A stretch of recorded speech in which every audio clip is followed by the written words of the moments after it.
Mason, I was going to call you Taylor, and we'll do that later, who is at Hillsdale College. So please, I think, are you leading off? Yes. Okay, here we go.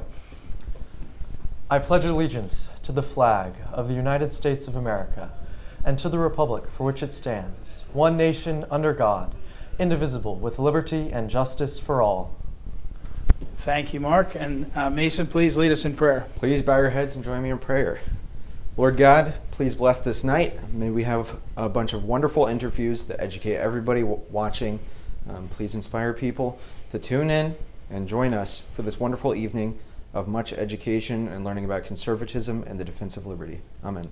Amen. Thank you, Mason. And I want to say thank you to all the collegians. And, you know, so many times in the course of the year between now and next year, we'll hear from students that got information, got fortification, we call it, from this time together. And so we're very grateful. You know, the late Phyllis Schlafly, our founder, it was almost 30 years ago that she thought we have to do something very specifically for young people, our college students, to bring them together and not only expose them to the speakers, the authors, the elected officials who will give them insight, but also get them connected to each other so that they can build solidarity and community on college campuses, because it's so important. So we're grateful to Mason and Mark for helping us, and for so many college students who will join us tonight and join us online and throughout the year. So by the way, please do us a favor and share these videos on whatever social media platform you're on. Visit phyllisschlafly.com to find out more about how to be a part of our community. We call ourselves the Phyllis Schlafly Eagles, charging forward to do good things. You know, we framed our gathering, our summit this year, around the Patrick Henry speech. Part of that speech, a phrase, a sentence that captured what we thought is so important about this moment, especially for young people, but for all of us. Patrick Henry said, "The battle, sir, is not to the strong alone. It's to the vigilant, the active, and the brave." To the vigilant, the active, and the brave. We call ourselves eagles because, and I was recently rereading an article about this, because eagles fly into the storm. A lot of other birds, as soon as the winds pick up, as soon as the rains pick up, they go to nest. Eagles go out into the storm and they find their way to get faster and fly higher and to help protect each other and to fight through the storm. So that's what we're going to do in the next couple of hours, is gather some great leaders. Was looking backwards at some of the incredible speakers that we've had over the last 29 years. Senators, elected officials, governors, future leaders that were on their way up, and especially policymakers and experts in the policy fields on all the levels and all the areas of conservatism. Tonight we'll talk about pro-life. We're on the cusp of some incredible moments in pro-life history. We'll talk about immigration. We're on the cusp of probably one of the worst catastrophes our nation's ever seen in terms of unregulated immigration. We'll talk about international affairs. We'll talk about COVID and the lockdowns. I'm already smiling because Thomas Massie will be here, the congressman who's been so interesting and funny and a leader on many of these issues. And so we'll cover that and a lot more. We invite you again to follow us at phyllisschlafly.com on all of our social media outlets, and again to find your way to be a part of our community as we go charging forward. Right now I'd like to play a trailer, and we'll come back and we'll speak with John Schlafly, one of the leaders of our organization, and Phyllis Schlafly, the late Phyllis Schlafly's oldest son, who worked with her for so many years, and we'll get right into our program. So watch this trailer. We'll be back in a few moments, and welcome to the 29th Phyllis Schlafly Eagles Collegian Summit.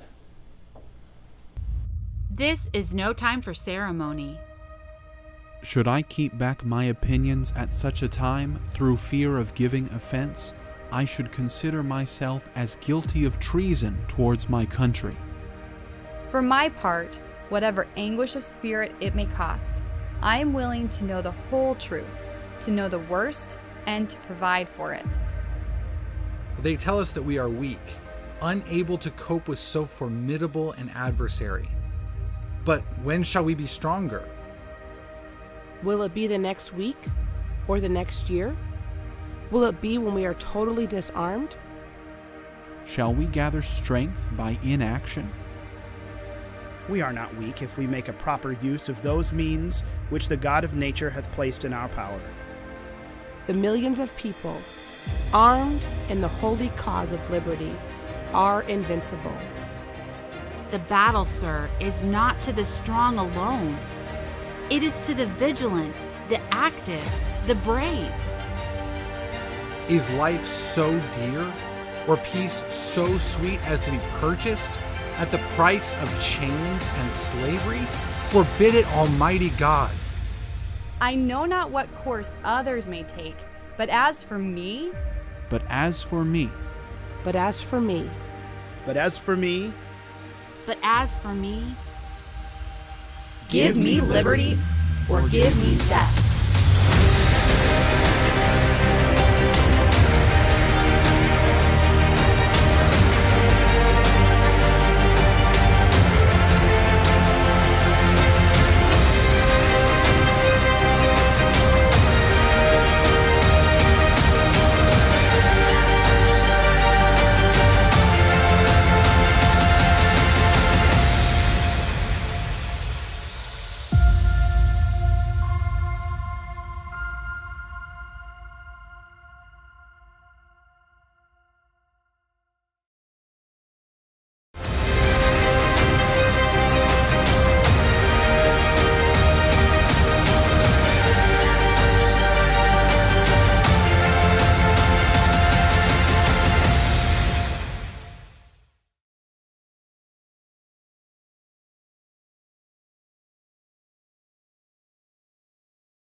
It's great to be together. It's Ed Martin. John Schlafly is with me now. John Schlafly is one of our senior leaders with the Phyllis Schlafly Eagles. Worked for literally decades with his mother, Phyllis Schlafly. He does a weekly column, the Schlafly Report, that publishes each Tuesday evening at townhall.com. Also available at phyllisschlafly.com. John, before we get to our special guest, Bridget VanMeans, who's been such an incredible warrior for life, we'll get to her in a second.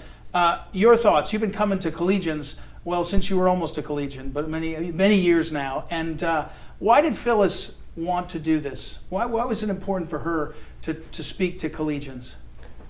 Well, Phyllis Schlafly, my mother, had a very active career speaking on college campuses, starting in the 1970s and 80s. She gave hundreds of speeches. In those days, most colleges were glad to have conservative speakers appear on campus, and often they were even induced to come with a modest fee that was paid out of the student activities funds, and they liked to have debates. Now none of them do that anymore. And starting in about 2000, the only way conservatives get on campus is if a private conservative organization like Young America's Foundation underwrites it. But now even that is not permitted anymore, because it's just, it's a hostile environment for conservatives on most college campuses, is my impression. And so Phyllis Schlafly Collegians, or Eagle Forum Collegians, is intent to counteract that by providing an opportunity for conservative college students to find a community and a way to make their way in America without being suppressed or oppressed by the suffocating liberal ideology that pervades on most campuses.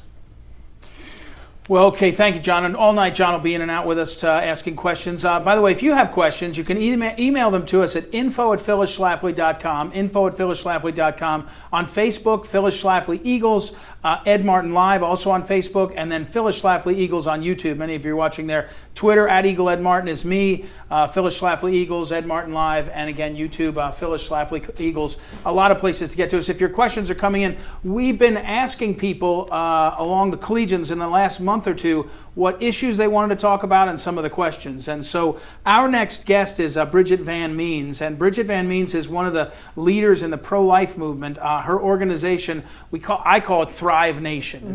It's been at one point Thrive St. Louis, but now across the country, Thrive, and she can talk about the organization, has been building momentum for serving the community on the life issues. And she's taught a lot of us a lot about how to talk and think about the importance of the life issues, not just from the standpoint of rolling back Roe v. Wade and Doe v. Bolton, but also focusing on the woman and the mother and what's going on. So first of all, Bridget, thank you for being here and wearing your flag shirt. It is Flag Day. And my flag scarf. It's flag scarf. You're really, and the flag's behind you? Absolutely. We got it all. So first, what was the roots of Thrive Nation? How did it start?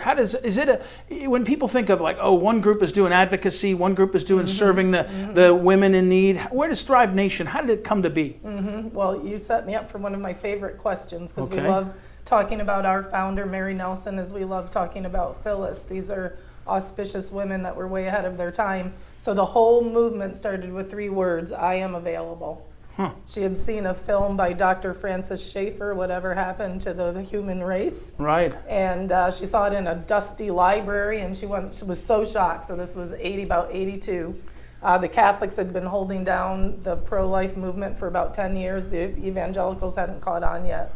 So she sees this movie in a dusty library. She stumbles out of the library, horrified by what she's learned. She can't believe that the church is letting this happen.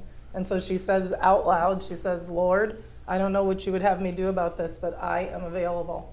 And then within about a week or so, she learned about the Christian Action Council, which was the beginning roots of CareNet and the pregnancy movement. So she ordered the startup book, which was 1 page.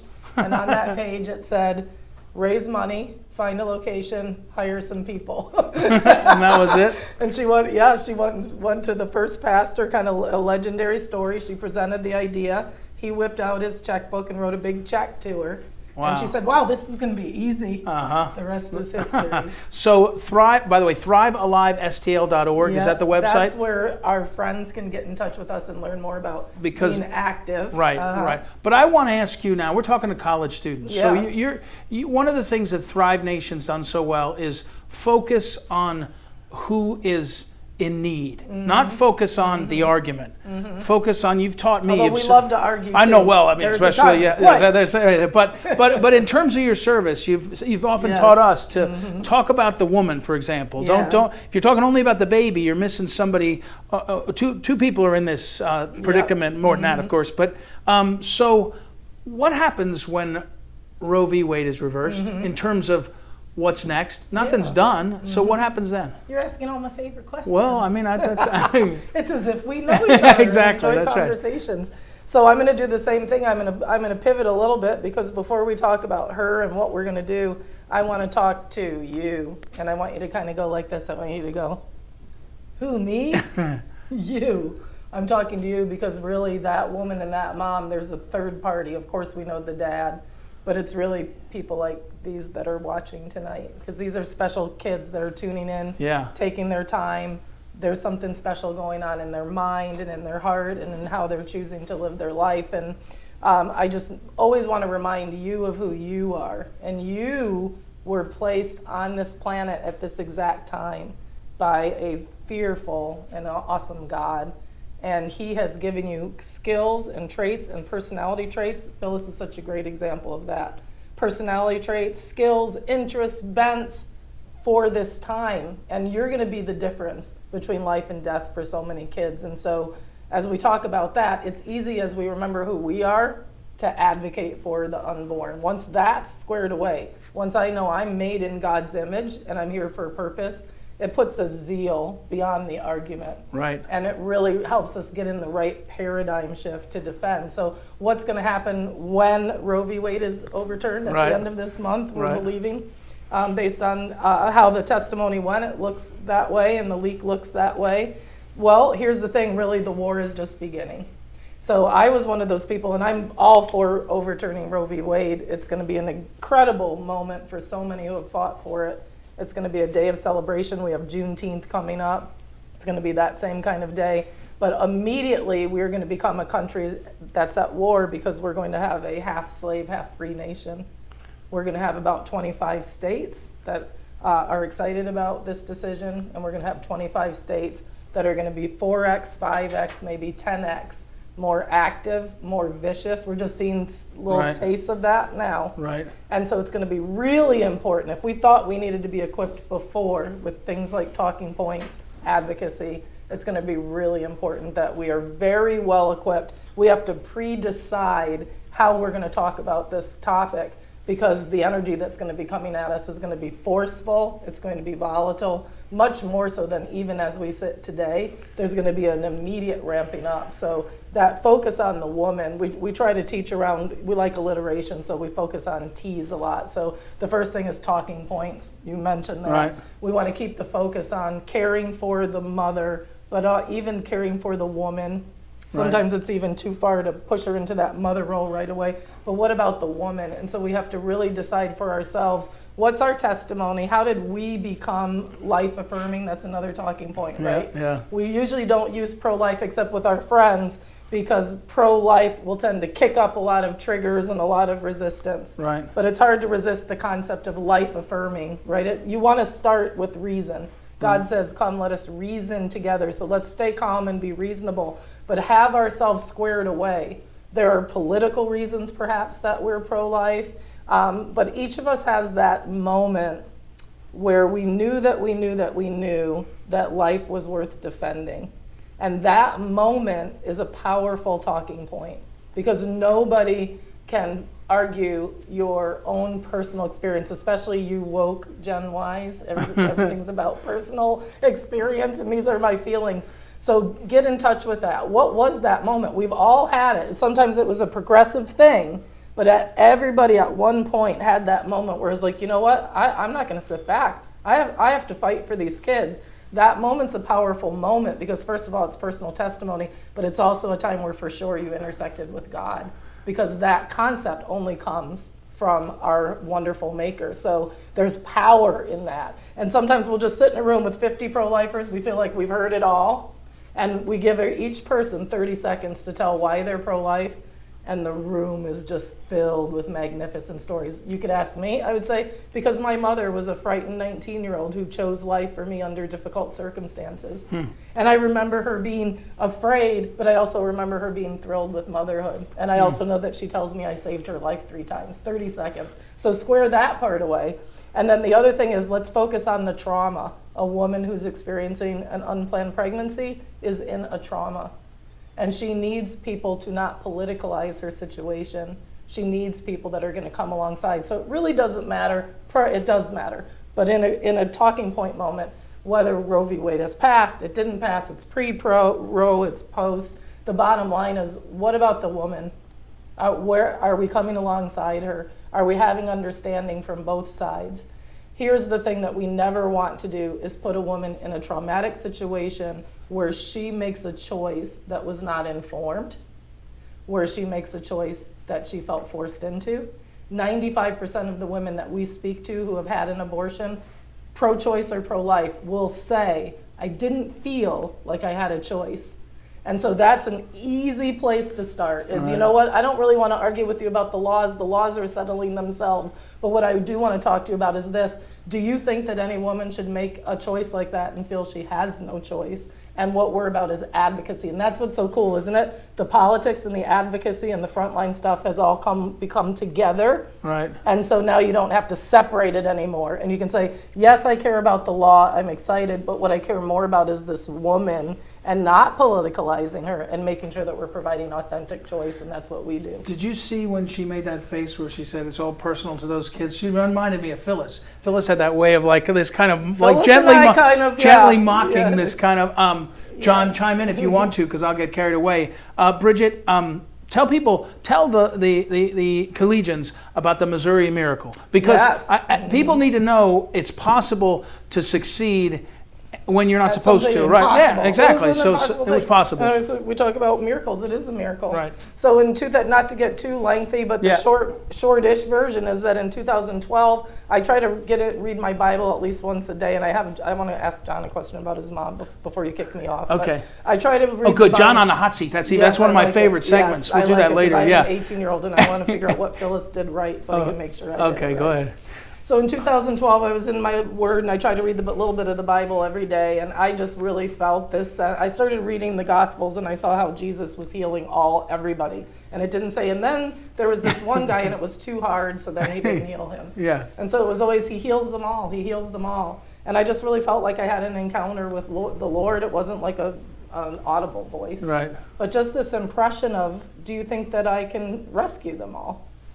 And I was like, well, I think that you can, but I don't know if you will, or that sounds hard, and that sounds impossible. So it was quite a bit of a wrestling, but I came out A negotiation, you and yes, God. Yeah, because it's you can, but will you? And really it was like, am I a God who wants any child to be murdered from the womb? Am I that God? Like, who are you serving? Right. Am I a God whose hand is too short to do this? I'm like, no, but I've never seen anything like that done. Right. So I started testing it out with some of my partners, and they thought I sounded kind of crazy.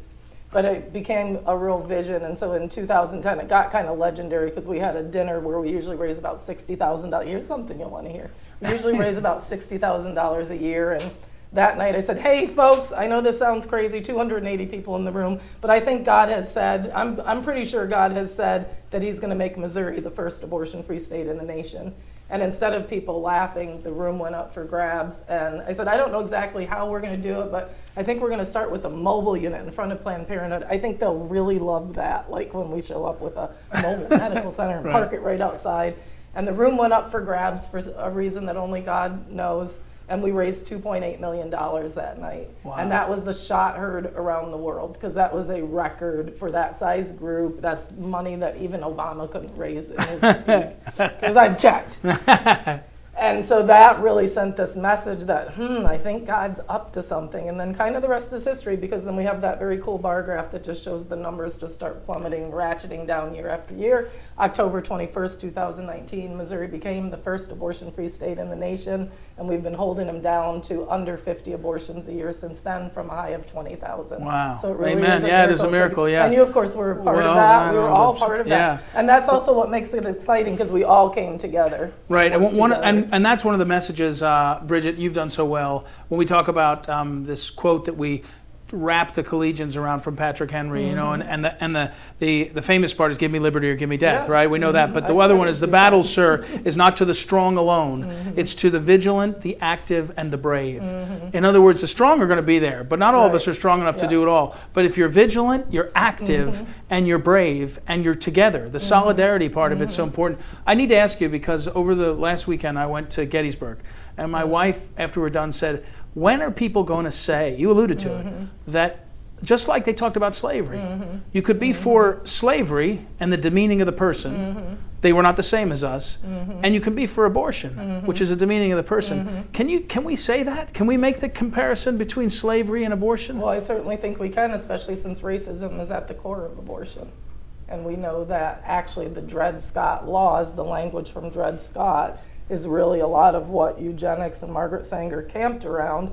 And so that insidious seed, in other words, if you start here, it progressively goes downhill. So if we start with black people aren't equal, or Negroes at that time, then it's easy to make that leap. But absolutely we can. And in fact, I use that as an argument with, I'll be honest with you, I don't have non-pro-life, like, real friends. Right. I can have people who think they're my friends, but it's hard to really wrap your affections around someone who doesn't care about tiny, tiny children.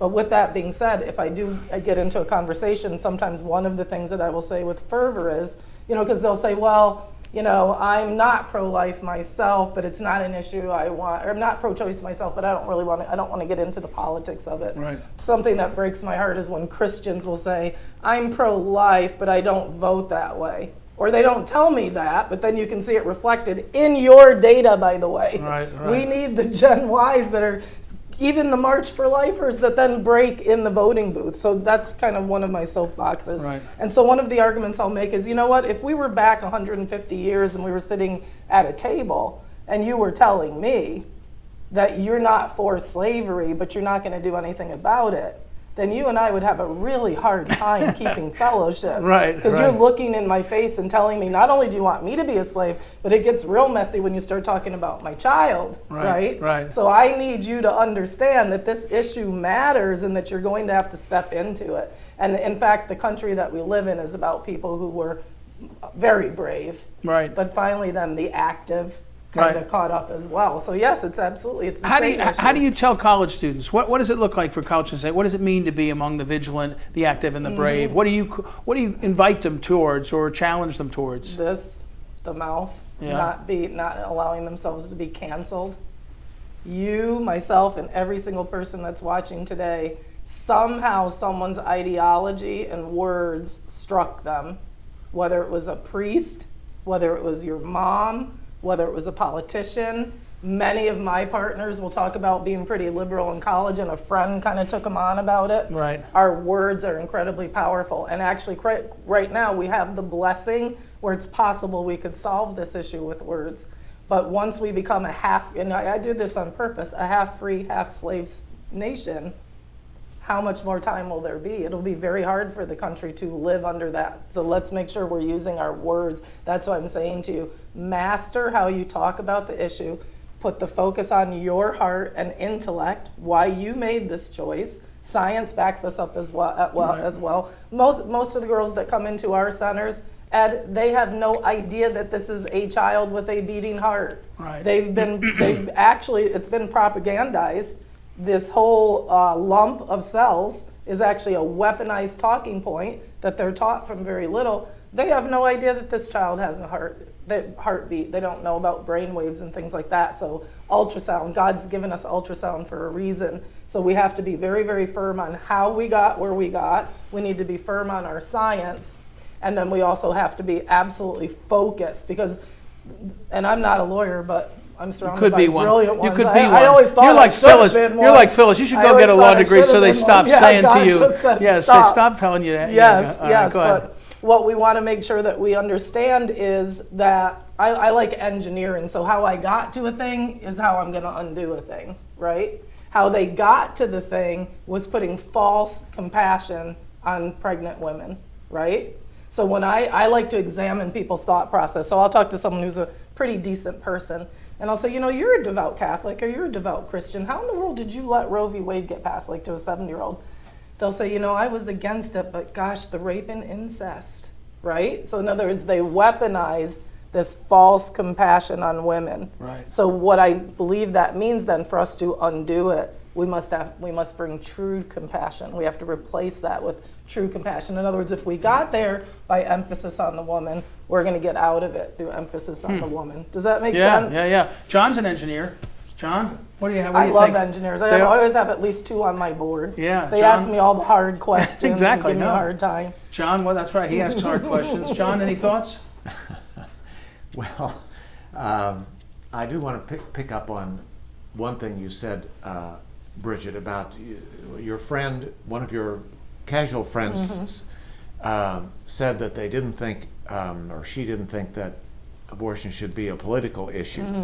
And you know, there was a time, you mentioned slavery, when slavery wasn't a political issue, and then a new party was formed, which was then the Republican Party, and said, well, we're going to be the anti-slavery party because the United States has a 2-party system, and this is an important issue facing our country, and it needs to be reflected in politics.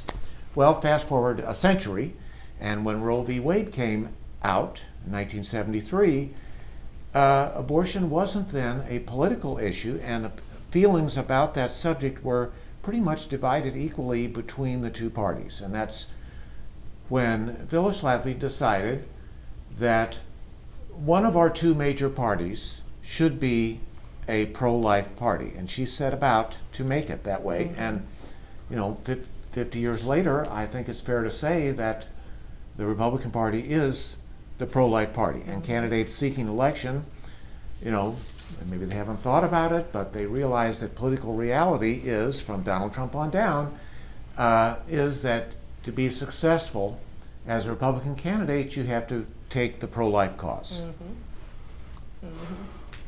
And it's extremely important. And the fact Now, of the it may matter, just be lip service. Yes.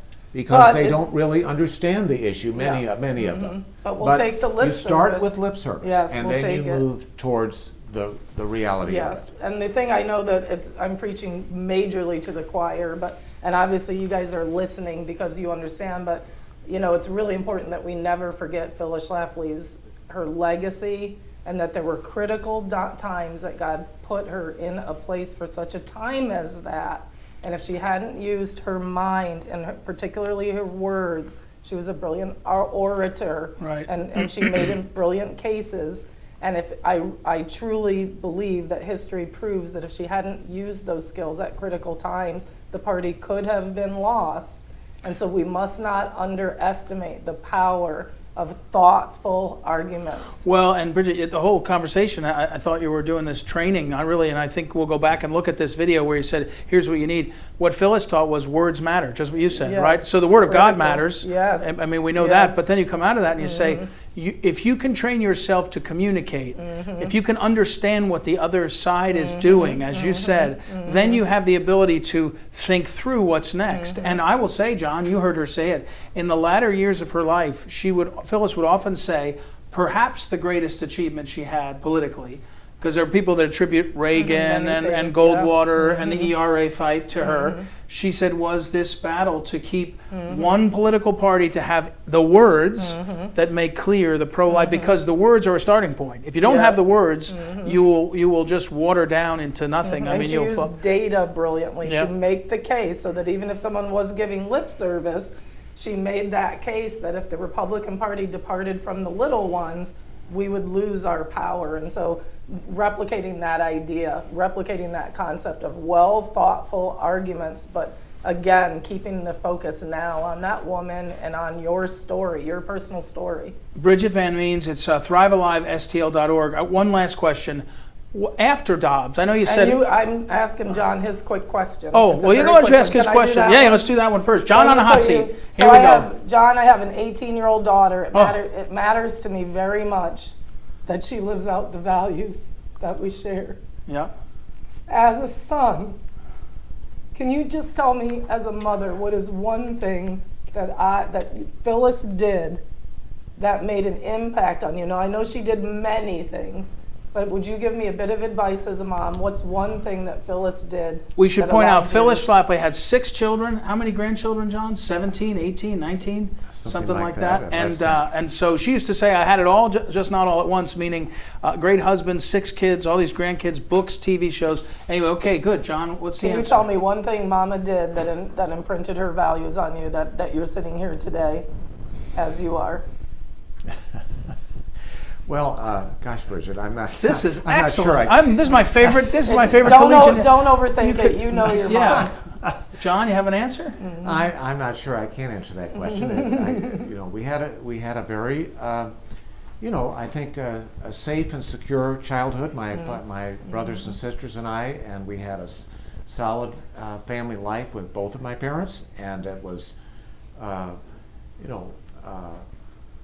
wasn't any serious stress in terms of a health issue or economic issue. So I feel like I've been blessed in so many different ways. It's hard to pick one thing.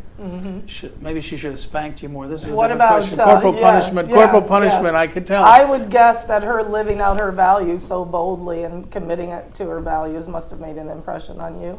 I would say that the expression, what you see is what you get with Phyllis There you Schlafly. go, yeah. She at home she was the same as when she was in public. That's A so lot good. of people are not that way. Yeah. People say about Donald Trump, for example, that in private he's the same man that you see when he's leading his rallies. Well, Phyllis Schlafly was like that.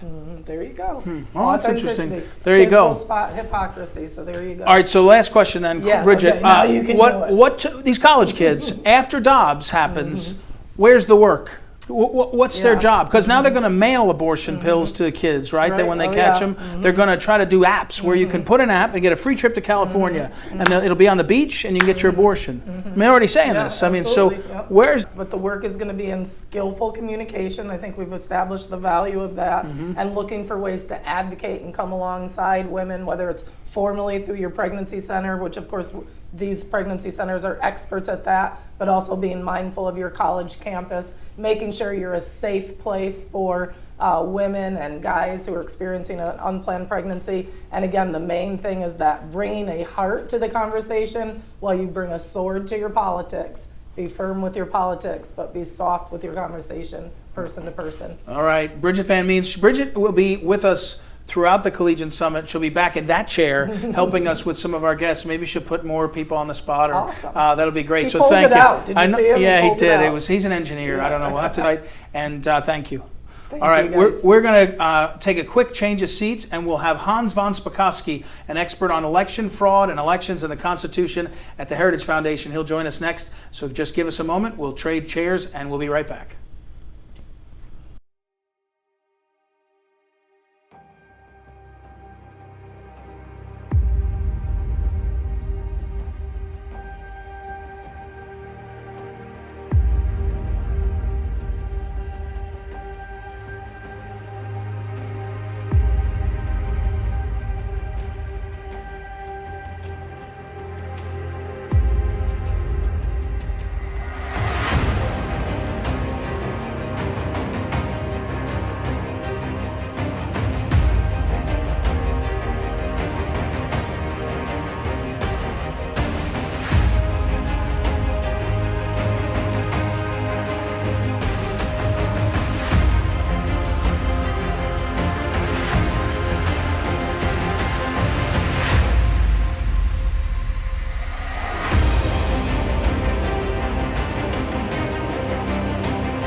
Welcome back to the Collegian Summit, Phyllis Schlafly Eagles 29th. And you know, I think, if I can say, it's already our best ever. We've got the best guests. We're figuring out these issues. I just want to encourage our collegians. Hans von Spakovsky, our next guest, has written on the election issues for probably close to 2 decades. He can correct me if I'm a little off, but he served at the FEC, the Federal Election Commission. He's at the Heritage Foundation, works in the Ed Meese Center there. He has been writing on these issues long before 2020, long even before 2016, talking about all of the problems and issues surrounding elections. So it's not a new subject to him. His newest book, let me get the title right, Our Broken Elections, How the Left Changed the Way You Vote. So welcome back, Hans. How are you? Ed, I'm doing just great. Thanks for having me back. For college students that have only heard in the last 20 months that the elections are perfect, there's no problems. Why is everybody talking like this? Right. There's nothing been proved in the courts. Can you just point out, not that 2020, let's even talk about 2020. Let's just start with 2012 and go, or 2000. Go back in history. Every election has had some issues, right? The question is whether we have a system that's getting worse or getting better, that's getting more transparent, auditable, and has confidence. But tell our collegians, if you're just a new kid, you haven't heard this, there's a history to this. Oh, no, there is. You said go back to 2000. In 1997, the Miami Herald won a Pulitzer Prize for an in-depth investigation of the mayor's race in Miami. They uncovered so much fraud that a judge overturned the election and said at least 5,000 fraudulent ballots been cast in that election. Now, for those who say 1997 is ancient history, just go back 4 years, right? 2018, our midterm congressional elections, last time we had them. Right. Election was overturned in North Carolina, a congressional race.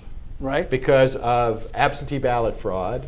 And just within the last couple of weeks, a city council race in Compton, California. Lots of folks know that because of the movie, right? Straight Outta Compton. Straight Outta Compton. City council race there was just overturned because of absentee ballot fraud. And just a week or so ago, a former Democratic congressman in Pennsylvania who had become a political consultant pleaded guilty to bribing election officials to stuff fraudulent ballots into ballot boxes in multiple elections for multiple candidates in multiple precincts.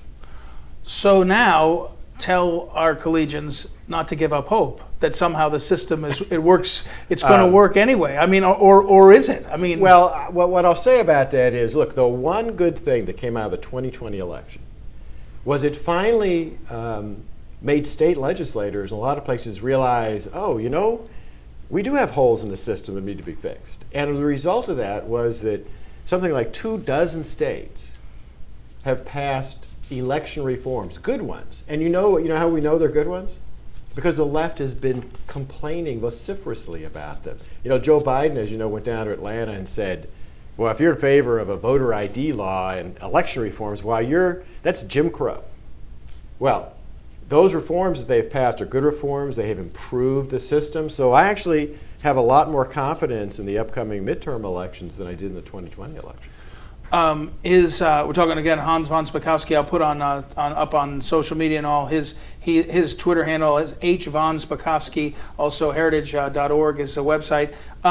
So we're talking about a theme of our Collegian Summit is the importance for young people to not worry about to be vigilant. We use a phrase from Patrick Henry: yes. Vigilant, active, and brave. What does the future? What do you say to young people about how to be active for this time? And I'd say it like this: it looks like there's 27 or 150 efforts to try to fight for election integrity. I mean, right. We've been parts of coalitions, right. And yet there's not a clear vision for it, right? Is it poll watchers? Doesn't feel like poll watchers worked when the poll watchers were told to stand across the auditorium 300 yards away, right? Is it election systems? Dominion just had the government say their systems are hackable in certain states. I don't even know what that means, but that's what came out of the government, right? So what is it young people should be aimed towards if they care about having our election system work? Well, the things that need to be done, frankly, are all of the above. Okay. Okay. But let me tell you the recommendations I would make. First of all, if you can get a job working in a polling place on election day, it's one day. Yeah, you have to do training. Right. Do it, because then you're in a polling place and you can make sure, for example, that if you're in a state that requires an ID, they're actually checking them when they come in. Right. Okay? If you can't do that, be a poll watcher. And I'll give you a good example of a poll watcher, college student. You recall this. In 2008, there was a big incident in Philadelphia. 2 members of the new Black Panther Party stood in front of a polling place in black paramilitary uniforms, one of them with a nightstick, and they were yelling racial epithets and threatening voters and poll watchers going in. And a college student who had volunteered to be a poll watcher got out his iPhone, took a video of it, and recorded it. And the result of that was a lawsuit by the U.S. Justice Department against the new Black Panther Party and lots of publicity. This would not have stopped, the lawsuit would not have happened if that college student had not been there to be a poll watcher. Hans von Spakovsky, I should have said, also writes on constitutional issues and has lots behind that expertise, not just elections. So on that note, why can't it be that every poll watcher can record everything? I think there's rules that say you can't, right? Well, it depends on the state. Some states, unfortunately, have passed laws not allowing cameras. One of my biggest recommendations for years is that ought to be allowed. In fact, there ought to be live cameras in every polling place. I'll tell you why they passed it. It's because election officials they're afraid of being caught and embarrassed by the mistakes they're making. That restriction only applies in certain states. Depends on the law, but that's one of the things that folks ought to get their state legislators to change. If you're a college student and your first time to vote in the presidential election is maybe it's coming up, right, in 2024, and you look up and you see France does their elections in one day, 71 million people, not 330, whatever million we are, but they do it in one day with very little absentee balloting, almost all in person. Why can't we get to that? And I think I asked you on the radio a few days ago when we talked, I know we don't want to federalize too many things because, as you point out, when the Democrats showed their hand, their federalizing of elections would be disastrous. But can't we get to where we have our national elections be one day? Maybe even conservatives could say, we'll give you a holiday, right? Or something that makes it, and then everybody vote in person. The answer to that is yes. And the reason is, remember, the reason we have a particular day in November for federal elections is because the Constitution gives Congress the ability to do what? Set the date of federal elections. And all they would have to do is tweak the language of that a little bit to say election day means one day. It does not include 4 weeks of early voting prior to an election. John, thoughts on elections? And then you mentioned the election in France that we witnessed a few weeks ago, and they not only all voted on one day, but the results were reported within a few hours. Now, why does it take days or even weeks, sometimes even up to a month, to determine the results? We've seen that happen in Pennsylvania and New York State, for example. Because France and other countries in Europe are smart enough not to allow absentee ballots. That's why. Because everybody's voting on one day, they can immediately count all the votes. We've moved so far into pushing people to vote by mail, which is an insecure way of voting. Brings up all kinds of problems. It takes much longer to process absentee ballots, and what's gotten even worse is, as you know, many states have now extended the deadline. It used to be, even the states that allowed absentee ballots, it had to be in by the end of Election Day, right? But now states are saying, 3 days, 5 days after Election Day, we'll still count it. All of that delays election results.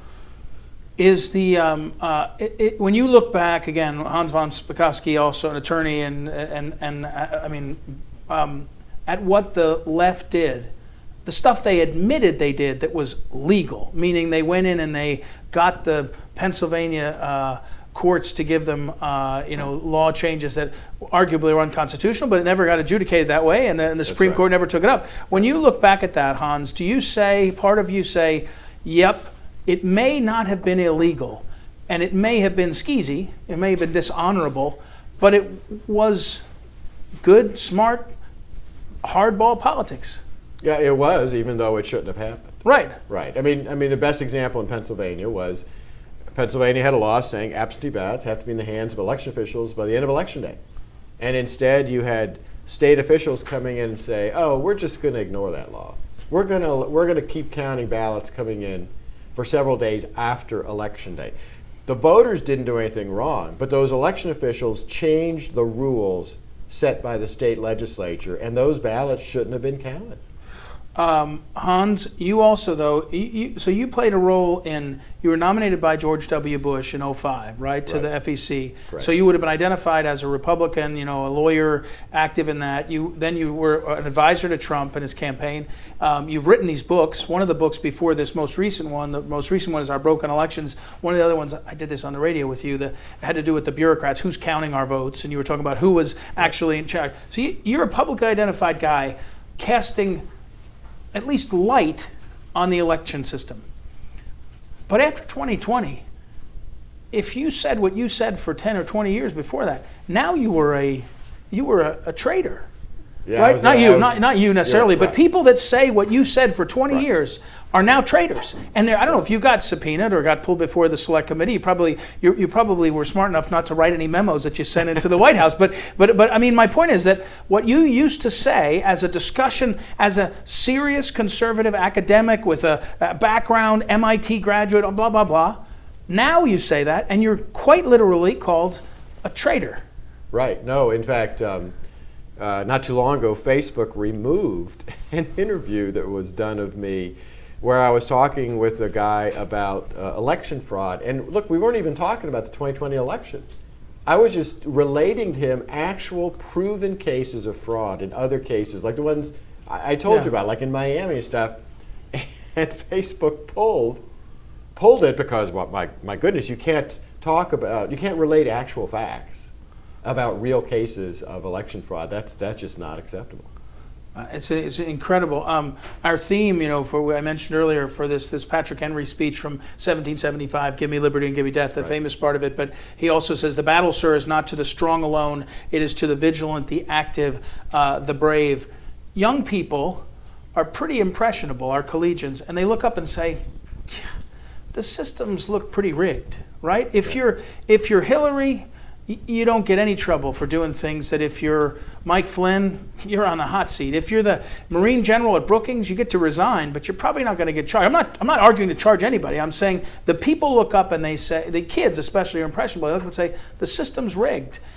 How do we go about telling everyone, but young people, the election system is, I don't know, better than the rest of the world and we can make it good again? I don't know. What do you do? How do you encourage them? Folks shouldn't have this general cynical view that it's all bad.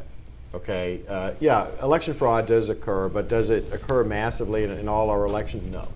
The place where it's particularly possible and dangerous is in close elections, when the margins are small. And what folks need to do is get an education, pick your profession, and then go make a difference. Yeah. Go into the media. Go into the media so you can actually get accurate reporting. Get a government job as a lawyer at the Justice Department so we'll actually get some good people into the bureaucratic ranks. There's all kinds of things people can do to make a difference, and you just gotta persevere and move ahead so that we can replace all the crazies that have gotten into those kind of positions. Have you seen the 2000 Mules movie? I have, because in fact I'm interviewed in it. Oh, you are? Okay, I didn't see that. I don't know. What I tell people about 2000 Mules is it indicates a problem that nobody's clarified yet. No, that's exactly it. Because what that movie does is it raises serious questions about large numbers of absentee ballots that may have been fraudulently obtained and submitted. And what should happen, what a filmmaker cannot do, is all of these mules, and the mules were these individuals who went from one drop box to another. Right. They need to be identified, which they can do through the video surveillance and their cell phones. Right. And they need to be brought in front of a convened grand jury, which only law enforcement can do, and questioned. Who was paying you? Where'd you get these ballots? Were they legitimate ballots? Were they fraudulent ballots? Those are the kind of questions that I'll be asked to investigate the questions raised, and of course, that's not happening. If the Republicans win the House and Senate, right, especially either body, what could they do in terms of investigation? The January 6th Select Committee seems to me to be so un-American because there's no back and forth. Even when Biden had the Judiciary Committee, that Republicans could ask questions. Even when Grassley was in charge of the Judiciary Committee, and there were confirmations, there were going to be questions, right? You may have been losing. Coney Barrett was confirmed, but there was chance to engage in a public back and forth. The Select Committee doesn't have that, and the Republicans it's better that the Republicans aren't going to do the same thing. But what could they investigate? If you could say, guys, go look at one thing about our election system and find out what the deal is. Is there one area of law that would be more important than others, or area of the elections that would be more important than others? I think they ought to try to, through the 2000 Mules movie, I would try to get the names of some of these mules and subpoena them and bring them in to question them, get the names of the 5 organizations unidentified in the movie where these guys were all going, right, to apparently pick up these ballots and pull them in and interrogate them. By the way, it's not really the January 6th committee, it's the January 6th House Un-American Activities. Yeah, exactly. That's just what like just like Senator McCarthy. Exactly, it feels like that. John, any thoughts on elections? What would you say, Hans, about the problem, and it's been identified as a problem for decades, that voter registrations include tens of thousands, or perhaps even hundreds of thousands, or perhaps even millions of people who have moved away or are deceased, and which raises the possibility of somebody else casting a ballot in their name. Yeah. How can that be stopped once and for all? That is a real, or registered in more than one state. Yeah, that's a real problem. It's one that can be fixed, and the way to fix it is, in December, the Heritage Foundation, where I work, released its new election integrity scorecard, which rates every single state on how good or how bad its election laws are. And one of the things we rate them on are what they do to maintain their voter rolls. And we have a list of like 20 different things that they ought to be doing. And a lot of it is just common sense. I mean, the most obvious one to tell you is every state ought to be automatically comparing its statewide voter registration list with its DMV list every month to find people who've moved out of the state. Some states aren't even doing that. I mean, it's just very obvious things that ought to be done, and if they did them, then the voter rolls would be a lot cleaner, and the kind of things you're talking about would not be able to happen. Can that be done, though, without having a unique ID for every citizen, or and a master roll of citizens, which, of course, we don't have? Right. Well, one of the ways that states are doing this without breaking federal law is a lot of states are putting in a requirement that you provide the last 4 digits of your Social Security number, because that way they'll know whether a John M. Smith, who's registered in Alabama, is or is not the same John M. Smith registered in Georgia, because the chances of them having the last same 4 digits are pretty minimal. Right. And that's one of the ways of doing that. By the way, can I say John will please appreciate this, but I was reading a novel, William Kennedy, the Ironweed. It's about Albany, and in the book, it's from the 1910s or so. It talks about one of the main characters, how he registered to vote 21 times because the system, the organized, it said vote 21 times. He got in trouble with the court. My point is only that I used to say this when I ran the election board in St. Louis.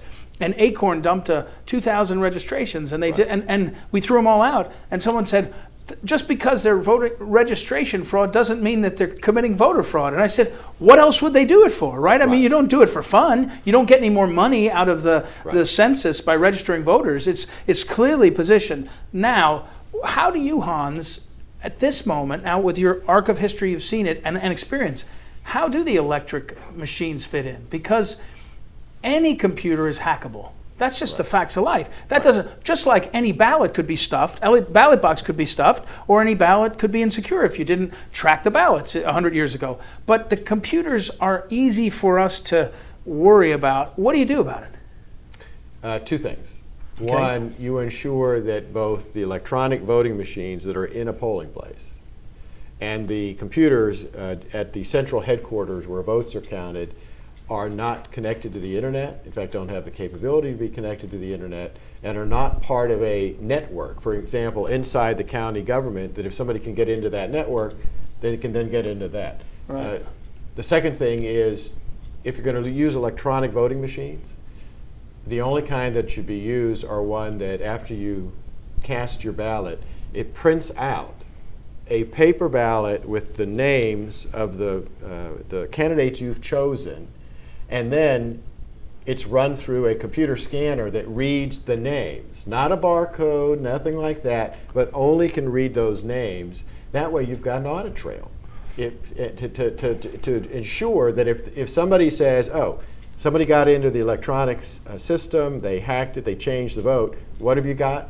You got the paper printouts that you can hand count. Young people more than John are into blockchain and Bitcoin, and is there a way that blockchain or something, that some kind of electronic verification is the way that I can know I voted?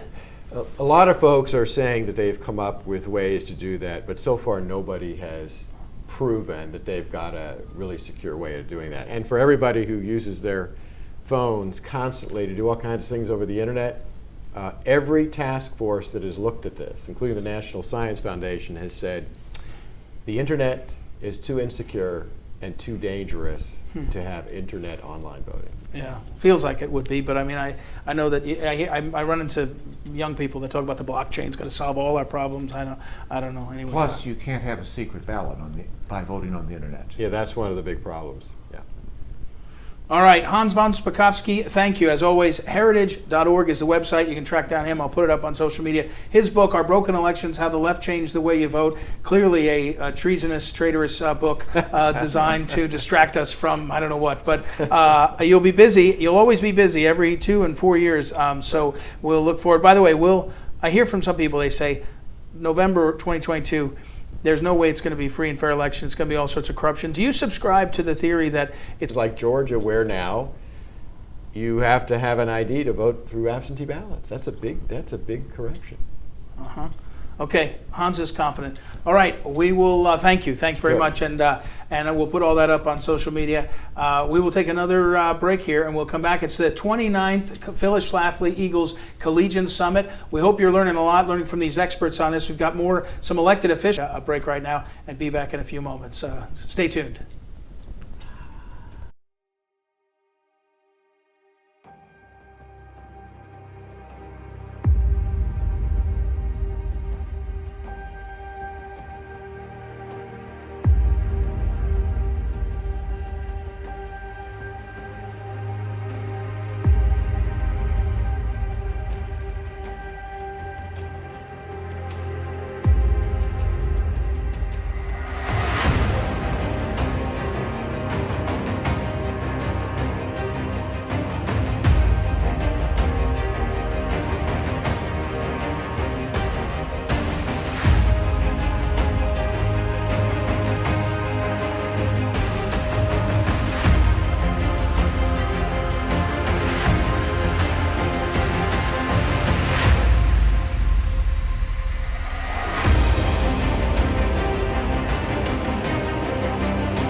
Welcome back. It's the 29th annual Phyllis Schlafly Collegians Summit. Great to be with you. Earlier I was telling our viewers and others throughout the year, we'll work with folks in different college campuses and from different backgrounds on issues that they're facing on their campus. If you'd like to be more closely tied to our work, please visit phyllisschlafly.com and track us down there. Also, during these programs and at any time afterwards, these will be put up on our website. If you have questions or comments, info@phyllisschlaflyeagles.com comes right into our email boxes. Also on Facebook, Phyllis Schlafly Eagles, Ed Martin Live, also on Facebook, and YouTube, Phyllis Schlafly Eagles.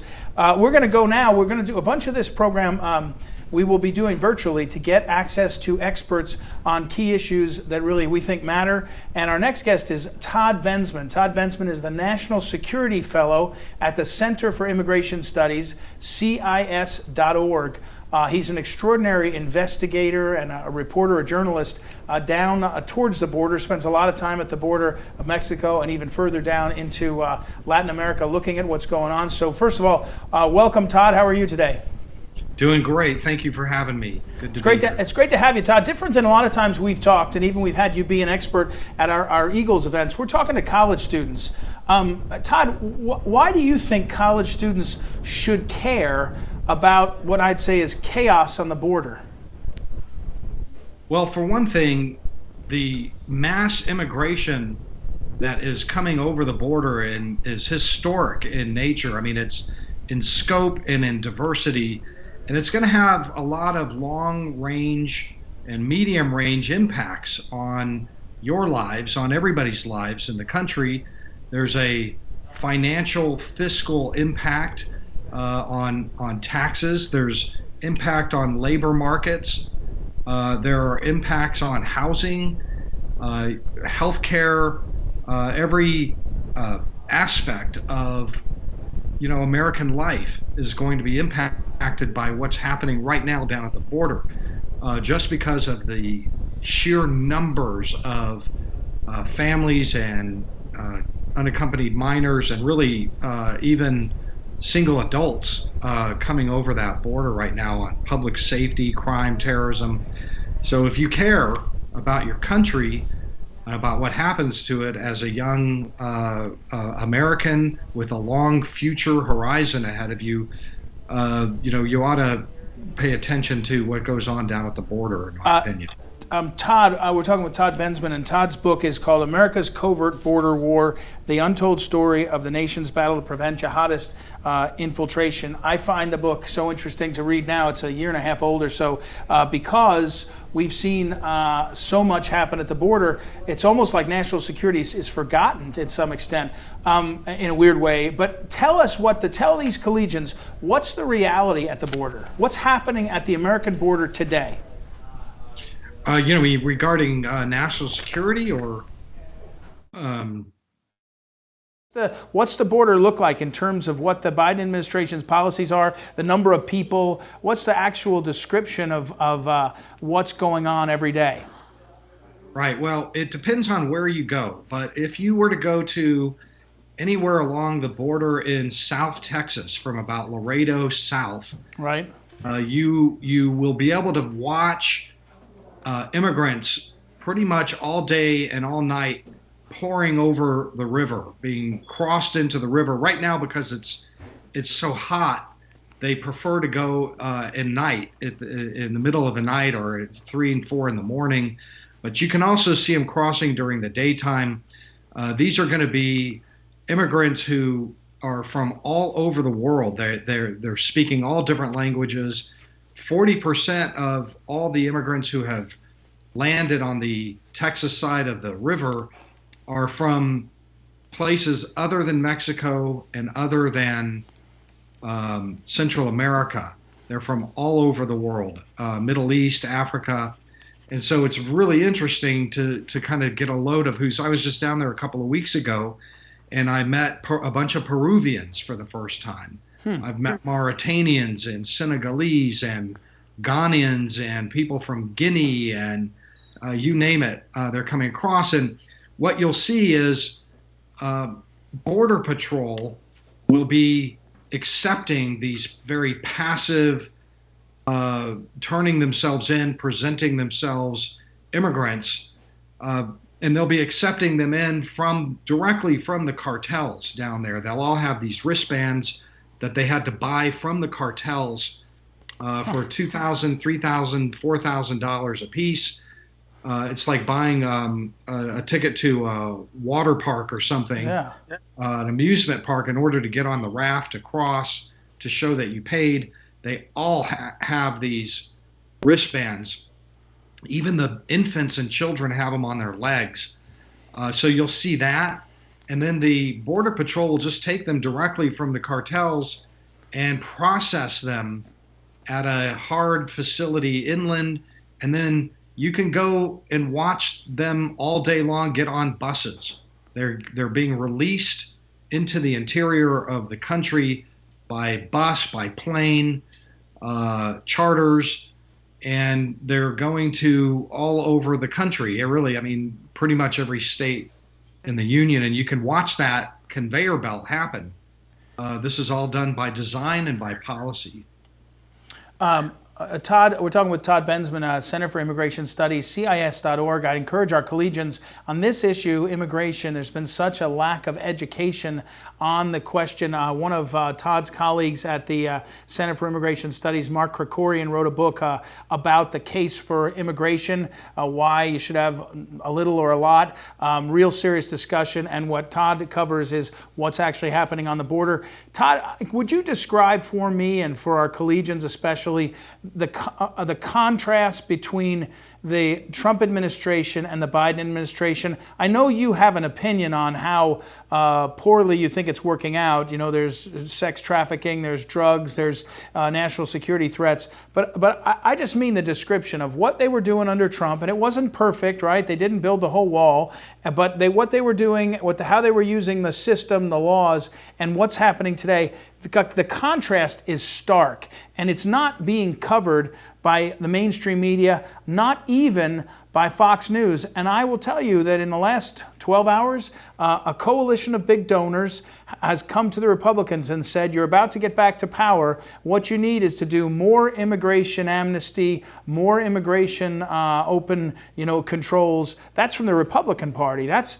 pre-Trump. But just give us a description of Trump and his period on immigration, as well as the Biden administration. Yeah, well, let me start by explaining some basic physics of immigration. Okay. Because this is really what counts. Immigrants come to the border when they have 2 or 3 conditions in place. First of all, remember, they have to pay smuggling. It might cost $10,000 to come from Central America to bring your family. Wow. This is a fortune to spend on. You got to pay the cartels, you got to pay food and transportation and everything else, and it's an expensive proposition to make that decision. A lot of these are pretty poor families, and so they have to borrow the money.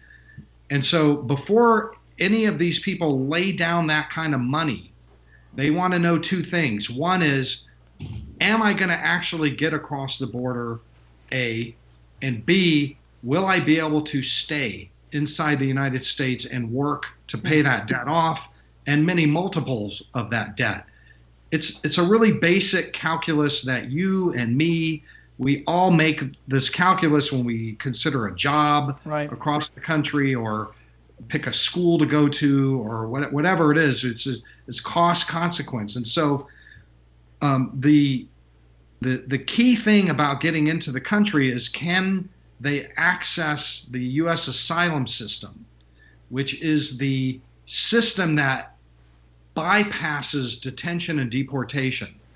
So all they have to do is say, I declare asylum, if they get onto U.S. soil, and then they get into the country, and it's a 5-year wait before your case is even heard. So that's the game. The game is, can I get access to that asylum system and get in?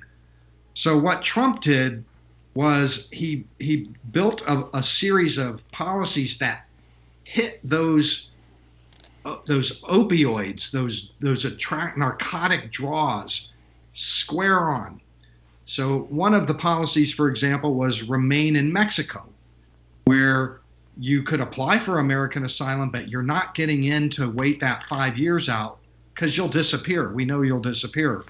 So you had to wait in Mexico. Well, guess what? They stopped coming. Nobody wanted to come for the great Mexican dream. Right. The other thing that they did, and it was brilliant, it hit right on the incentive, the incentive of human beings, right? If you incentivize behavior, you're going to get more of it. If you put in a disincentive, you're going to get less of it. I mean, this is that you could say what you want about Trump. He seemed to understand that more than almost anything. It's kind of like the basics of human nature.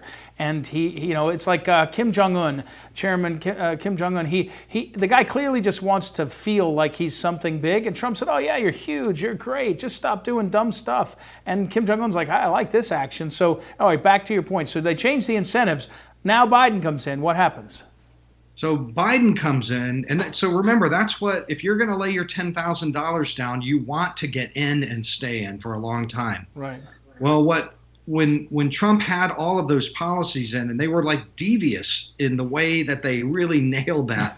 I mean, right. I know this because I've interviewed hundreds and hundreds of immigrants during the Trump era about these, and they're like, "I'm not spending the money to go to get stuck in Mexico or to get shipped back." They would say it. Right. And what happened was Biden came in and he restored all of the incentives in full, like every possible. I mean, it was they just put a golden chalice, prize money, everything that you could. They threw corn to the deer. They chum the waters. They put. I mean, they literally. I mean, they just did everything that you could possibly do, and the immigrants were like, "Wee!" I mean, they spent the money, and they are coming because the other thing is that all of these immigrants have cell phones, and they're fully connected to social media. And as soon as they get in and they're on the bus, they're taking selfies and sending those downrange to the village, and the village is emptying out, saying we're going to do that too. Todd, we're getting some questions from folks that are watching this. So we're talking with Todd Bensman again. I encourage you to go to CIS.org, Center for Immigration Studies. A lot of what Todd writes is posted there, as well as his colleagues. A couple of questions people got. One, I got a text on here from one of the viewers. If the states on the border wanted to, could they build a border wall? I mean, could Texas just build the wall themselves? I mean, some of these places have enough money. We just threw $40 billion at Ukraine. I think the border wall was going to cost 10, but could Texas just build their own darn wall? Texas is building its own darn wall. Okay. They actually are. They're building, it looks just like the Trump wall. It's a 30-foot tall, it's panels just like Trump panels, but they're also building kind of cheaper chain link, barbed wire topped, razor wire topped fencing. I mean, it's something. I mean, you can defeat that thing, but the trick is that the state can only build on private lands where the property owners have said, okay, we'll take it. Not all property owners are giving their permission, but lots of property owners are, and that wall is going up. I don't have numbers for you right now, but a couple of weeks ago when I was down there, I was all along that wall and the fencing, and I saw what they were doing. So they can build it, but there's going to be gaps still. There's still going to be some gaps. Mason Mahan, one of our interns, he's a Hillsdale College senior, rising senior, is with me. Mason, you have any thoughts or questions for Todd? Yeah. Yes, Mr. Bensman. So I was born in Texas and raised in Austin, so immigration is very concerning for me, especially in Texas. And I was curious because I talk to people and they talk about like, oh, we just have to be nice and we have to care about these people because they're coming from tough situations, and only looking at that side of the picture. So what I was wondering about is, how should I respond to people that talk about that when they're justifying even illegal immigration and people flooding into the country? No, that's a good question. I mean, listen, I don't blame a lot of these people for doing what they can to get through, to get into the country. I certainly understand it, but the answer to that should go along the lines of this. that we are a sovereign nation, and all sovereign nations throughout history, dating to ancient times, and all current countries across the globe now, expect to be able to decide who gets to come in and who doesn't at the citizens' discretion, not at the outsider foreign nationals' discretion. Nobody cedes that control to somebody else. There is a legal way to do this, number one. And number two is that the world is a poor place. I saw a study not long ago that identified 700 million people who are living in extreme poverty. At what point would people who are making the argument on the other side draw a line and say, here's how many we're going to take and how many we're not going to take? That's essentially what we all are doing. You have to make a decision about how many people you're going to let into your lifeboat, because eventually your lifeboat sinks. And that's an issue of sovereignty. You know, the citizens of this country, through elected representatives, Democrats and Republicans alike, have built a system of laws. We are a nation of laws. And if we just blow it off, then you don't have a country. I mean, you have to we get to decide who comes in. Todd, just the way it goes. Todd, can I parse that out in a different way now? You mentioned that if you want to come across, you have to pay $10,000 sometimes for the smugglers. And so what we know at the border, the Mexican border, correct me if I'm being too simplistic, but we know that the cartels control who gets in. And so they are letting in people who are advantageous to the cartels, meaning they pay $10,000. They are sex trafficked because that's valuable to the cartels. They carry drugs because that's valuable to the cartels, right? I mean, and what am I missing? I mean, the cartels aren't going, well, you know what? It looks like a family of five. They really want to work hard and they'll get to Austin and they'll be good people. No, the only reason the cartel, it's organized crime, is going to let someone through is one of the categories that helps them with what they're doing. So aren't we as Americans, by having this system, we're incentivizing drug dealing, sex trafficking, and smuggling for pay, which almost inevitably leads to 22 people dead in the back of a truck because it was 110 degrees sometime in the next 5 weeks, and other horrendous things, because it's not like you're paying $10,000 to a community bank, you're paying it to a cartel. What am I missing? No, you're absolutely right. I mean, there are many other reasons beyond just that, hey, this is our country and we have a border that we're supposed to be, we have a law that says we have to, but that is certainly one of them, is that, you know, we, by having policies like that, like this, we're doing several things. One is that we're killing these migrants. These policies have blood on their hands. I've seen it, I've heard the stories just countless times. That you know, the child, the family, the single individual died because they came here for Biden's policies, and that was the only reason they came. And so you're actually killing a lot of the migrants. I mean, right now in this heat, you know, I think we have like 22 dead in the last month or so, just like trying to get here from the elements. But the other thing is that we don't know who is coming. When you come by border uninvited, you're unvetted. We don't know who you are. The country that you came from doesn't have criminal records like Somalia, or we're just taking a chance that you're not a rapist in your home country, or a gang member or a jihadist or whatever that you did. We can't get records on most of these folks, and that's a major public safety issue. Is you know, my name is Mickey Mouse. Trust me, I was persecuted. I want asylum, and then they're in, right, and they're in forever. And then, if I can just to your point, is this particular crisis is so enriching these criminal syndicates on the Mexican side that it is going to destabilize the Mexican government sooner or later. They're making more money on this human traffic now than they are on drug trafficking for the first time. Wow. They are making billions and billions of dollars. Some of them are just like, now the drug trafficking is kind of a side business, not the other way around. That's how many are coming. They are getting filthy, fabulously $1 billion rich on this. And Todd Bensman is our guest.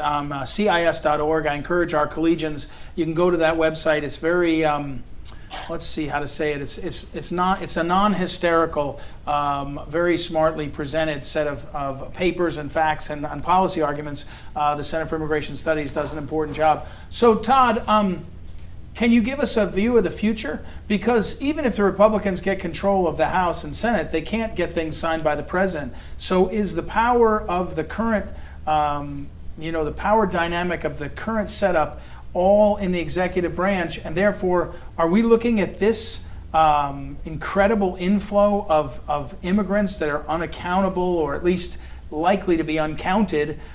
Is that going to go on for the next 2.5, 3 years?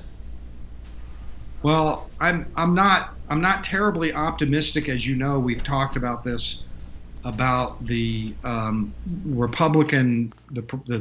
predicted Republican takeover of the House and maybe the Senate.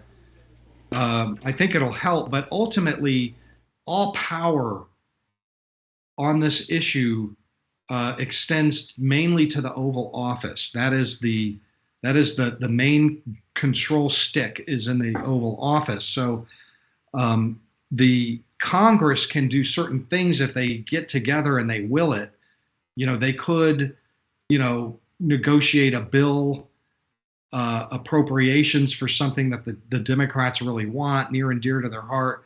They can hold hearings. They can do an impeachment if they want. I hear a lot about impeaching Mayorkas.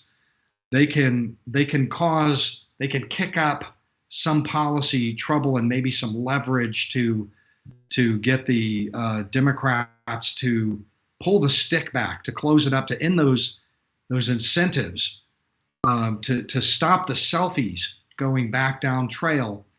But short of the White House changing hands, I don't see it. I mean, if the Biden administration wants to keep this up, it's just an order from the White House that does it, All right. Well, listen, Todd Bensman, one of the things that we do with these collegians, every year we find out that so many folks are searching for resources and voices they can rely on. So I vouch for Todd Bensman a lot, and CIS.org. His book is right here, by the way. It's called America's Covert Border War, The Untold Story of the Nation's Battle to Prevent Jihadist Infiltration.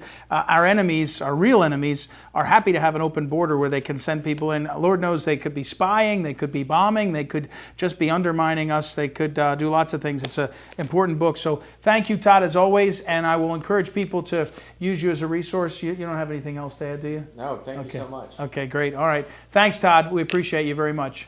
Thanks for having me. Happy to do it. All right, everybody. We're going to take a break. When we come back, we've got Congressman Thomas Massie. Congressman Thomas Massie. Don't forget our quote, "The battle, sir, is not to the strong alone. It's to the vigilant, the active, the brave." And be vigilant, active, and brave on your college campuses. Thank you, Mason, for being here. We'll take a break and be back in just a moment with Congressman Thomas Massie. Be right back.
Welcome back. 29th Phyllis Schlafly Collegians Summit. And one of our favorite guests over the years has been Congressman Thomas Massie. I tell people, if you're in college, he was in college too once. He went to MIT though. And while Twice. You went there twice? Yeah. And then while he was in college, he had like, I don't know, 20 plus patents or something. So you may not do as much in your college years as he did, but that's okay because he's also in Congress. Congressman Thomas Massie, two major issues that people, our collegians, have been talking about that you have had a voice in the last couple of months and the last week. COVID and the lockdown, and then of course this guns debate. So I don't want to miss either one of those. But my kids asked me first to make sure to find out about the famous Klux capacitor. Yes. The brief update for our collegians. If you're on a campus and they're doing sustainable living and you're kind of into it, that's cool, whatever. You have an opportunity to raise your own chickens in the Klux capacitor. So Yes. please. So I built a chicken tractor. It's a cage on wheels, and it moves itself. Imagine a Roomba with chickens, a giant Roomba with chickens. Yeah, that's okay. And it's right now, like every 10 minutes, it's moving 1 inch on my farm and moving chickens about so that they get fresh grass and pasture, and the hawks and the coyotes can't eat them while I'm here. Okay. And it's working great. It's running on the farm. It's in 5 or so years. You've been working on this for 5 years, 4 years? So it's not a new thing, and it's working. How many chickens in one unit? If you're doing meat birds, you have about 40 chickens in a unit, and in 42 days they go to freezer camp. Okay, we're not going to talk about what happens at freezer camp. No, let's just move but on. If you're not into chicken wings, okay, then you could put your egg layers in there, and they can go as long as you want. Okay, all right. Well, so it's not yet. Then they go to freezer camp. It's not on the market yet. But right. the prototypes are deployed. Okay, and patents pending. And it's not sentient yet. I know there's all these AI alarmists out there. Yeah, not yet. I'm hoping that it hasn't gone sentient and taken over my farm while I'm here. Well, but who knows? All right. It's only got an 8-bit microprocessor. Okay. Congressman Massie represents Kentucky's 4th district, I meant to say. He's a member of the House Liberty Caucus, previously served as the judge executive of his county, which is a county executive position. So, and I mentioned, now, before I get to the real meat of this, no pun intended, you tweeted a couple days ago, no pasteurization without representation. Yes. Now, what's going on there? It's National Dairy Month, so Yes. what does this mean? Well, I believe in freedom in every aspect. You should be able to choose what you and your family eat, right? And also, you should have a choice on whether you take a vaccine or not. Right. But this includes the full spectrum, so you are what you eat, and I think you should be able to eat consume raw milk if you want. So no pasteurization without representation. Isn't this a Phyllis Schlafly thing? I think I know this, right? Well, this is a matter of public record that when I was a teenager, and viewers can judge for themselves how long ago that was. Long time. But Phyllis Schlafly, my mother, every Saturday drove about a half an hour to a dairy farm in Illinois to pick up about 12 gallons of unpasteurized, unhomogenized milk. She had gallon jars, which originally came with mayonnaise for restaurants, and she would fill them up with, and the cream would rise to the top. And just like in Congress. Not. Is there any cream? Anyway, good. That's what our growing family lived on. So my wife travels to an undisclosed location once a week, picks up raw milk yogurt, Greek and regular yogurt, sour cream, butter, the whole shooting match. And I love it. I used to just be an advocate for it. I honestly, the first several years of Congress, I just advocated on the principle of it. Freedom, right. And then I decided, I better actually find out what I'm advocating for. And I started consuming it. It's got so many health benefits. I will say, and we're talking to collegians, and it is so important because the kids love the Teslas, they love all this stuff, the technology, and Congressman Massie is home. There is some coverage of it. There's a documentary kind of Off the Grid with Thomas Massie. Yeah. There's some YouTubes on a account called Old Milwaukee 100 that may or may not be the account of a congressman on how I took apart a battery out of a wrecked Model S Tesla, rewired it for 48 volts, put a microcontroller on it, and it runs runs my house every day for the last 4 years. Yeah. The power comes in from solar panels. By the way, I'm the greenest member of Congress. Yeah. That's on my Twitter account. Nobody dares fact check that because they're going to find out it's right. All right, I want to go back to, because we have too much to cover with you. We're talking We about gotta do Thomas guns. Massie. I came here to do No, guns. wait a second. Before we get to guns, you said something. Phyllis Schlafly passed away before the COVID pandemic hit, obviously, 5 years ago now, 6 years almost. I remember asking her about vaccines, and she said, there are friends I have on both sides. So this is before the vaccine, this one. But she said, the line I draw is that the government shouldn't be telling people what to do, and especially, she said, children. Government can't tell parents what to do with their kids. Did you ever dream we'd get to the point where we are in this country? No, my litmus test used to be Second Amendment on politicians. Now it's COVID tyranny. And tell me what that means. It used to be what? If I asked you about the Second Amendment and you gave me some answer about duck hunting, yeah, I'm like, okay, you know that, right? Wrong okay. answer. Okay. Doesn't understand any of the Constitution. Okay, that was my litmus test. I'm not like Mike Lee, where I've got like a 60-point questionnaire on the Constitution. Right. But I only need to ask one question. But on COVID, if you went for the lockdowns, if you went for, we can force you to do this, we can force you to shut down your business, if you don't get it, like you don't understand freedom, and you're a danger to this country. And so it's sticky on the private companies. Could they mandate it? But if you believe that, they can mandate you to get a tattoo, on your forehead, if you believe that your employer has that kind of authority to do those things to you. And the way I've resolved it here in Congress, and I just tweeted this again, if your private organization has a vaccine mandate, don't bother asking me for a meeting. You will not get in my congressional office. I'm not breaking any law. I'm not depriving you of anything. I am saying, if you're a freaking communist, Marxist, totalitarian, and you run your business like that, it's your right to do it, but you have no guarantee that you can talk to me about anything else. And you'd be surprised the number of people who are shocked that I take that seriously.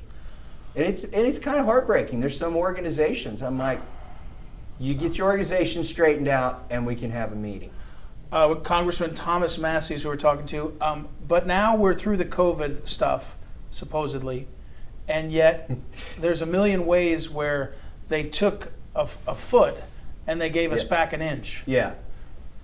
How do we get the rest of it back? Once I've decided after being in Congress, actually as county judge executive, what I realized was government is what the people in power can get away with. It's not necessarily what's written down in terms of the rules. Like when I was elected county executive, I went back, there's all these rules on how you pass ordinances, and I got really excited. They didn't follow any, they broke the rules, 24-hour notice, to the press before you pass an ordinance. And my first thought was go in and find all the places where they didn't cross the T's and dot the I's and get that ordinance off the book. And what I realized is once you've lived with something so long, and the people accept it, it's almost sort of like a common law type thing. It's not good. And so there's part of our liberties we're not going to get back. They have trained or, brainwashed children. We got to push hard, but I don't know that we're going to get all the liberties back. We got to fight like heck, though. All right, now let's talk about guns. Thank you. So the Second Amendment is about the Second Amendment's about here and talk about guns. Second Amendment. Oh, wait, before we get to guns, John, did you have anything you wanted to say about the COVID stuff? Well, no, forget it. John's column, which is just going to press today, right? Sometime today, last night. What day is it? Yeah, today is about the guns, right? It's about the 10 or the 20 senators that have decided that they know for the country what should happen. So, can you stop them? Well, I'll tell you what I did in the Judiciary Committee in the last 2 weeks here in the House. Okay. So they had, I call it the Gunnibus bill. There were 6 bad gun control bills in one. And it's because they know none of them will work, so they put 6 of them together and they try to make up for it in volume. Okay. For instance, there's a provision in your, people in college may be interested in this. there's a provision to ban 18, 19, and 20-year-olds from being able to buy a long gun. Now, there's already a ban on buying a handgun from an FFL if you're 18, 19, or 20. But the Democrats, they're calling it assault weapons ban, but it actually applies to any semi-automatic rifle or shotgun that accepts a detachable magazine. So they've vastly expanded the scope of what they're going to ban. Eventually, they want to deprive anybody under the age of 21 from exercising constitutional right. Imagine if they did this with free speech or something. They put some kind of age restriction on it. So I made the point in the committee that because they said their brains aren't fully formed, 18, 19, and 20-year-olds. And I was like, wait, let me get this straight. You can be old enough to vote and pick who's going to run this country, and you're saying your brain's not fully formed. You can be, old enough to vote or to die for your country. Right. In fact, you can be conscripted into military service. And I asked the chairman of our committee, are you saying their brains aren't fully formed? And he said, yes. And they said, so you're telling me we have to draft people whose brains aren't fully formed to die for this country? And he said, yes. I mean, it was an amazing admission of their hypocrisy here. Right. But they don't care about hypocrisy, right? No. Right. So I offered an amendment. I said, because their bill doesn't apply if you're a member of the active member of the military.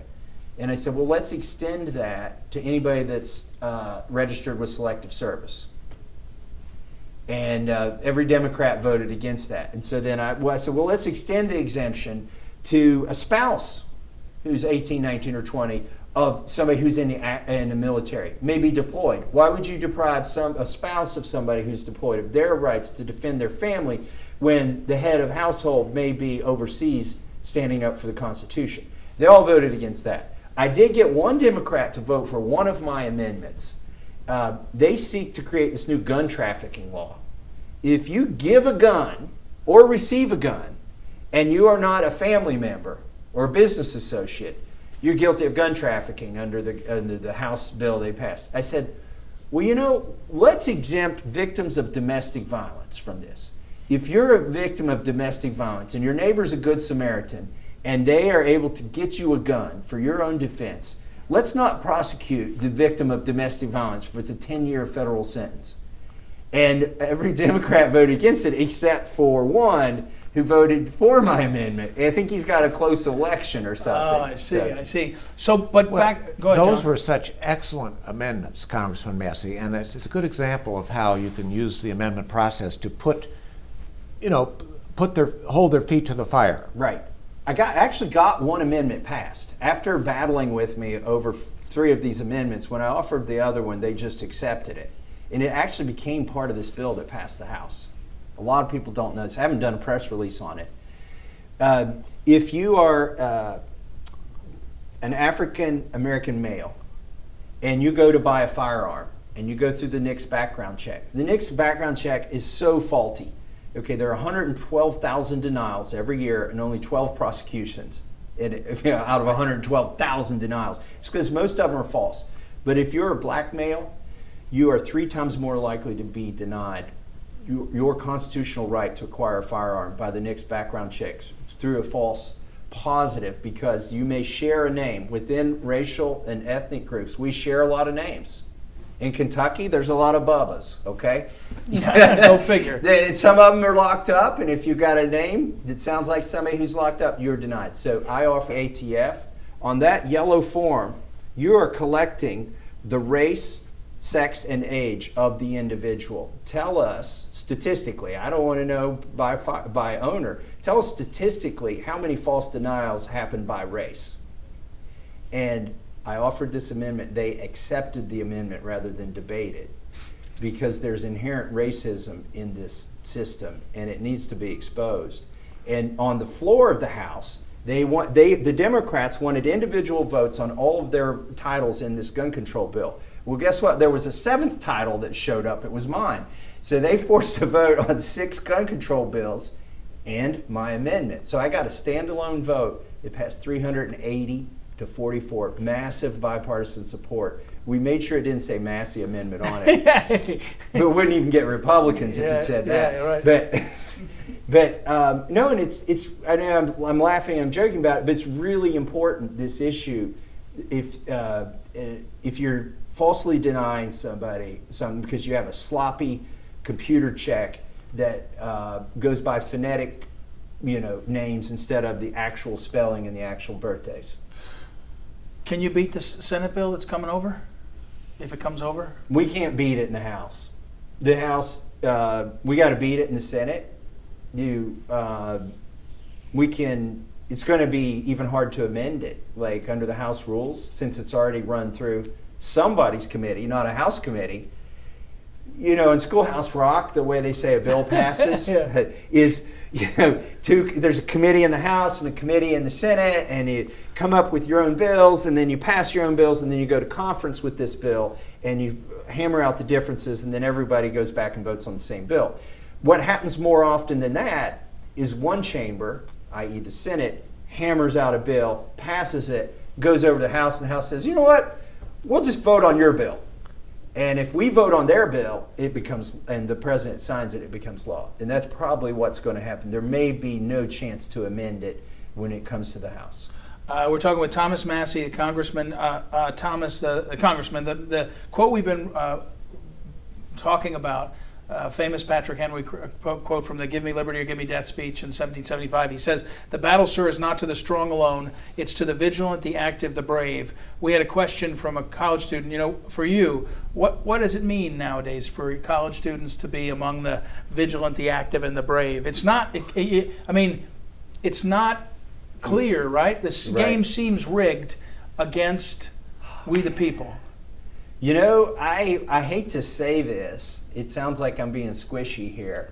But if you get a liberal professor, it might be brave, but it might not be prudent to pick a fight with that professor.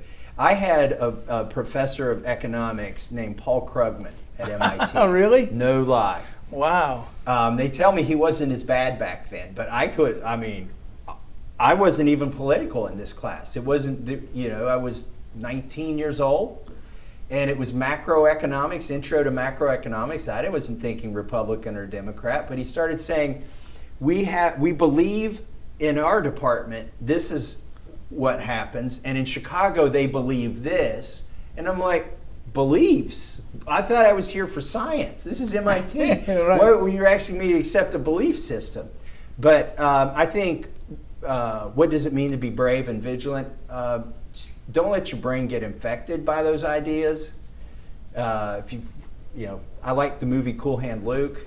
I stop it for the end of it because I don't like the ending. Right. But digging a hole, boss. Shaking a tree, boss. Yeah. If you can operate on a different plane, but don't, and then back in your dorm, be brave. Let the people know your brain didn't get infected in that classroom, and try to change the hearts and minds of your cohort, not your professors. John, thoughts or questions for Thomas? We didn't get onto patents much, which we appreciate his great role in that. But do you have any thoughts, John? Well, you mentioned the Senate versus the House bill. Yeah. The only reason there might be a Senate bill is because 10 Republicans have said they're amenable to have some type of a bill. And I looked up those 10 Republican senators. Not a single one of them is facing the voters this year. 4 of them are retiring, and 5 of them are not up for re-election for 4 years. 1 of them is up in 2 years. None of them are up this year. Now, doesn't that tell you all you need to know about how Washington works? No Republican senator who's up for election this year, and of course all Republican House members are up this year, would vote for gun control. Right. They're relying on the short memories of the voters. The ones who will be up for election in 4 years or 6 or 4 or 2 years, they are hoping that by that time things will have moved on, you will have forgotten, and there'll be another bright, shiny object to occupy the imagination of the voters. That's what I think. Will it work? It might. It works a lot. It has worked for a lot of those senators. I've their favorability isn't that high, but every 6 years they manage to increase it. One last question, Thomas Massie. The January 6th Select Committee propaganda effort, I mean, it doesn't even have the hallmarks of sort of the American ideal of real back and forth, right? I mean, no, there's no adversarial not even argument. It's a star chamber. I talked to my colleague Scott Perry from Pennsylvania, who's been accused of seeking a pardon from the White House. He said, I have no idea where that came from. Like, they brought somebody in front of there that decided to say that. Right. I said, well, Scott, we were at the Christmas party. I think you bumped into a lady and said, pardon me, ma'am. And she mumbled something and you said, beg your pardon.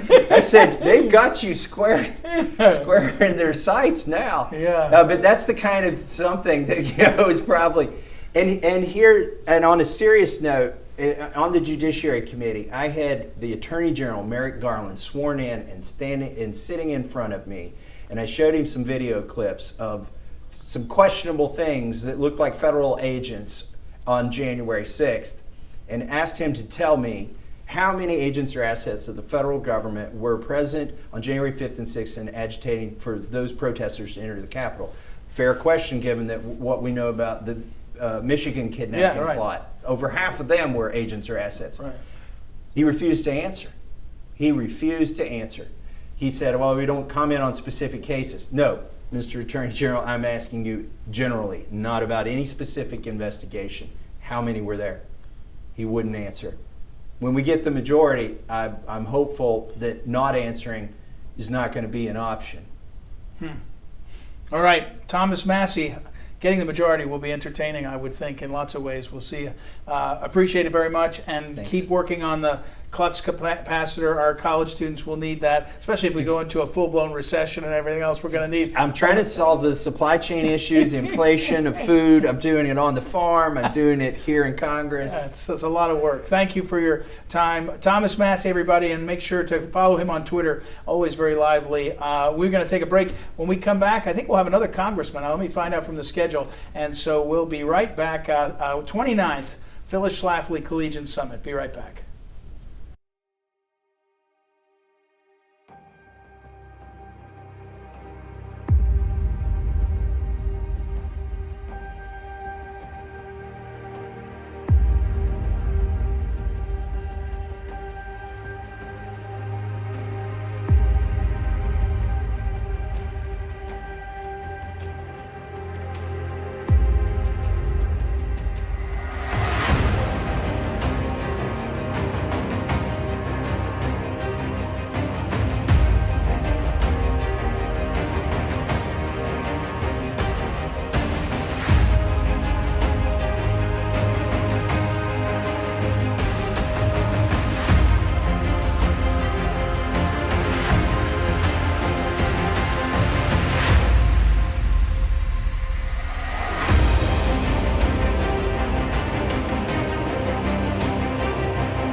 Welcome back. It's the 29th Phyllis Schlafly Collegians Summit. We're talking to, I've been telling you each of these great guests, we're talking about what's happening in our nation, what you can do about it as a college student. We framed our conversation around this Patrick Henry quote that people know, the give me liberty or give me death, is the main part of it, of course, from 1775. But a different piece of it is this quote: the battle, sir, is not to the strong alone, it's to the vigilant, the active, the brave.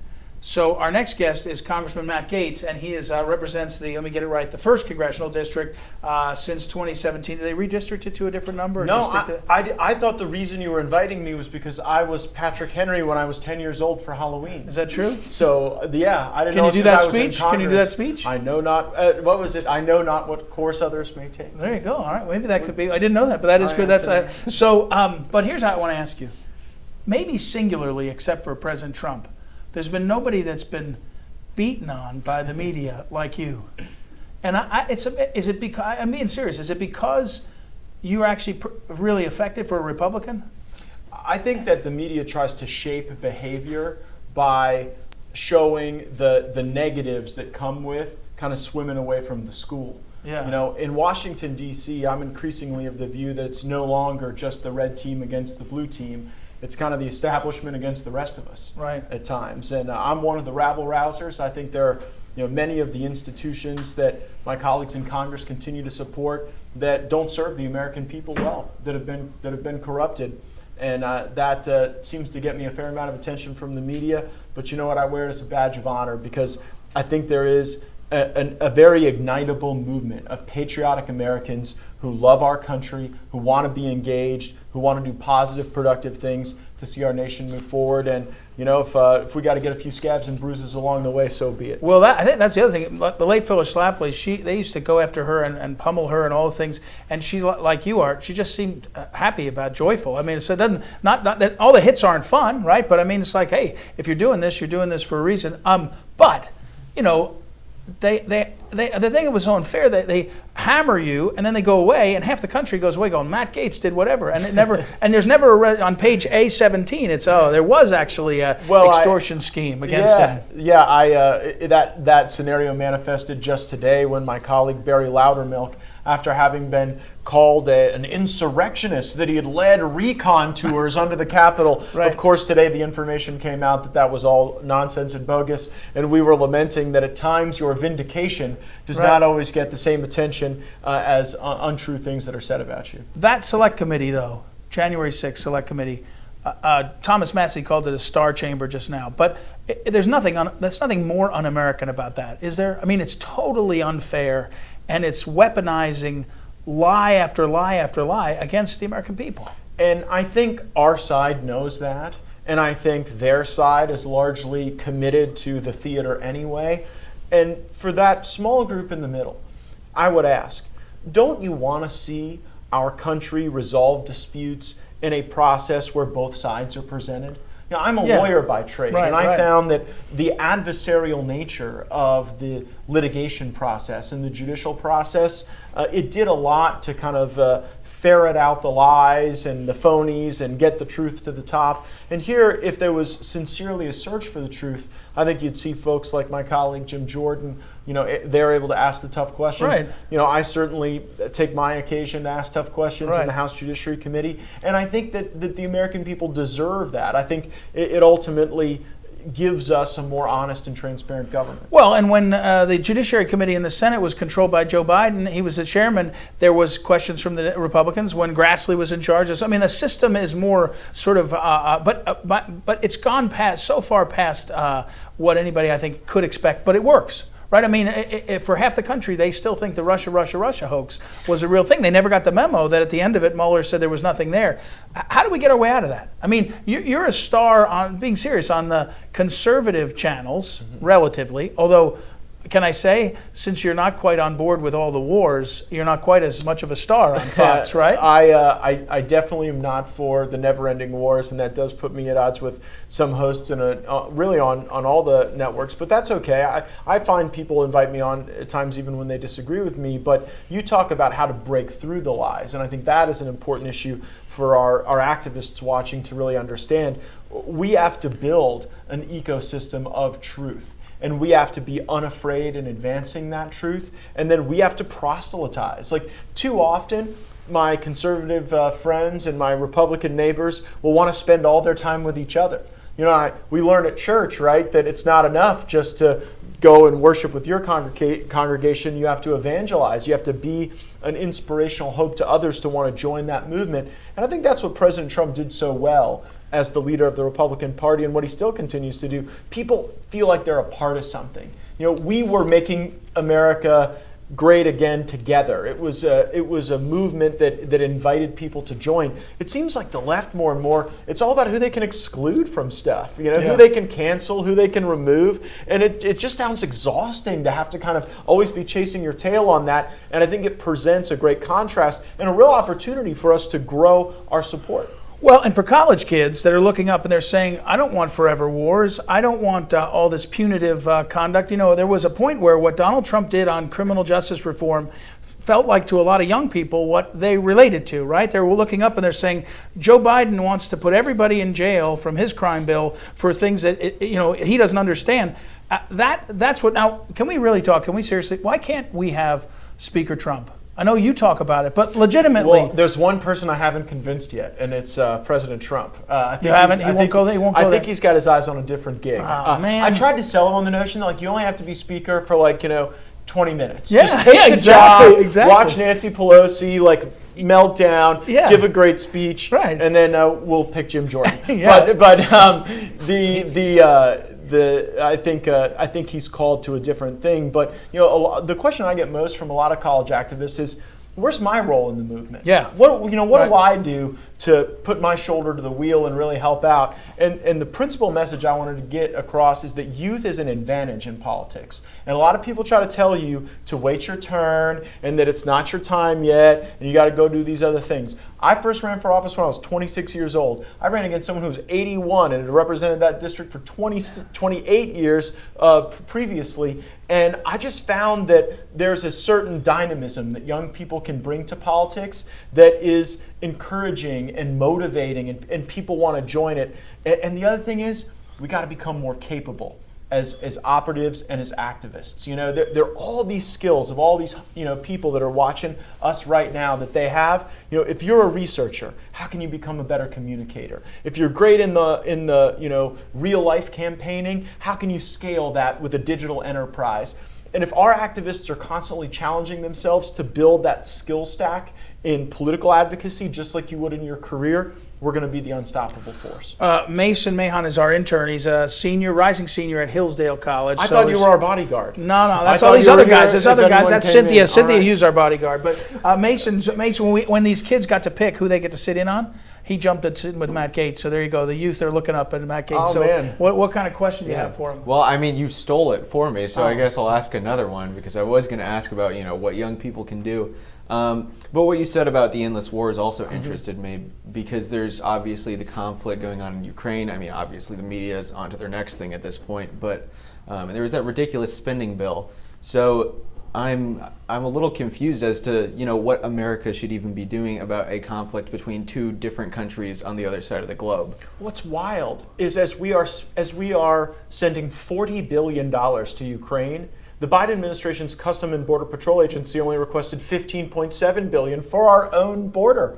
And while we go try to deter Russia in a land war in Europe, they are actively being invited into Nicaragua in the Western Hemisphere, where they're engaging in unprecedented security relationships just a short boat ride or a short plane ride away from the United States. And so there's something intellectually dishonest when leaders in both parties tell us that conflict is more important than the things that affect our lives. And by the way, they've made that conflict affect our lives in the worst possible way by not preparing for the changes in fertilizer costs, by not seeing how food would change in the global marketplace, particularly in Africa, where we're actually going to start to see governments topple because of food security. But remember this, when we had the first vote on these sanctions and the entanglement with this war, there were 3 Republicans who voted no. Thomas Massie, myself, and Marjorie Taylor Greene. Now 57 voted no against the last endeavor.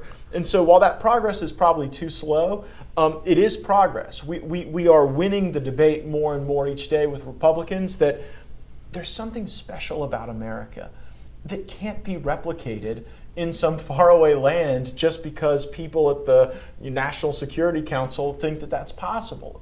I think about America not just as an idea, but as our home. And you can't just build it out of sand and blood and Arab militias in the Middle East, and you can't will it upon fledgling democracies in the former Soviet Union and expect that will be resilient. I mean, the way we had to carve this nation out of a wilderness was creating heroes, believing their stories, forming a nationalism around the uniqueness of our country, and for Ukraine or Venezuela or Cuba or any other place to go beyond their current condition. I think they need that type of a nationalist movement to be organic, not exported by the United States. Congressman Matt Gaetz, and you can find his Twitter handle at Matt Gaetz, is active. Also, gaetz.house.gov to see all his official stuff. We'll tell that these college kids will maybe be voting for the first time in 2024. Do you want them to vote for candidate Trump? Absolutely. I believe that Donald Trump has led a political realignment in our country that is positive and that wins. There are people who will vote for President Trump who will not vote for any other Republican, right? Because there are a lot of Republicans who they feel have let them down. Trust is a series of promises kept. And we've broken a lot of promises to our voters on the border, on spending, the national debt. And I think that he will be able to marshal the enthusiasm to lead us to victory. So I am enthusiastically for the president, but honestly, I think there's an awakening now that's broader than just 1600 Pennsylvania Avenue. We now have a movement that is more vertically integrated, I think, than ever before. It used to be you couldn't find folks to go run for the county commission or mayor or school board, and now we have these people who love our country and want to see a robust education system out there running for these positions. And as a congressman, there's something inspiring about that. Like, we know we got backup now with better state legislators, with better people in local government, and we can really get this thing rolling again if we get the right leadership in D.C. One last question about our college students. In a world, and I'm looking next, Cynthia Hughes is coming, that's talking about the January 6 prisoners. Yeah. That they gotten themselves in the wrong place and they're being punished, right? They're being held and punished. College kids, you say the wrong thing, they ruin your life.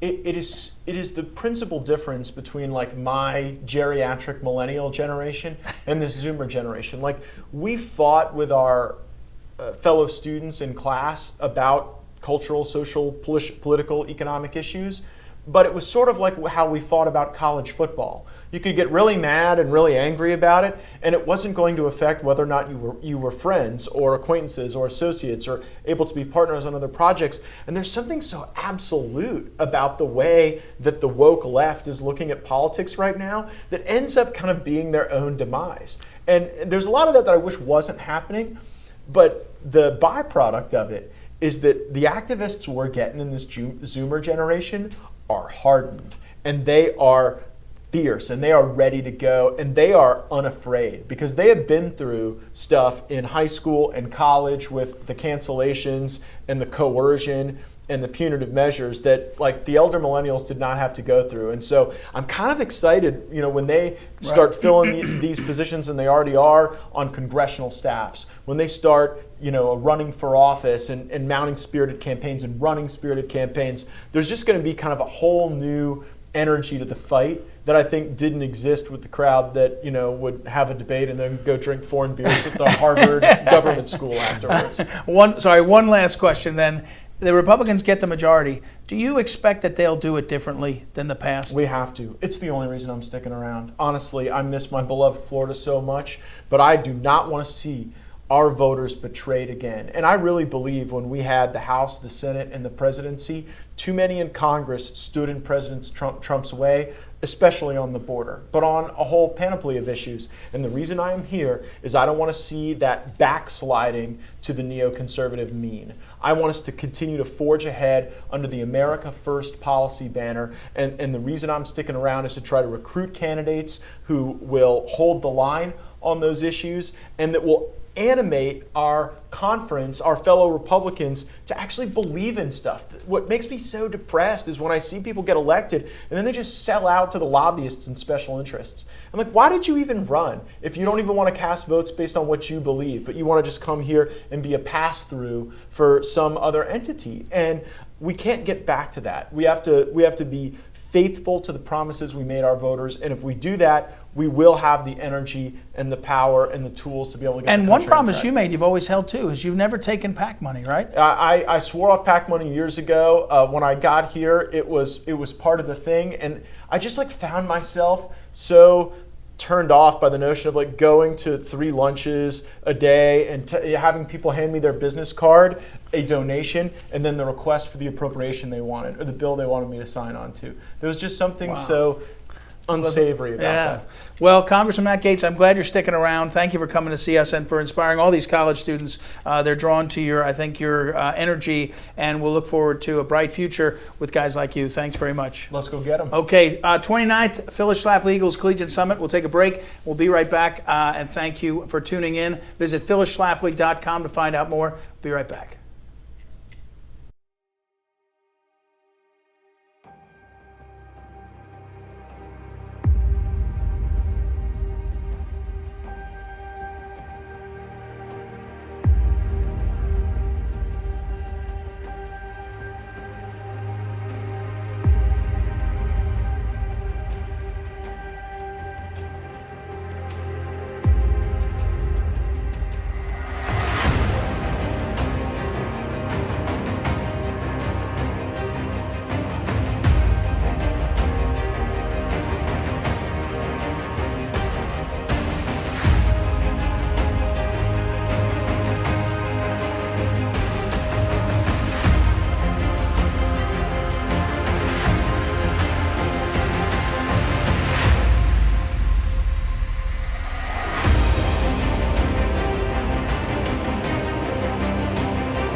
Welcome back. Welcome back. It's Ed Martin here. It's the 29th Phyllis Schlafly Collegians Summit. And I tell you that partly so you know we've been doing this a while, and Congressman Matt Gaetz just finished. He shook my hand. He said, you guys nailed it. You know what you're doing. Here's the thing. For the college students that are watching, and if you're watching this now a week later on YouTube or wherever you are, we have a lot of resources. We want to be for you. We want to help you understand what the issues are. We want to also build, as we talked about, if you're going to be some of the vigilant, active, and brave, you also want to have around you solidarity. Other students have been going through the same things, have gone through different battles. And so please go to phyllisschlafly.com. If you like what you're seeing here, do me a favor and like it and share it. Subscribe to our YouTube page and spread the word. So our next guest is Cynthia Hughes. Cynthia Hughes has the distinction of being the founder of the Patriot Freedom Project, not because she thought it would be fun to have a freedom project or she wanted to be an activist, but because one of her family was swept up in the January 6 prosecutions. And she decided not just to be worried about her nephew, I think we call him, but her family member, but also all the other families who have had all kinds of troubles. The people that were arrested were not the wealthy and the privileged. They were arrested in part because they were targeted, in my opinion, and they have less resources, and they've had family members who are suffering. I know personally, I've been involved with 3 of the cases myself. But so Cynthia, welcome. And first of all, how did you react to January 6th? How did it sort of the days after, the weeks after for you and your family? And then how did it become this cause for you? Well, first of all, thank you for having me. Yep. It's always a pleasure to be with you. Yep. Confusion, anger. I could not connect with my loved one. Yep. I didn't know where he was for a few weeks. He was at 6 different jails before he ended up, 5 before he ended up in DC, where he got COVID. Solitary confinement, 1 hour a day out of his cell. I'd get a phone call sometimes for a quick 3 minutes. He'd have 50 minutes to take a shower, call his lawyer, and call me. That's what it was like in DC for all of these men. And I was very frustrated 6 months later that this was still going on. And so I decided to act. I thought there needed to be a support group for the families, you know, a place to go where you could connect, a place to go where you knew another person knew what you felt like and what you were dealing with. And so I started a support group. And before I knew it, I was talking to the most amazing woman on the planet, Julie Kelly from American Greatness. Oh, yeah, of course. And then next thing I knew, I was getting a phone call from Debbie and Dinesh D'Souza. Yeah, of course. Who were applauding my efforts, and they made a $100,000 donation. Yeah. And I turned my family support group into a nonprofit, and Patriot Freedom Project was born. PatriotFreedomProject.com, PatriotFreedomProject.com, and for our college students that are sitting there, just to the facts after the January 6th events. There were swept up all these different people, men, and put in prison. And then echoing out from that, the support group you mentioned, you've spent hundreds of thousands of dollars that people donated to help families. They got kids with learning issues. They've got rent. They lost jobs. Their husband was the breadwinner. How many people are affected? If you not just the prisoners, but how many people would you guess? I know you don't know the exact number, that and devastated in a real sense. Well, it would be in the thousands. I mean, we have 860 people, give or take, who have been arrested, charged, and indicted in this. You have almost 100 people that are still behind bars. Most of them, the majority of them, are in pretrial detention. There's a handful that have already gone to trial, right, and they were all convicted. Every single jury trial resulted in a conviction, and they're now awaiting sentencing. And some of them are not going to get sentenced for months, like my nephew. We went to trial 2 weeks ago.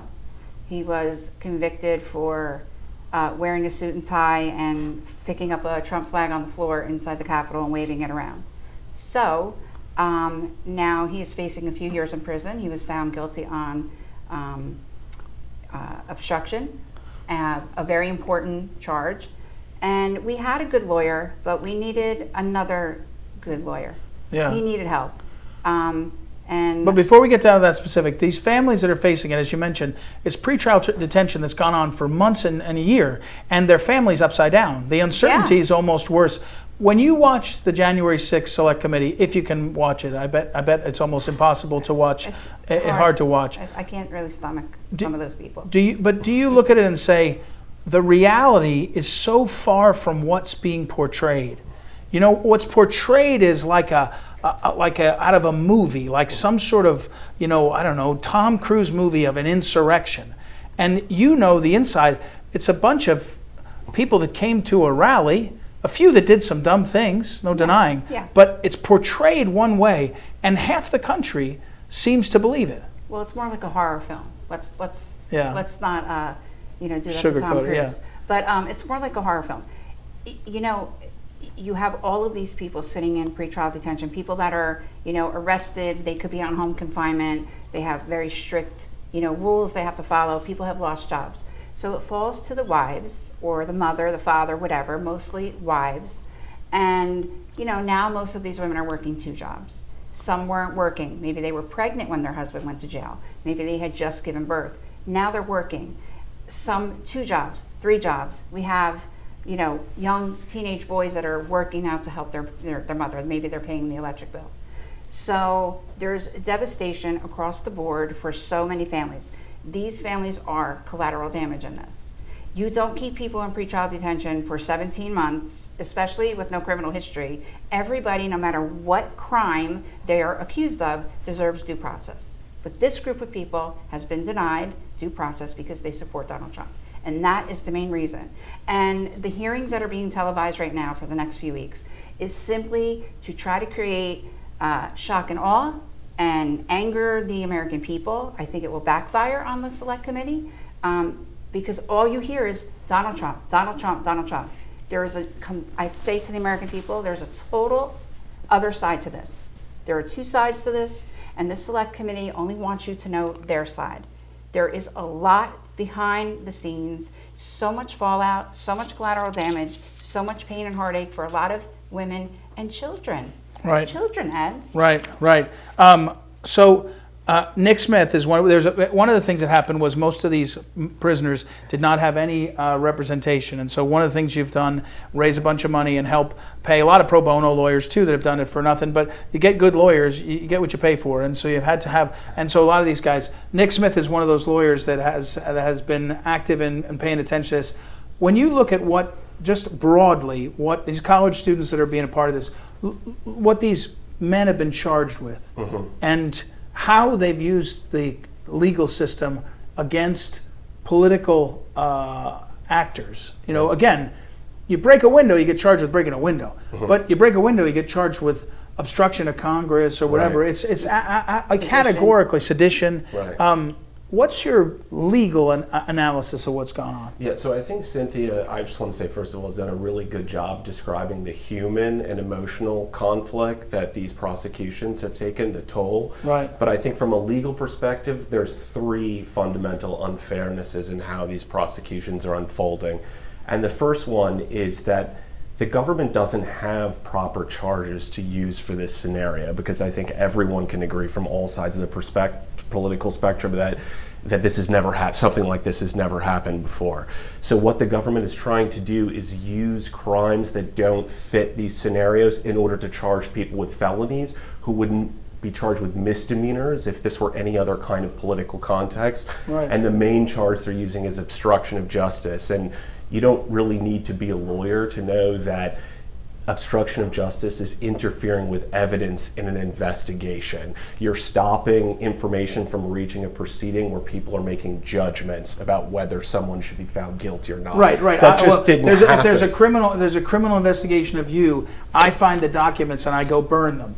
Right. I've obstructed justice. Or you're suborning perjury. Right. You're Okay. bribing jurors. You're preventing a process from making a judgment. That's what obstruction of justice is. They've thrown that out the window for January 6th. They said you don't need an investigation. Everybody agrees the joint session of Congress wasn't investigating something. The classic examples of obstruction of Congress are Iran-Contra, where subpoenas are issued, there are warrants, you're calling witnesses before a committee in Congress and you're asking them questions. If you interfere with that, that's obstruction of justice. Nobody claims there was any investigation on January 6th. Nobody claims there's any evidence. So what you have is a horrific scenario where the government has charged over 300 people with a felony offense with a 20-year maximum sentence, which has no basis or precedent in law before January 6th. That's kind of the first unfairness. Okay. This charges that are not being properly applied across the board. If you ask any white-collar lawyer in Washington, D.C., they would tell you privately, because they don't support these defendants, this charge has no basis. Now, And wait, yet- let me pause because I'm a collegian at heart. I want to simplify this again. You said there are three problems with this. The first one we just covered is that this isn't obstruction of justice. So that's number one. And other crimes that are right. being misused. The second is that protests outside of the Capitol had never been prosecuted in this manner before. Not with the same charges, but with felonies, with crimes that were different from just trespass and being where you shouldn't be. So Right. there's it's called selective prosecution, meaning we're taking one group of defendants and we're treating like differently than like. Right. And that's a political sort Right. of decision. That's the second kind of unfairness. Right. And the third is the political connection between what's going on Capitol Hill with the politics and the committee and prosecutions. What we see are prosecutors who are actually trying to manipulate and orchestrate the proceedings on Capitol Hill by filing charges that are timed to coincide with primetime hearings on the Capitol. And that's just something that we don't really do in this country. We don't mix politics and criminal justice in that way. That's something that you kind of classically see in places like the Soviet Union with show trials and things like that. But if you're a college student and you're looking up at this, and you're college students, so your history's relatively short, 5 years, let's say. It looks like the system is rigged. So why isn't this fair rigging? I mean, my point is, if you're a college student, you're saying, I watched Hillary do whatever, I watched this group do whatever. There's one standard for one group, there's one standard for another group. That looks more and more common. I mean, it's a problem. We agree it's a problem. But how do you break that out? I mean, as you were saying that, I thought, I walk around these neighborhoods in D.C. You're not going to get a jury that buys that this is unfair. I think if you're watching this unfold and you're troubled by it, you should be. And that what you should do is complain about it and speak and voice yourself about it and take some action and complain and protest, because what's happening is incredibly unfair. And it's something that we don't really see in this. PatriotFreedomProject.com is the website. If you can find out more about it. You can support what Cynthia's doing and what lawyers like Nick are doing. I'm a part of it too, because it's just unfair, and the system needs to be challenged on sort of every front. You can't just wait and have, say, a new president solve it. It's got to be on every front. Cynthia, last sort of line of thought. The impact on the families, like you mentioned the word collateral damage. To hear the stories, it's heartbreaking. And people need to know that it's not just Matt Gaetz and Liz Cheney fighting it out. It's, as you mentioned, people are getting divorced over this. They're losing their homes over it. It's a terribly un-American thing. Yeah, I got a call on just this past Sunday from a young wife. She has 3 daughters. Her husband just took a plea deal. He's facing 8 years. Wow. We've already had to relocate her through the generous donations of the American people with Patriot Freedom Project. And we just got another phone call. She lost her babysitter. So she's having trouble finding, daycare for, right. So she can work. She's got to work to support her family now. Right. She got a call on Sunday while she was at work from her neighbor. The babysitter left the children alone, and they were wandering around, 3 years old, 2 years old, in the yard by themselves. These are the things that we're facing. And I watched an interview with Darren Beatty, and he says that what we're dealing with is nothing short of a humanitarian crisis. And he's right. And the problem here is that these people are already guilty.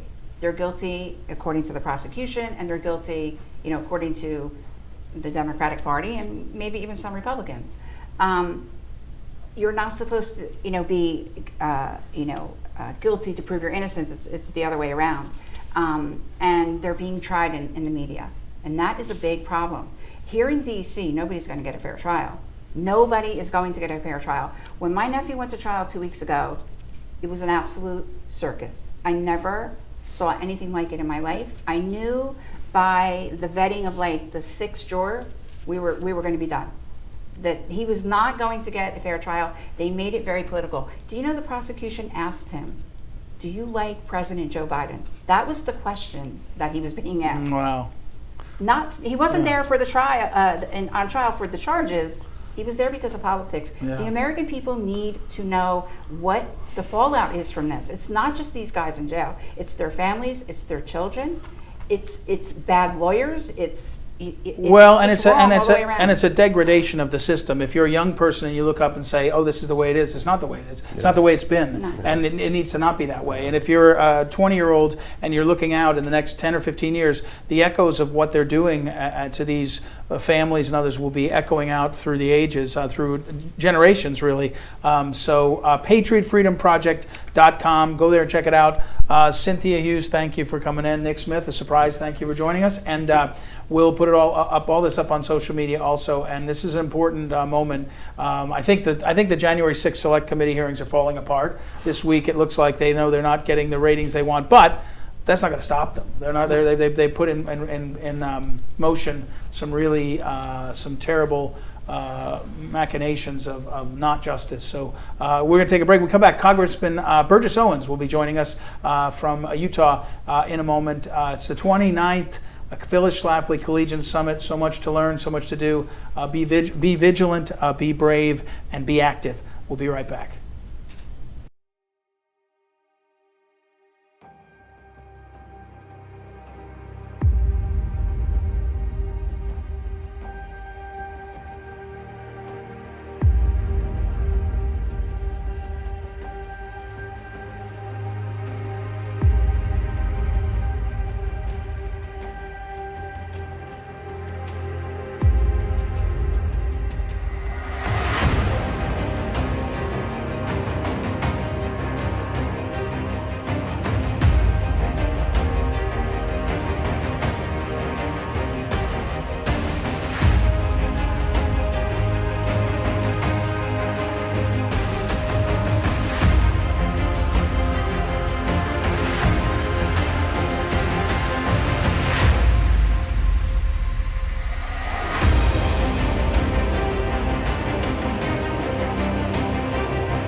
We've got some college students here. Another one of our interns, what are you, a sophomore, Rising junior? sophomore, yes. Rising sophomore at Christendom College out in Front Royal, Virginia. All these great, what we hear from people is more information, but also connecting people, college students, to each other for solidarity. So go to phyllisschlafly.com and find out more there and sign up for our emails and all. Our next guest is Burgess Owens. Before he was a big shot. No, wait a second. Way back, he was a big shot. He won a Super Bowl. That was the thing you used to have. There it is, the Super Bowl ring, and beat the Jets with the Oakland Raiders. And years ago, when you came around before you were in Congress, you had signed a bunch of your picture of I guess you were knocking down a pass or picking off a pass. Which was it? Attempting to catch one. And in the Super Bowl, and signed a bunch of them, and the young people love that. But so you won a Super Bowl, ran for Congress, and won for Congress, representing Utah's 4th district. So, which is harder? Being in the NFL or being in Congress? Well, I'll tell you, the one that's most important is being in Congress. Really? And I'll say this too, and I'll say this to all those that are watching. You know, we have a chance to serve, and particularly during these times when our country's but coming back from the brink. And I think we're all going to look back on this time and realize this is the greatest time we've been around. So this is no question. You 7 kids? How many kids? 6 kids. 6 kids. Super Bowl ring. 16 grandchildren. I think I remember that you started a couple of businesses and had one maybe fail and then restarted, ran for Congress and won. But have you ever seen a time like this in our history? The media and the culture trying to divide us? Well, I tell you, I think this is a combination of what's been happening for decades. It's been a slow progress to get to where we are. I think the upside, we're going to look back and look at those last 2 years of COVID and recognize the curtains will pull back. American people have a chance now to start talking to each other about issues that are very important to all of us. And this is no question probably the most important time in our history, in our recent history, because we're pulling our country back from the abyss. And we're doing it because we, the people, are talking again. We're sharing this misery together. And because we're now talking about whether inflation or crime, whatever it might be, and we're realizing that we need to really come together and make some good choices now. I mean, I have, according to the experts, I have all the privilege, right? White male of a certain background, so I'm not supposed to be able to ask or say, but when you see the 1619 Project and CRT, you experienced discrimination. But do you recognize that, or do you recognize some instinct in that is trying to be honorable, but doing it wrong, or is it evil? No, it's pure evil. CRT. It was actually, if you think about Karl Marx, the founder of Marxism, communism. His whole thing was the first battlegrounds rewriting of history. Why is it important for Marxist socialists to steal our history? And that's what it is. It's theft. It's stealing our history, because they recognize within our history we find pride in our past, appreciation for where we are today, and a vision for our future. That's always been who we are, by the way. We have always been a very optimistic country, a very forward-leaning people. We've been that people that we started off saying becoming a more perfect union, because we knew that we were not perfect. We're always getting better. So we have to just keep in mind, at the end of the day, are we optimistic, hopeful, or are we less? Anything that takes away that is evil. And that's what CRT is. That's what the hard left is. It's nothing about that ideology that is pro-American. Are you allowed to let a college student wear the Super Bowl ring? Absolutely. Is that allowed? Because that's what I think Mark really wants. Now, you got a good question, or are you gonna? Yeah. So all right, here we so I go. was wondering is racial topics are very divisive. And a common tactic that the left will use, whether it be race or gender, is, you're a white male, you can't have an opinion on that. So what would your response be to someone like myself, a white male? Well, whoever would say that is a racist, and that's what we have to recognize. We have to get to the point, and I've been saying this for years, we need to know our history, see how far we've come, how much we've accomplished. And for white Americans, we need to stop apologizing for who we are, the great things we've accomplished. For black Americans, we need to stop asking for things we haven't earned, and to think that because we're not where we might want to be personally, that is somebody else's fault. This country's been based on meritocracy. It's been based on our Judeo-Christian values, which means we, every single generation, get better looking at each other inside out versus outside in. We've done it. I've seen it throughout my history of growing up in Deep South to where we are today, and that's why history is so important. If we know our history, see how far we've come, that we've had great people who were not perfect, but have given us this opportunity to continue this process, then we have nothing but be proud of who we are. So just know that those who want to divide us is a reason for that. The most powerful 3 words are "we the people," because it means unity. And after that, the most powerful 9 words is "if I can do it, you can do it." Because we all go through struggles, and if we can tell each other that you can make it through this, gives us more hope and moves us forward a little bit. Congressman Burgess Owens, at Rep. Burgess Owens on Twitter, owens.house.gov. Also, I'll come back to this, but he's an author. He's author of a number of books. The latest one is "Why I Stand: From Freedom to the Killing Fields of Socialism." But university life. When you were a kid, you played football at the University of Miami. Now, for the record, before they were really winning. Way before. Way before. They weren't winning back then. No. They became the U or whatever the symbol is afterwards. But you can ride that coat. You got a Super Bowl ring. You got the Super Bowl ring, so it's okay. But university life has changed dramatically. The combination of social media, the combination of alcohol, drug abuse, the whole everything about it. How do you talk to college kids about finding your way? And you got, again, 6 kids and all these grandkids and experience. Well, by being honest and being courageous about who we are, not apologizing. Again, I look at the time I grew up was one of the biggest blessings. I grew up in the Deep South, days of KKK, Jim Crow, and segregation, in a remarkably successful community and family.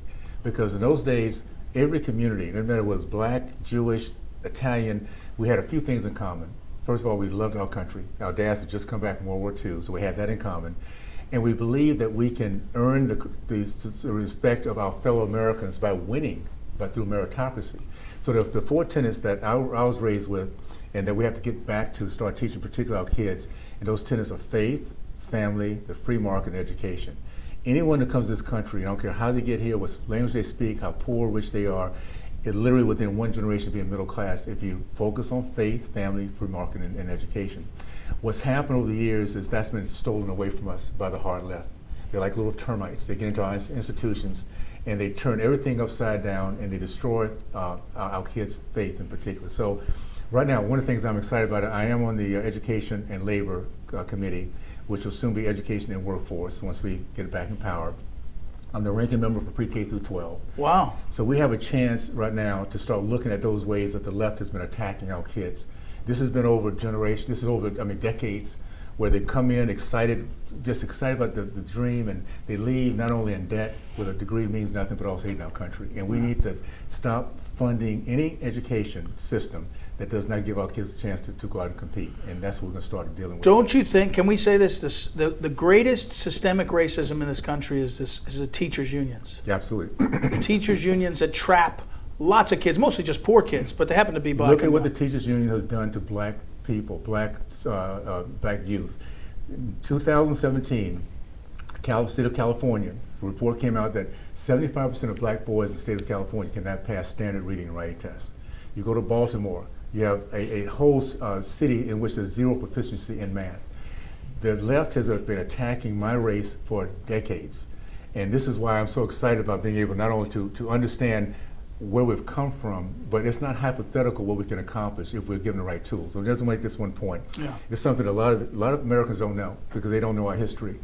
The 40s, 50s, and 60s, 1940s, 50s, and 60s, there was a black community because of those 4 tenets that led our country to growth in the middle class, men matriculated from college, men committed to marriage. Over 70% of black men married the mothers of their children, and they were committed to them.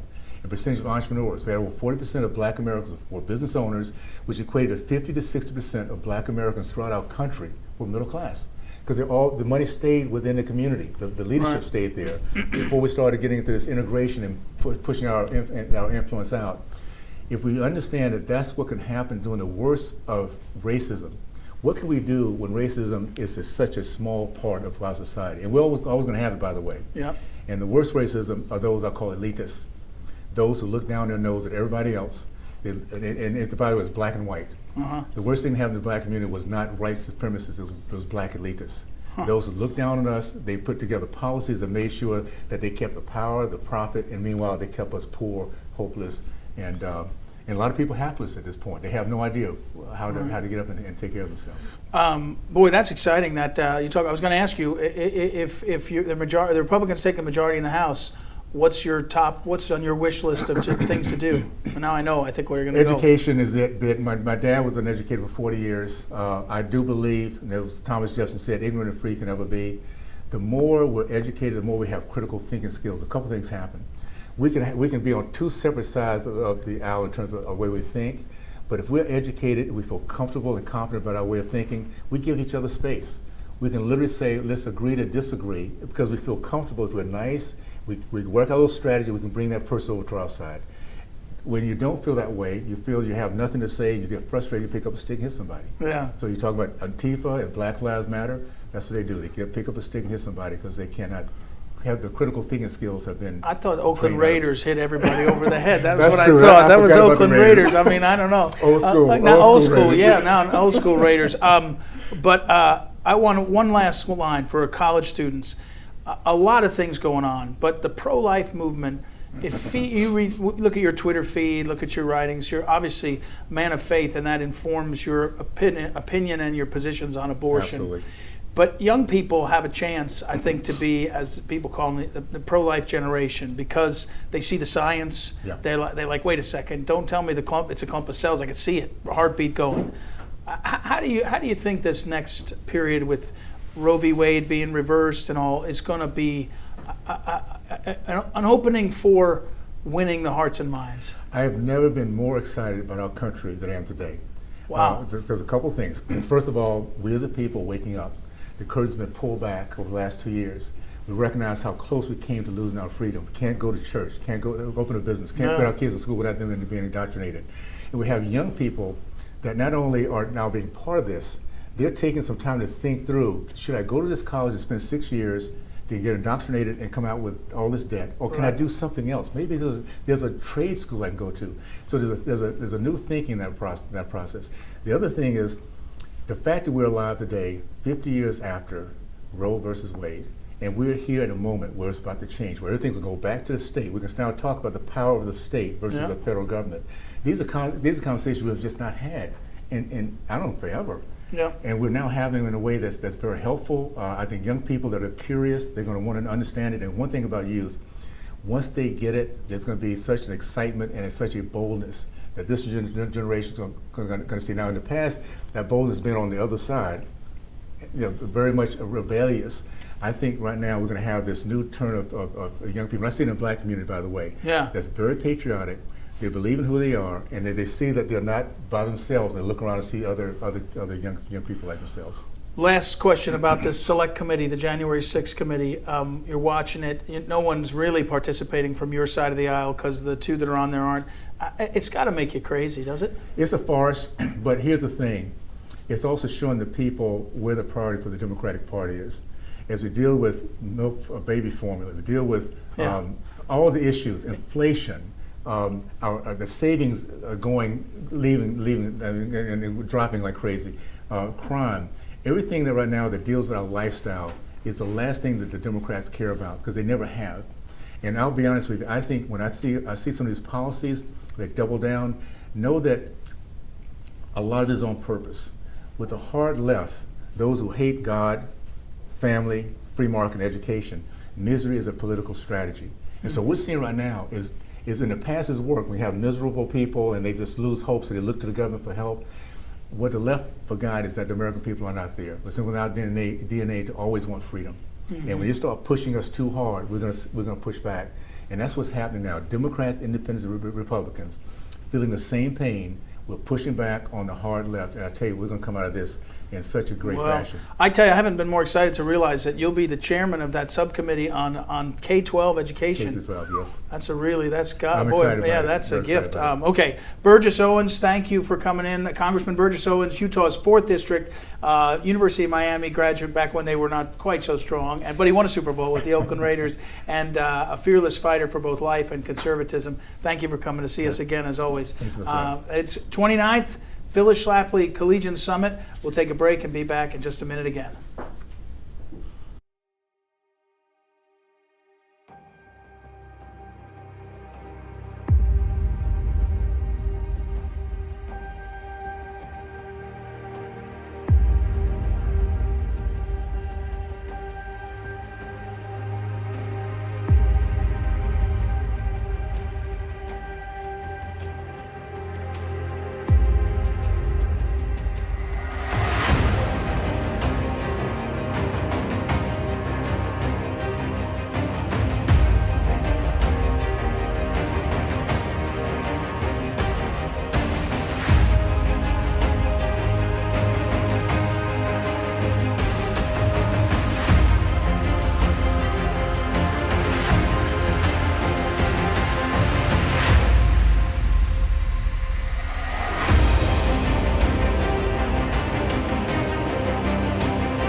Welcome back. It's great to be with you. 29th Phyllis Schlafly Collegians Summit.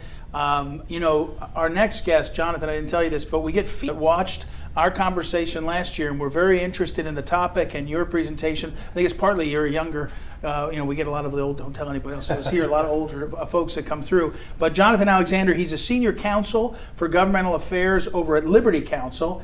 He himself is an attorney. He's worked in Massachusetts as an assistant general counsel at the Massachusetts Family Institute. That's the one I remembered. Great organization. And in particular, Liberty Counsel had a great win. Hal Shurtleff is a friend of ours, and he was the plaintiff, in Shurtleff versus City of Boston, back up in your neck of the woods. So tell our collegians about that case. It's an interesting one. Yeah, certainly. So Hal Shurtleff, as you all know, a veteran of the U.S. military, was living in Boston at the time. Boston has a practice where you can fly a flag on their third flagpole, and they allowed 284 flags to fly in front of their city hall on their flagpole. As soon as Hal Shurtleff put his application. Can you fly a Yankees flag? No, that's a good question. That's a different. That's beyond. But it was within the 284 flags that they would allow to. I wonder if you could fly a Jets one as well. But no denials is what the operative fact there is. They didn't deny a single one until Hal Shurtleff placed Christian on his application, and they said for the fact that it's a Christian flag, you're not allowed to fly it. The district court agreed with the city of Boston. Even the First Circuit Court of Appeals said Boston had the right to discriminate against the Christian flag in that regard. Went all the way up to the Supreme Court, and as you mentioned, we won a 9-0 victory in favor of Hal Shurtleff Camp Constitution. Ultimately, it's a favor for. Did the flag fly yet?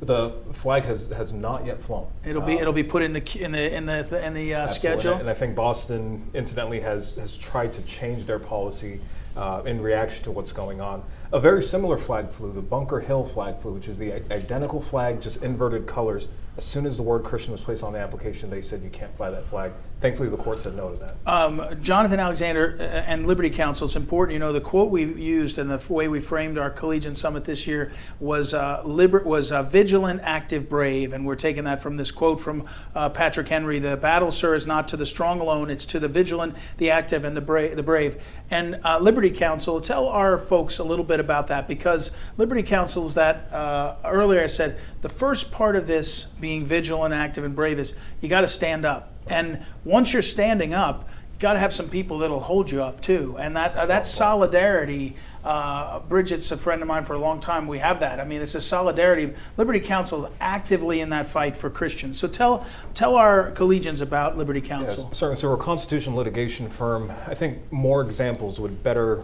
characterize what we do for work. So, of course, everyone remembers in 2020 when the COVID shutdowns beginning to really ramp up, they targeted churches. They said that grocery stores could open, liquor stores could open, casinos could open, right, but that churches could not open. And so we were vigilant in that regard and realized that the First Amendment has enshrined and has represented for, since the beginning of our country, the right of individuals to worship the Lord according to the dictates of their heart, and no government official, whether it's the governor of a state or city official or on up to the president, can deny individuals their right to worship. And so we got right into the fight, winning fights all across the country. I think we helped as much as 2,000 churches in over 44 states remain open during these COVID lockdowns.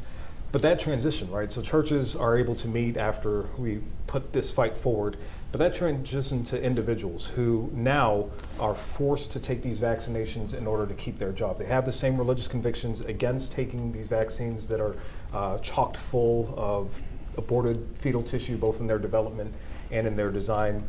So they have religious convictions against it, but they're being fired all across the country from their positions of work. Even the federal government putting down an unconstitutional federal mandate saying that these individuals had to work.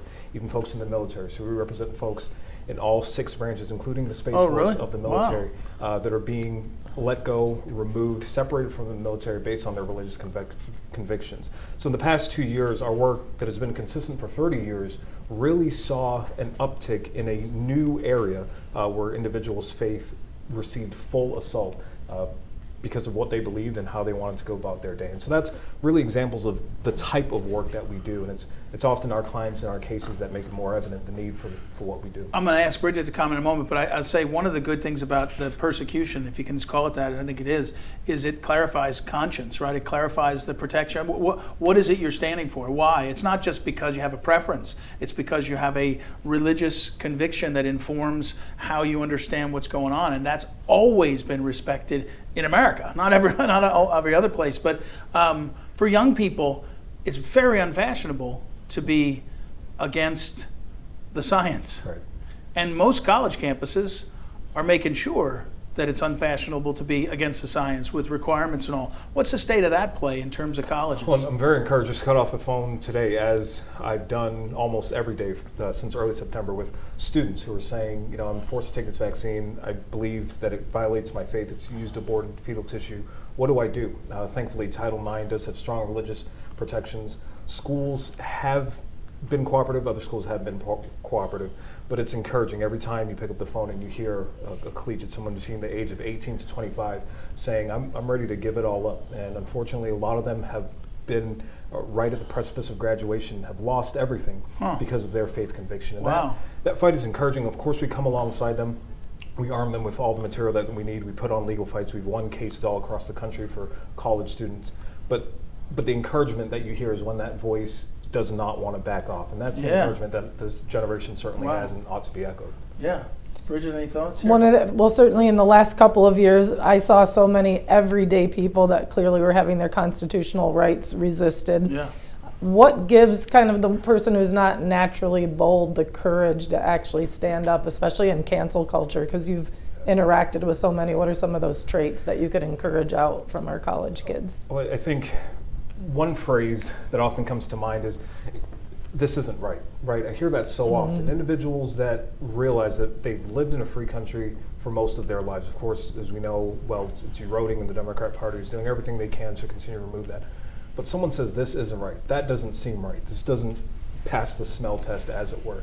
And it's at that point that you know, the knowledge of what the Constitution represents, the rights that we all are so familiar with, that's when that needs to start triggering, and then the education needs to come in for an individual to know, this is exactly the steps that I need to take to make that feeling that this isn't right, and that knowledge that this isn't right now turn into something right. And sometimes it takes litigation in order to force the hand of individuals that are oppressing folks that are used to their rights.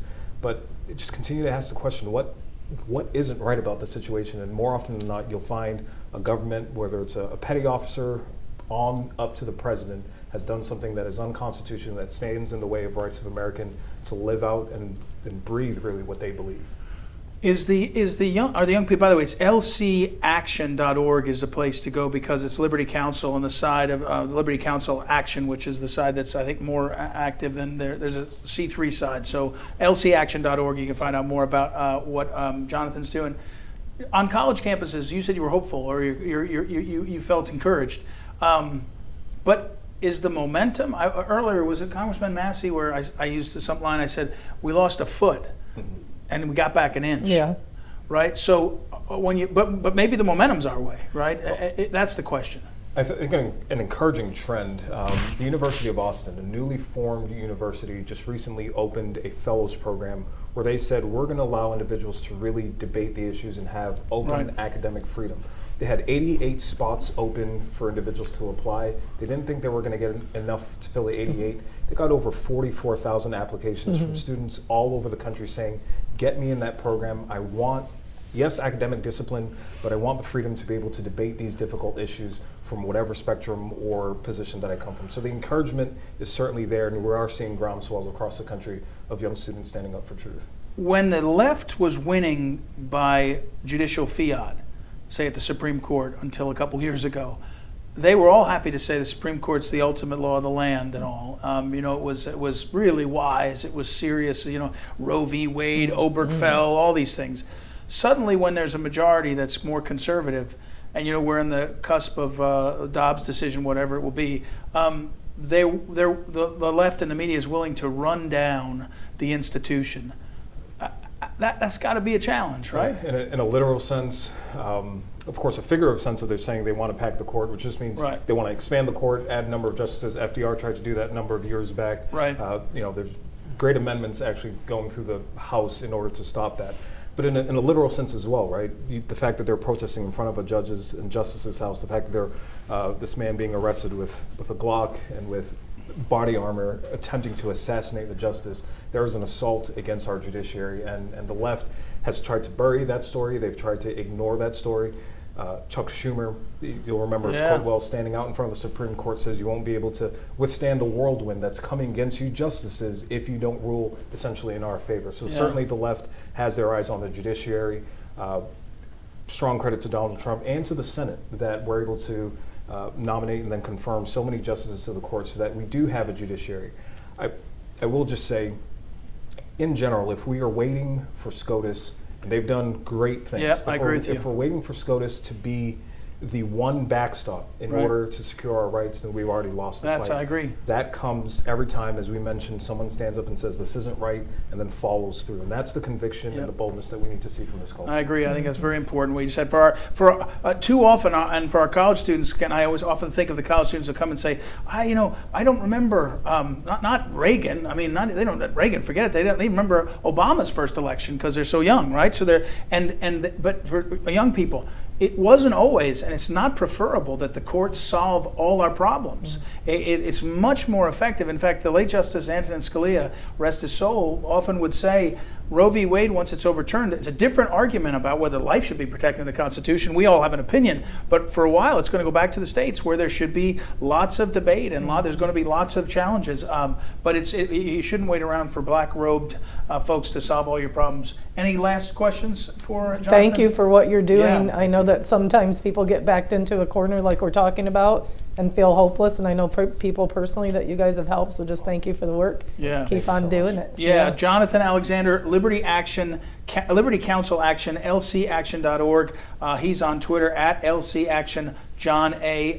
Thank you. Thanks for coming back, and we'll see if the coverage of your segment beats I was Bridget. gonna say, this will be a big just competition. don't beat my. This is a woman you don't want to mess with. So I think let's follow a Super Bowl. That was good. That was good. You did all right. You did all right. All right. We'll be right back, everybody. The 29th Phyllis Schlafly Collegians Summit. Back in a minute.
Schlafly Collegians Summit.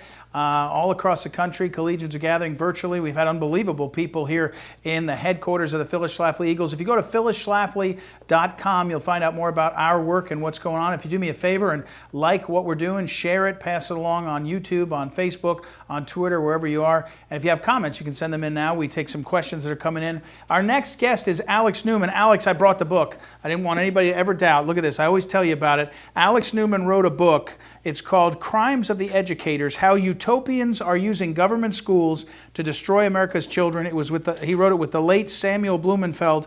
It's a extraordinary book. It's not wonderful, it's extraordinary, and it's amazing, and it's really important to read because it was ahead of a lot of the issues that have come up with the school teachers unions. And Alex Newman is the founder and the CEO of the Liberty Sentinel, libertysentinel.org. He's won awards as a journalist. He is an amazing writer as well as a researcher, and has a burgeoning family. And after all that stuff he does, he's running for office for the State House in Florida. So, Alex, welcome. How are you today? Doing great. Thank you so much for having me, Ed. So we're talking to collegians, and so your sense of the education system and where we are, and then overlaid with what happened with COVID, because you were both an advocate of, wait, the teachers unions are out of control. You've talked about that for 15 years. And then you were like, wait a second, they're using COVID to close our schools, to mess with our children. For college students, they went through a lot of this. Where are we, Alex? What's the future? Well, I think if we continue going the way that we're going with the indoctrination of our young people in K through 12 public schools, and then supercharging that indoctrination in the university system, without trying to sound overly dramatic, I think it's the end of our nation. It means the end of our freedom. It means the end of our constitutional republic.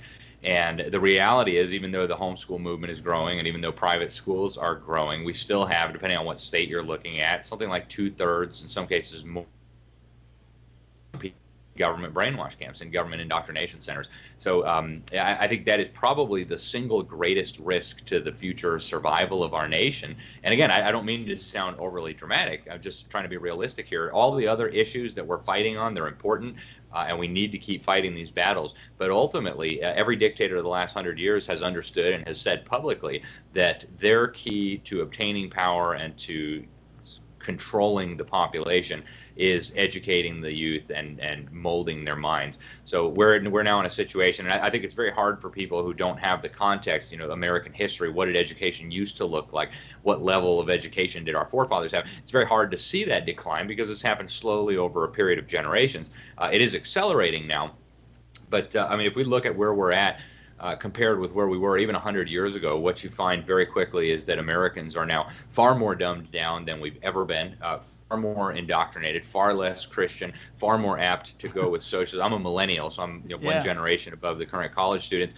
And the polling data shows, 70% of us millennials describe themselves as socialists. A minority now says that they're Christian. So if we continue on this trajectory, again, I think it's all over for our country. This is the one battle where everything else is going to be won or lost. We're talking with Alex Newman again. LibertySentinel.org is one place you can go to see his writings. Alex, we've been using as the framework for this Collegian Summit the speech, and you'll know Patrick Henry, of course, and his speech, "Give me liberty or give me death," from March of 1775. But the line we're referring to is, "The battle, sir, is not to the strong alone. It's to the vigilant, the active, the brave."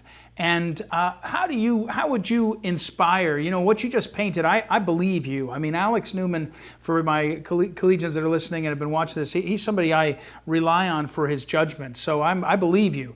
But if you're a college student, you're like, inflation's out of control. My parents are struggling with their jobs. I'm watching things that are wars in Ukraine where we're dumping money and they're talking about nuclear war. It doesn't feel very optimistic. How do you inspire the young people, to the bravery, to the vigilance, to the kind of activism that we need to stem what's going on? Well, there's a few things, and I recognize, like you said, Ed, things look very grim right now. We've got the inflation out of control. We've got the wars. We've got the food crisis coming. The Democrats with their kangaroo clown show January 6th committee. Ultimately, I think they're aiming to prosecute Donald Trump. And a lot of his top people. So right now, if you look at things at a surface level, it looks like we are outmanned, outgunned, and in a very bad position. And I don't want to sugarcoat it. Our nation is in a very precarious place right now. But there is a lot to be hopeful for. I mean, you look around and you see, I think the great majority of the American people are common sense. They do want to preserve our system of government. They do want some semblance of sanity to return. And then, we always have to remember divine providence. When our founding fathers went up against the most powerful military, the most powerful empire on the face of the planet, they knew that was going to be a really, really tough battle. They knew that they were putting their lives and their fortunes and their sacred honor on the line to be able to fight this. But they didn't rely on themselves. They didn't rely on their marksmanship. They didn't rely on their rifles. Those were all important tools. But ultimately, as they themselves said, they were putting their reliance, their trust in divine providence. In other words, the hand of God working through the ages. And when you read the scriptures, it's so clear that God has got the backs of his people. I was just reading Nehemiah yesterday. A friend of mine, a legislator in Florida, called and said, go to Nehemiah 4. And, in there he says that our God will fight for us.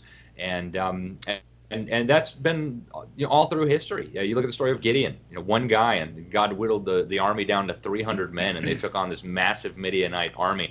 So yeah, things look grim right now, but there are many reasons to be optimistic. There are many reasons to be hopeful. And in any case, the consequences of losing this battle are too horrific to contemplate, and so therefore that cannot be an option, right? We cannot lose it. It's got to be totally taken off the table. Alex Newman's our guest. I got, the collegians are looking and listening, and I just got a text from someone who's listening, and they said, well, Alex Newman's a journalist, and I have to say, there's a lot of hats you wear as an author, as a journalist, but that is one of the things you've won awards as a journalist. And this collegian's question was, what's the future for conservatives in journalism? When you look at big media and big tech, that's me adding that. How do you tell young young believers and conservatives to go into media right now? Well, I'll tell you this: truth is an incredibly powerful weapon. I mean, it is the most powerful weapon. The other side needs billions of dollars to promote their lies and their propaganda. They've got all this legacy media. They've got the big papers, the New York Times, the Washington Post, NBC, ABC, and yet still their lies are not passing the smell test for average Americans. You look at the Rasmussen polling, 51% of American people think the 2020 election was rigged, and yet every major media outlet has been bombarding us with propaganda about how only terrorists and kooks and conspiracy theorists believe that, and yet most Americans believe that. So we know that the media has lost its effectiveness, and the one growth area that we've seen in the media industry is in conservative media. I mean, the Epoch Times, which I write for regularly, now it's the 4th largest newspaper in America. It's growing very, very rapidly. I think they have 1.7 million subscribers, something along those lines. That's huge. It's absolutely huge, and it's something that would have been unthinkable 10 or 20 years ago. When I was in journalism school a decade ago, our professor still hadn't realized what was going on. They still said to the kids, hey, you guys are going to be the gatekeepers. You're going to be in charge of deciding what people read and hear. Oh, baloney, right? With the advent of the internet, they're not going to be able to put that toothpaste back in the tube. It's out, and conservative media is growing. I think it's a growth industry. People are hungry for the truth, and now is a very good time to be a journalist interested in the truth rather than the corporate progressive propaganda. Alex Newman is our guest again. LibertySentinel.org. I want to do one last line of discussion with you as we're talking to our collegians.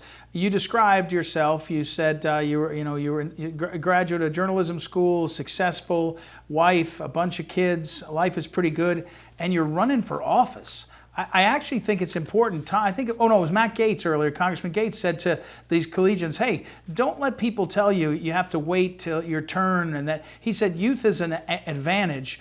But tell us why you're running for office. Tell us a little bit about that race and why it's important.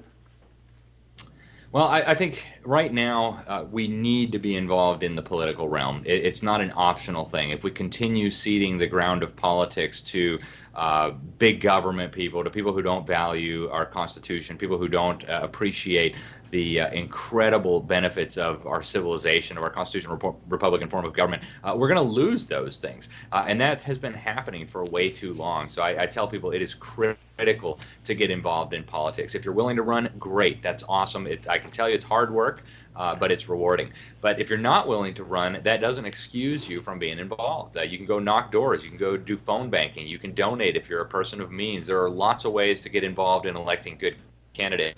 And ultimately, that's what we have to do, not just at the federal level. Right now, I look at Congress as the source of so many of our problems in this country. But state legislative races are winnable, and state legislatures have a lot of power. In fact, the way our country was formed, it was the states coming together and creating a federal government with a few innumerable powers. Now, today, to teach that to the young people, they act like our states are just basically administrative units of our central regime. But our Constitution is still in force. Our Constitution is still the supreme law of the land. And so state governments can and are doing a lot to rein in what the federal government is doing. My state of Florida has led the way under our Governor Ron DeSantis, and I expect that we'll continue to do that. And I encourage young people out there, get involved, run for office, and make positive changes. We can do a lot at the local and the state level. Where I live in Florida, life went on pretty much as normal during the COVID thing. But if you were in some local government in California, you lived as a serf in ways rights were stripped from you that we never even thought of as rights. Your right to go to work, your right to go to church. I mean, basic things. So it's a huge battlefield, and it's one where conservatives and Christians and people who love our country must be represented.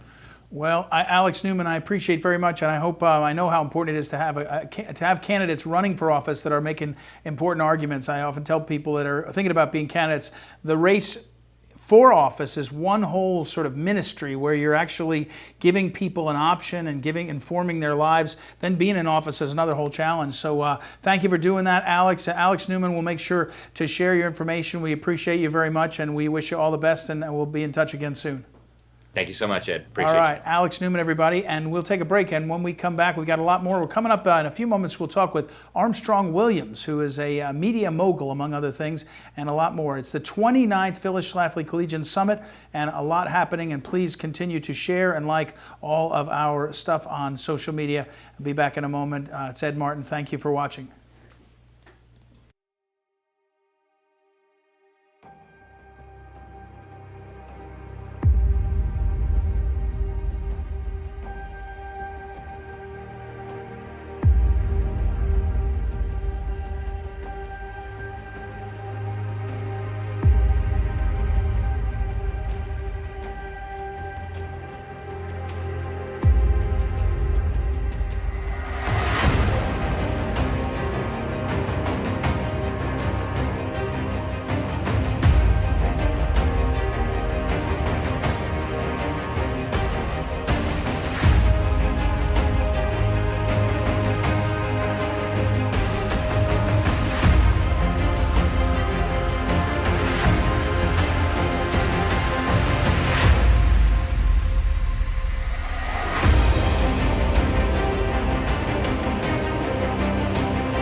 Welcome back. It's the 29th Phyllis Schlafly Collegians Summit.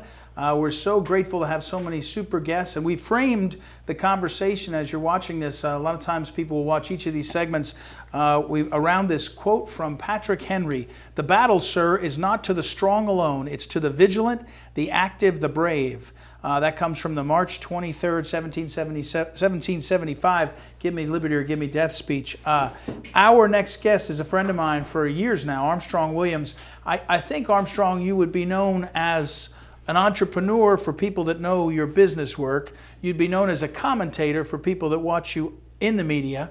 I think you had in your past, you were a political, advisor. You still do that some. So you wear a lot of hats. And as we were just saying, you spend your time going to lunch with me where I talk about my family and my kids and all. So you're a counselor. So first of all, welcome. But I want to ask you a specific question about this moment in American life, where we're watching a show trial on Capitol Hill. We're watching the media as dishonorable as they've ever been, in my opinion. You may disagree. And the politics as divided as ever, I think. Is that where we are? Well, first, thank you for having me as a part of this. I knew Ms. Schlafly, incredible human being, and much respect for you and what you do. You know, are these times any more special and more challenging than before? And I would say no. I think this is the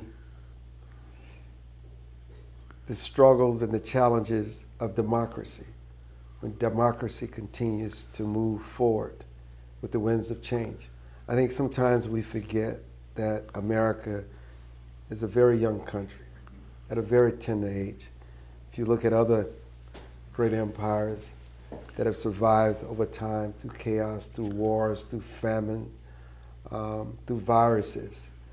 You know, these things test our resolve. It tests our character. I think sometimes we like to prescribe everything to policy, everything to the White House, to the legislature, to the judicial.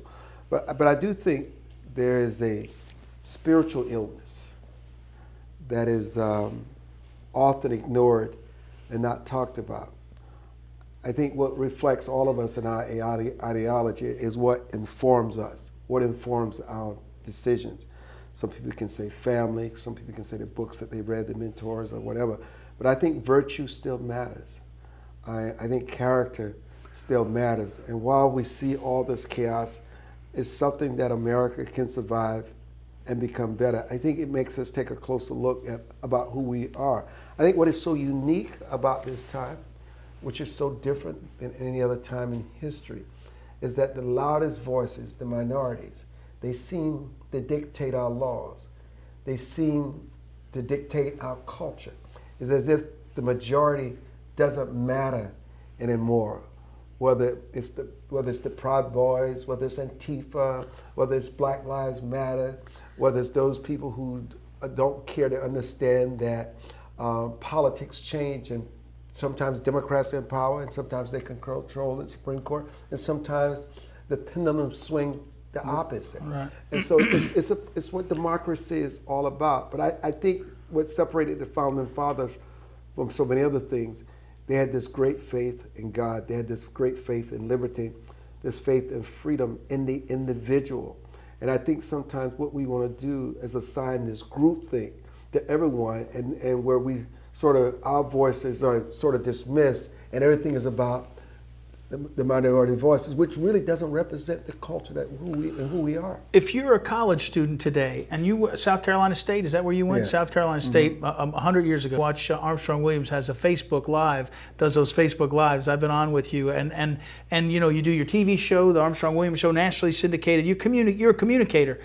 These college kids who we're talking to in this summit, they're informed by the speed of TikTok, right? The speed of Instagram, and it's almost, by definition, exhausting. And I don't know, I mean, I hear what you said. What I don't know is how you build virtue in that space when it feels like big tech and big media are mostly interested in action and clicks. Yeah, but for our generation, when you have a strong two-parent household, when the church and was the most important institution growing up, when your father and your mother's examples were always the examples that influenced you the most, when you were taught that you should read the Bible and you should read C.S. Lewis, Mere Christian, or you should read Marcus Aurelius, or you should read Plato, or you should read Shakespeare, or you should read Harriet Beecher Stowe. The one thing about that the Bible teaches us, it says, raise a child in a way. You teach them the righteousness. You teach them right from wrong. You teach them virtue. And while that child may go astray, there will be those things that you speak of that would influence them. That child will always find their way back home. But what is happening now, teaching moral education, teaching belief, teaching about God, teaching there's a higher purpose to life, really has been pushed to the side now because man, as I said, the minority, these voices, want to move that as to say it doesn't matter. It's all about us. It's about this immediacy. It's about this microwave mentality. I want it now. It's no delayed gratification. And so social media, yeah, while they're overwhelmed by social media, because you believe they're media now. You believe they have the structure in place, they have the character, they have the integrity, they have the fact checking, but it's not that. They want clickbait, they want people to watch, they want likes and dislikes, and we live in a society today with these young people, their self-esteem comes from whether someone likes or dislikes them. Exactly. And that is very shallow. Yeah, but it's very real, right? It's happening. It's one thing to say it's shallow. It's another thing to say it's happening. And now pull back for a second about society. You said family structure and all that kind of stuff, which I agree with, of course. But we are where we are, and how we got here. A few hours ago, Congressman Burgess Owens was here, and he was talking about how the education system left behind so many people. He was describing actually before integration, there was black community that was succeeding in ways that after integration, as integration occurred, which he wasn't arguing against, of course, he said the school system, though, didn't get better for the poorer kids, and it trapped them. I guess if the toothpaste is out of the tube, what do we do now? Look, I believe this. I believe what we see in the headlines, what the media reports, is only a fraction. I believe most people are still good. I believe that most people believe in strong values. You know, people like to say, when you look at President Biden's poll numbers, and he's at almost a 70% disapproval rating, they like to say this is about Republicans and conservatives. It's not about Republicans and conservatives. It's about independents. It's about Democrats. It's about people that don't like the direction of the country. They don't like this transgenderism being pushed on them.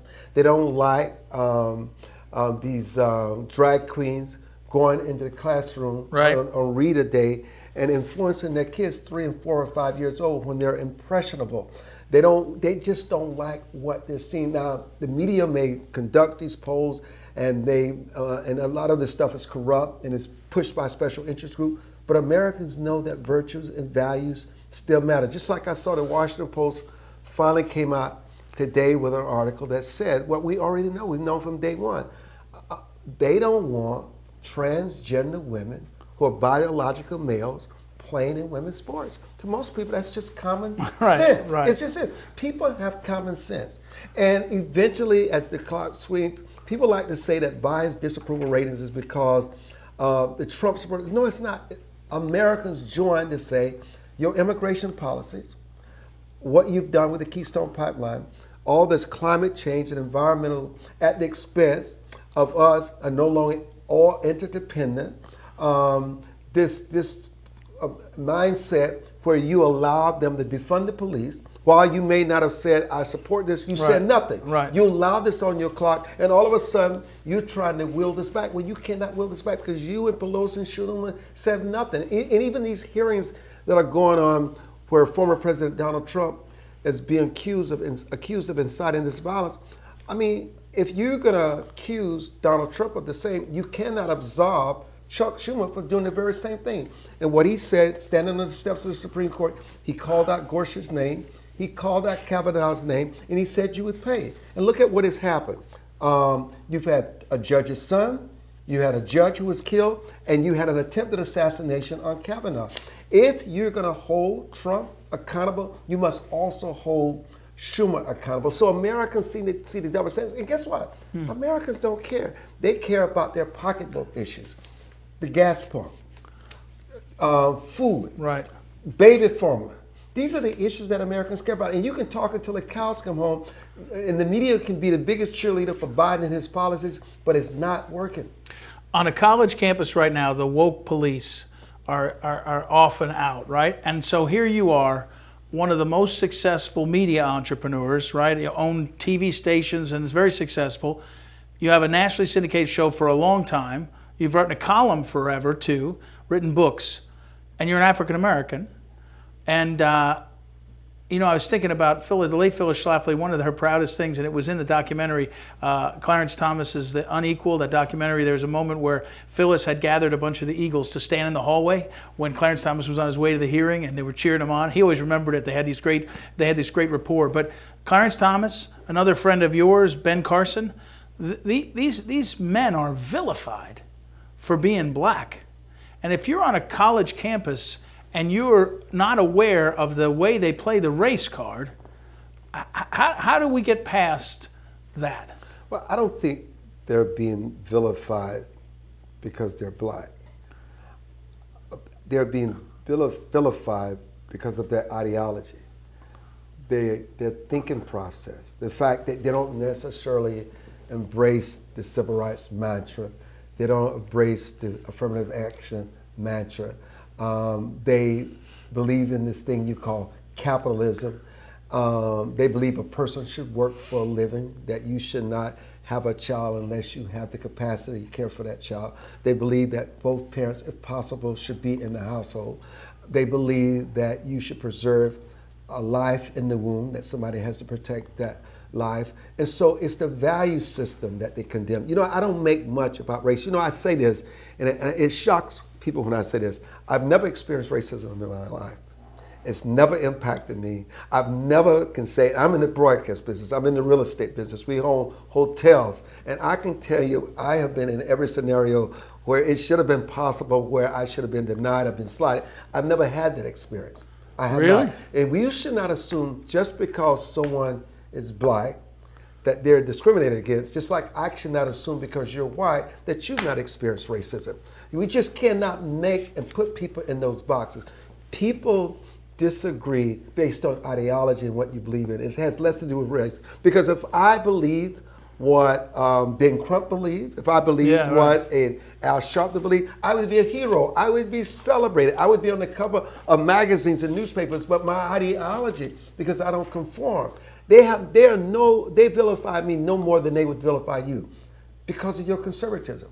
Liberals don't vilify you because you're white, if they happen to be white. They vilify you because of your ideology.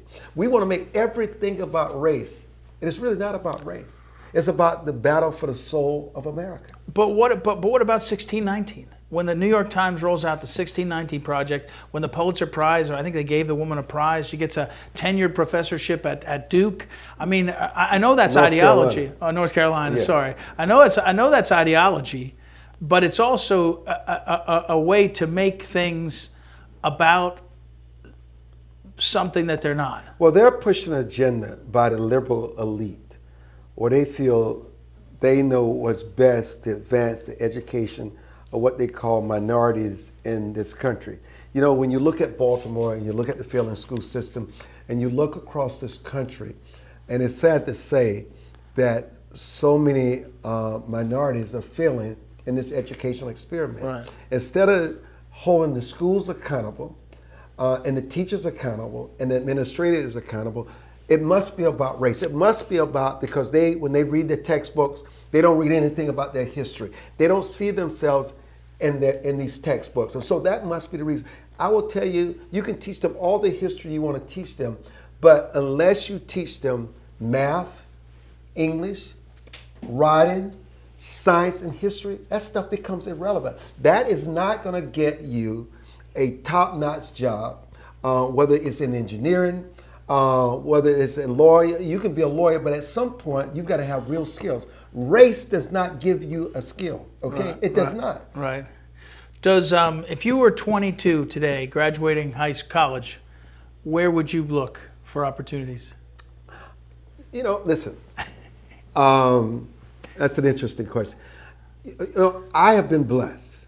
I don't like to say that my life is any special. I grew up with two parents in the household. I did not grow up poor. I grew up in a very affluent household.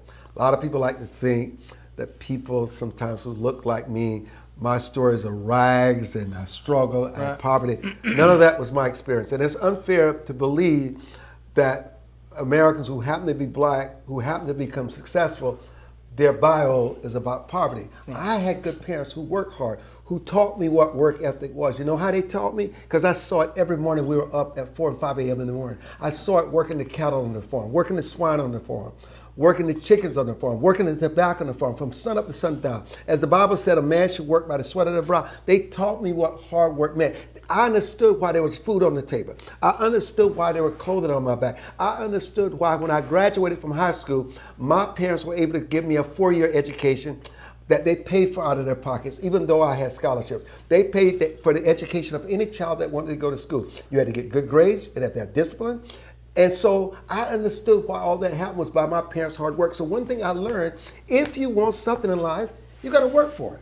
Because when someone gives you something, they control you, there are strings attached, and you're not really free. Right. So my parents, fortunately for me, which seems to be sort of like a foreign language today, they say that you loved your father. Obviously, you're gonna love your mother. My father was my best friend. He was my hero. And even though my father is deceased, the values and the virtues that he imparted with me still live. They never die. Now, we may go astray, but what he taught me will always be there. I learned how to work, and I also learned that character was important, that integrity was important, that you don't cheat your way through life. And they also taught me some other simple things, which is very interesting. And this is because of my parents. I've never in my life ever tasted any kind of alcoholic beverage, beer, wine. Never tasted it. Never smoked any kind of cigarette, ever been exposed to any kind of drugs, ever. Never used one word of profanity, ever in my life. It is not because of me, it's the example that I had growing up, out of the respect that I had for my parents. Because sometimes when you engage in alcohol, you engage in drugs, sometimes it leads to other things you cannot have control over, and it leads to trouble. So I have never been one to follow the crowd. I always believe that my parents loved me so much. Even though I may have rebelled, I didn't like what they were always telling me, I never doubted they loved me and had my best interest. So I chose to listen to my parents, even to this day, and not follow the crowd. And that has worked well for me. Yeah.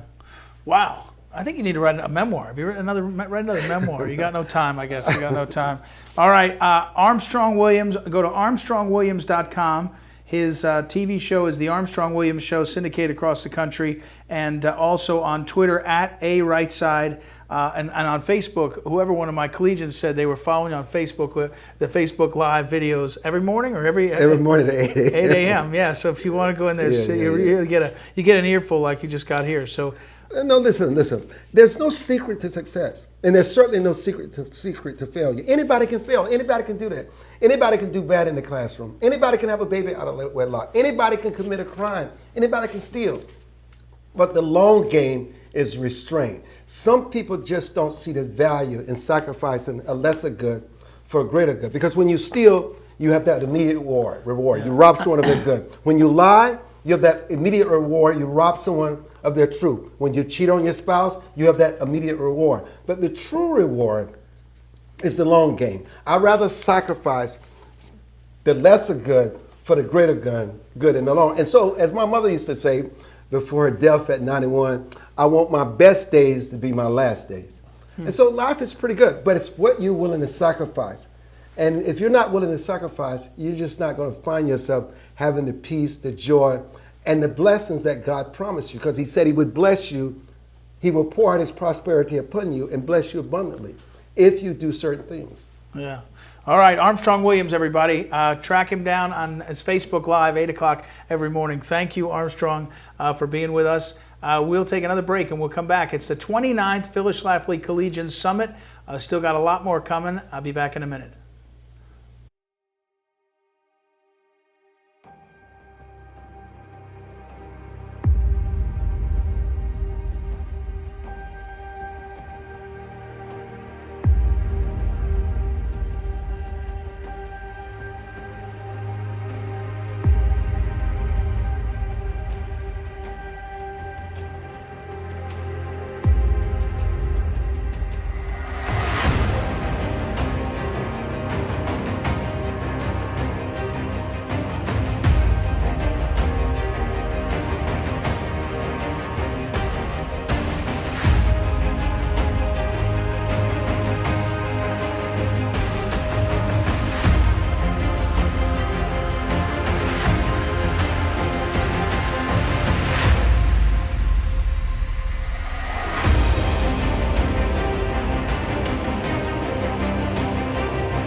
Welcome back. It's Ed Martin here. We're with the 29th Phyllis Schlafly Collegians Summit, gathered all across the country, college students paying attention, working together. As I mentioned with our great quote, we have this quote from Patrick Henry's speech, the Give Me Liberty or Give Me Death speech from March of 1775. The quote we've been talking about, though, is the battle, sir, is not to the strong alone. It is to the vigilant, the active, the brave. Vigilant, active, brave. Our next guest is Bear Woznick, and Bear Woznick has a new book, Deep in the Wave, A Surfing Guide to the Soul. He has a book from a few years ago called Deep Adventure, The Way of Heroic Virtue. Two-time world tandem surfing champion, and also is the host of The Long Ride Home with Bear Woznick, a motorcycle-based documentary that pursues spiritual growth. Bear, welcome to the Collegian Summit. We're talking to college students where they are and what's going on in their lives, so you're a great guy for this. So welcome. How are you? I'm so glad. My senior year in college was the best 6 years of my life. I don't think the parents of our collegians want to hear that, but okay. But I say the name of the book is A Surfer's Guide to the Soul. Oh. The title you have was an old title. Yeah. Oh, okay, good. A Surfer's Guide to the Soul. Okay, good. I did that to you. I did that to you another time. I'm sorry about that. I'm messing up now. Hey, Bear, I put out the word to some of our collegians in preparation for this, and one of the questions I got back, which is so basic and so smart and such a college thing to do, is said, what? This is a simple question. What's it like to be a world champion surfer? Well, you know, the cool thing is that when you're a champion, you're always a champion, so they can't take that away from you. But what I did, my world titles are in tandem surfing, and that's where you lift a woman when you surf in very extreme lifts. And so it's a tremendous thing to see a man and a woman do that together. The man has to really inspire trust in the woman, and the woman has to, be willing to take that leap. Because when I want to lift her, she has to jump. So I give her the signal, and then she leaps, and it's just an incredible experience of my displaying the beauty and power of that woman, and using my prowess and strength and skill to protect her. Wow. And so it's not a random woman, like you pick your own woman out, right? No, I shouldn't even say I won the world titles. My tandem surfing partners, they're the ones that got me those titles. Amazing how good you are when you have a great partner. But actually, I also fell in love with my wife on a tandem surfboard, and she competed with me. But when you compete for a world title, that's going to war. Yeah. So we just mostly go out. We'll compete for fun, and we go out and surf about once or twice a week, tandem surfing in Hawaii. All right. So Bear Woznick, you're an expert on manliness, and obviously, if people are watching this, they know. But here's another question I got from one of the people that was looking at the Way of Heroic Virtue, and this student said, "Is masculinity toxic?" I don't even use that word, masculinity. No? It's been co-opted. Okay. I just use manliness. Manliness. And manliness means you're a servant leader. It means you will the true good for the other through self-donation. That's the definition of love, is willing the true good through self-donation. It's living the 7 virtues, justice, fortitude, prudence. I forget one of the fourth cardinals, but then there's faith, hope, and love of the theological virtues. So it's a man who does habitually does the right thing and lays down his life for those God's called him to serve. That's what a man is. Look at the Ukraine. We know what a man is. We know what a woman is. Nothing defines it anymore. I'm Ukrainian. The men are going to the border, and they took their wives there with their children. The women are doing their kuliana, and the men go back and do their kuliana, and they fight. And there's different roles, complementary roles, and it kind of, that whole event there just shouts in the face of what's going on with gender confusion these days. And that's what I was going to ask you. College students are living in a world where if it weren't for COVID, they would have had uninterrupted college experiences where they try to ask you what your pronouns are. And I mean, again, we can laugh about it. I don't even know what a pronoun is, okay? I wasn't an English major. All right, that's fair enough. But you get my point. I mean, the confusion, if you're 18 or 19, you think you got it all figured out. But you're watching a world that really is trying to spin you around 20 times and then tell you up is down and down is up. I'll tell you that my thought is that there's a demonic agenda behind all of that, calling what's good evil, what is evil good. And we need men, especially men have become boys. And you're born a male, but you got to become a man. And we see so many men, young men, other older men that are like boys. They don't ever, nowadays, honestly, with a woman being ready, if you go to bed with a woman before you're married, you know, men never grow up. They never have the kuleana. They never have to take responsibility for possibly having a child with this woman and raising that child. So men have been allowed to be boys, and they're the biggest teasers in the world. The women come up to me all the time and say, tell the men we need them to be men. They won't take us out on dates, and if they do, they never get around to asking us to marry them, you know? Right. And men say about women, oh, I took her out 3 times and we didn't have sex. She's the biggest tease. No, men, the boys today, the younger men, so many are like worse than high school girls. They're the biggest teasers of all because they lead a girl on, never make a commitment. And a real man stands for what he believes in. We need men like the men that are watching this show to make a stand to commitment to a life of virtue, and especially if there's a woman in your life, a commitment, a devotion to her and to the children. Bear Woznick is our guest, at Bear Woznick on Twitter. The website, bearschoolofmanliness.com. And Bear, but for people that are watching, these are college students, the culture is meant to make, it's against the young men, right? It's against, being manly. But that's the whole thing, you know. First of all, I'm no victim. I'm not going to accept the fact that the culture is doing this to me. But you know what? Swimming upstream is what it's all about. It's always been people of virtue have always had to go against the tide. And men, real men, want to challenge. They want to face that challenge. They just need someone to say to them, it's okay. Don't excuse the fact that you're a man. I don't mean machoism. That's horrible. But a real man who's willing to lay down his life and make a stand for what he believes in, especially if he'll make a stand with a woman. And said, you know, when I left my tandem partner, my wife asked me, why do you have so many scars on your back? Did you have surgery when she first met me? I go, no.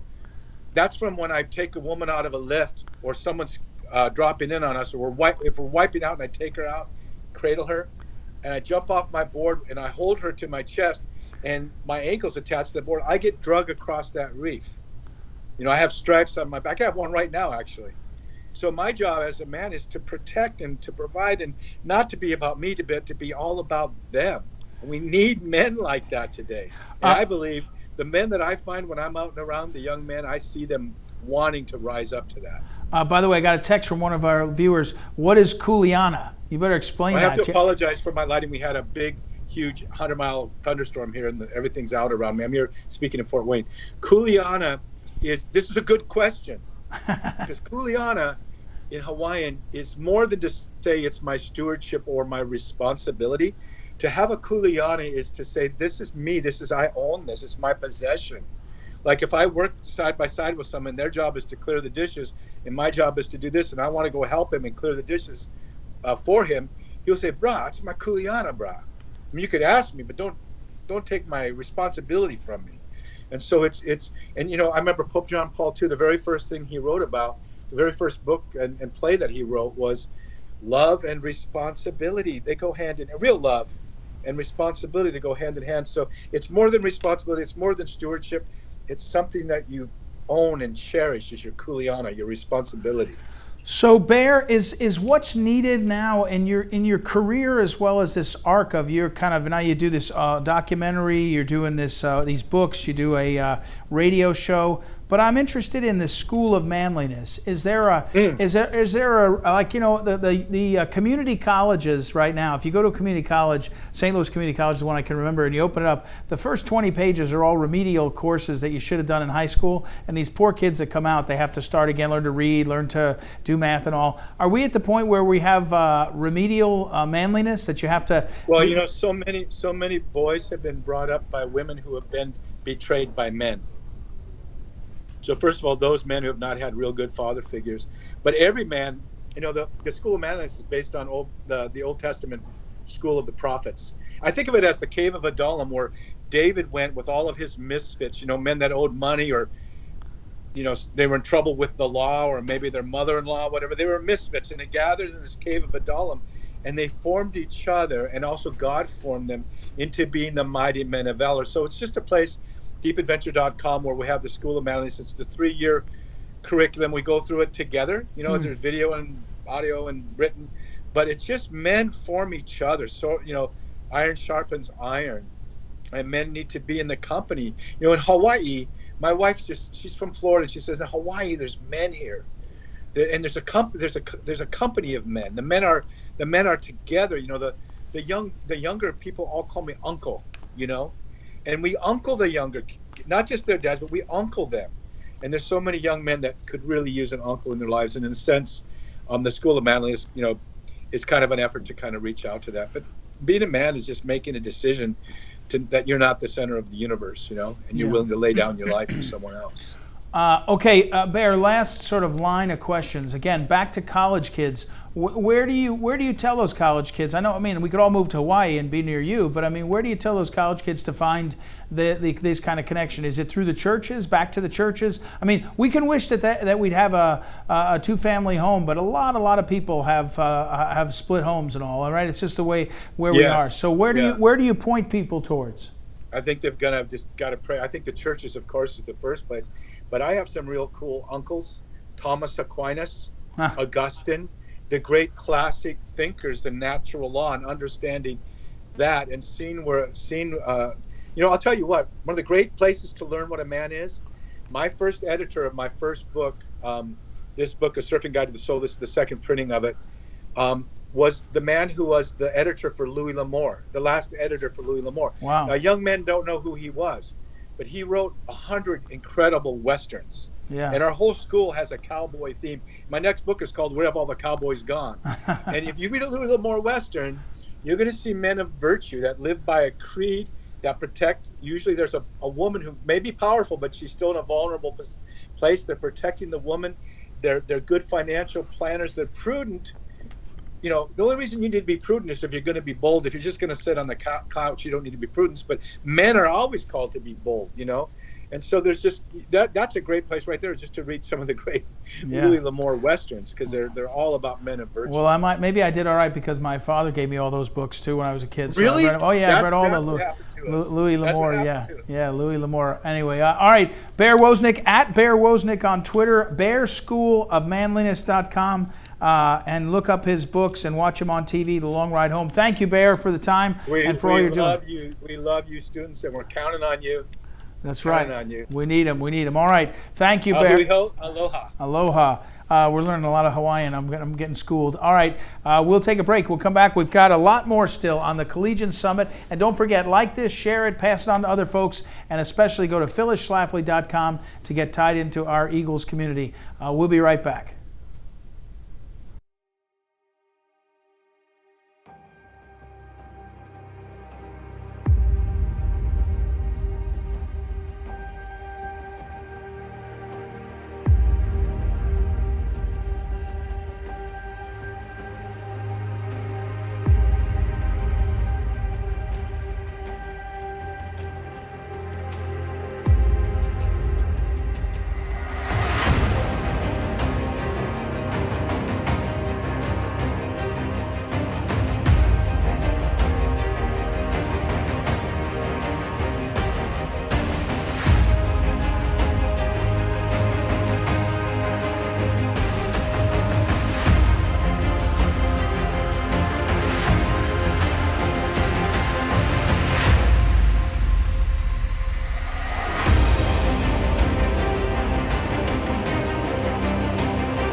Welcome back. 29th Phyllis Schlafly Collegians Summit, and we've got great guests. We've been bouncing through. We had congressmen earlier. We've had folks commenting on the judiciary, different policy. Our next guest, this is an important one for me because Saurabh Sharma has become, he's the head of, president of American Moment. And if you go to AmericanMoment.org and you look at their about statement, their mission is to identify, educate, and credential young Americans who will implement public policy that support strong families, a sovereign nation, and prosperity for all. When they go down into their priorities, it sounds, welcome first of all, and Thank you for having me. yeah, no, great. It sounds like America first. It is America first. It's America first distilled. It's America first explained. I mean, we have a list of 10 priorities. I see you've got it open on your computer there. And really for us, that is our why. That's the reason we exist is we believe there's a lot of core themes that President Trump ran and won on in 2015 and 16. Chief amongst them, immigration, trade, foreign policy, fighting the culture war. And so we've expanded them out a little bit into 10, but that is the agenda we believe in, that is the agenda we support, and we think it's different than maybe the legacy conservative movement's comfortable with, and we're just fine with that. Well, and we're talking to collegians. So collegians are college-age students. They're looking up and they're saying, okay, I've seen President Trump in for 4 years. I saw things like tariffs on the Chinese. Everybody said tariffs would absolutely sink the economy. Of course, it did the opposite. Now Biden is trying to, today, was it today, John, that you sent me the article? That Biden is talking about fighting the fight by lifting the tariffs. Lifting 301 tariffs on China, that's right. Yeah, and or another one on your list of 10 is the power of multinational corporations. Used to be that we all, Republicans / conservatives said, oh, these multinational corporations, it'll all even out, it'll be great. We realized it hollowed out, it didn't even out. So it's America first, and our collegians are looking up and they're saying, President Trump was for all these things. It feels like it was for the American people. Is the Republican Party catching up to the American moment? I think that's right. I think that... You think they are catching up? I think so. Look, and it wasn't without some kicking and screaming, right? Yeah. President Trump was on stage with, how many was it, 24, 50 other Republicans on stage in 2015-16. He was advocating for a very different agenda. He said some things that made a lot of people uncomfortable. He said the war in Iraq was a mistake. He said that immigration must be curtailed. He said that they're not sending their best. It was very politically incorrect. He talked about failed trade deals. These were all ideas that were heretical to all those people on stage, many of whom were conservatives in good standing, many of whom were people I like. But I think that he really broke open the dam that had been cloistered, that had been restricted by the establishment for so long. And since then, thankfully, he created that space. We live in the world that Trump made in many ways on the right. And there's a lot of people that have followed in his stead, champions like Senator Josh Hawley, people in the U.S. House like Jim Banks, Marjorie Taylor Greene, others. And there's many coming up like J.D. Vance out in Ohio, Blake Masters, others. The America First movement is growing. We hope to be one small part of that, providing some what we feel like is much needed infrastructure, but it's going to require the buy-in of thousands of Phyllis Schlafly Collegians, I think, because no one's coming to save you. You have to save yourself and you have to save your country. Saurabh Sharma is our guest at @SSharmaUS on Twitter, AmericanMoment.org. You went to University of Texas at Austin, right? Is that right? Did. And when you were in school, you were the chairman of the Young Conservatives of Texas. I was. So how was University of Texas for a conservative? How was it to be a conservative there? Were there enough conservatives at UT, or is that what you call it, UT? Yes. To find a community? Was it hostile to you? How was it? Well, to give you a word picture, I mean, the University of Texas is a campus of 60,000 students between the undergraduate and the graduate schools. It's absolutely massive. They call it the 40 acres. It's a lot more than 40 acres at this point, I promise you that. Right. It's truly a massive school, and it's the flagship state university in the state of Texas. Many of its individual schools, whether it's law school or other departments, are the best college in 1,000 miles in any direction. So it attracts a lot of good talent. Unfortunately, it also attracts a lot of the neuroses and the cancer that's spread throughout American higher education. And so it's a very liberal campus. They call Austin the blueberry and the tomato soup. That's apt. But, it's a funny thing. Texas has something called the top 7% rule, where, the top 7% of any public high school's graduating class are eligible for automatic admission to UT. So you get a cross-section of kids, not just from the major metro areas, not just from Houston, Austin, San Antonio, Dallas. You also get kids from, small towns, medium towns, kids that only ever grew up in a basically conservative environment who come to college and are immediately shocked. They get this culture shock of this world around them. So we found that by creating a robust, in fact, one of the most active college conservative groups in the country at the time, my UT chapter of the Young Conservatives of Texas, we were able to provide a home for a lot of those kids that just grew up normal, conservative, want to fight, want to spend some of their time and effort helping move the ball forward on issues. And so we were able to assemble a core group of about 100 patriots there on campus. So 600 to 1, that's generally good odds for conservatives. I find. Pretty good. We do pretty well there. Yeah, pretty good. John, any thoughts? John? Well, that's an interesting story. The 7% rule has been controversial because it was a device to avoid the rules against racial preferences, I believe. But it sounds like you think it's been successful in Texas. Do you think? I mean, I tend to think about, what are the problems that the right has historically faced and how are they different than the problems we're about to face? The fight that the left is interested in is doing away with merit entirely. And so in a world where it's either they get complete arbitrary control, it's only people who, pay obeisance to the woke mob, who, write Black Lives Matter 100 times on their, school application, who, all the standardized testing requirements they're done with. GPA doesn't really matter much. At this point, I think that for the foreseeable future, the top 7% might preserve some merit in the system, whereas the left is trying to shovel it out. In the past, at the time when it was originally being debated, I probably would have opposed it, but at this point, I think it's actually providing a little bit of a security blanket in Texas. I mean, you look at schools across the country, especially what are considered broadly prestigious schools. I mean, they're doing away with standardized testing requirements. They've come to believe that GPA itself is racist. It's basically becoming that the case that admissions officers at elite colleges and universities essentially get to elect a priestly class in this country, a ruling class, a managerial class. They get to rule over you. They look nothing like the middle of the country that provides all the prosperity that makes life on the coast possible.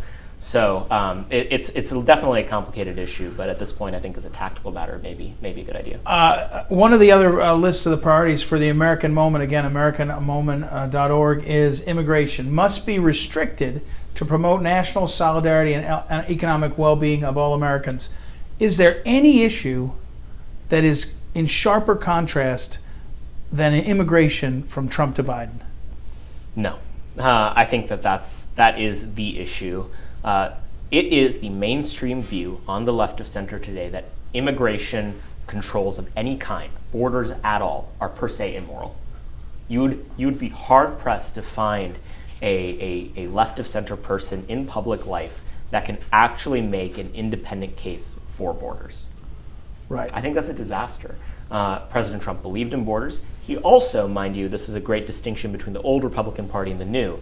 There's a certain kind of Republican that wants their immigration policy to be 4 words: legal, good, illegal, bad. It's a childish way to look at immigration policy. That's not how you make policy. The questions of illegal immigration and ending it are questions of law enforcement. There are core concepts of policy that also have to be debated. What does our immigration system look like? Who do we let in? How many people do we let in? These are all important questions. Trump was on the restrictionist side on not just illegal immigration, which I think Tom Cotton gets this right. The correct amount of illegal immigration is 0. Right. But he was also very open-minded to pieces of legislation like Good Lat 1 and 2, the RAISE Act. There were a bunch of proposals during the Trump administration to restrict legal immigration, to maybe orient it more towards merit or to change the contours of it. That's extremely important. Every other country does this. We've been engaged in an experiment in the United States since 1965 with the Hart-Celler Immigration Act on basically throwing open the walls and seeing what happens. I think it's been a mistake. And so it's definitely the issue where there's the most contrast between Trump and Biden. It's also the issue there was the most contrast between Trump and the GOP establishment. We're talking to Saurabh Sharma. He's the president of American Moment.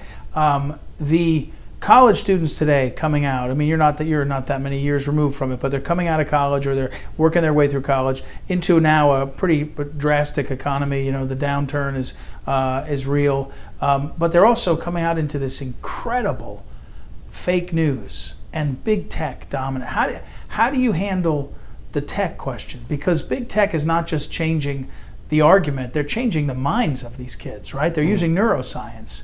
How does the American Moment, how do you think the moment matches what's going on? Well, it's that priority you mentioned earlier. The power of multinational corporations must be curtailed. That's the way we list, I believe it's priority 8 of our 10 It is, priorities. that's right, yep.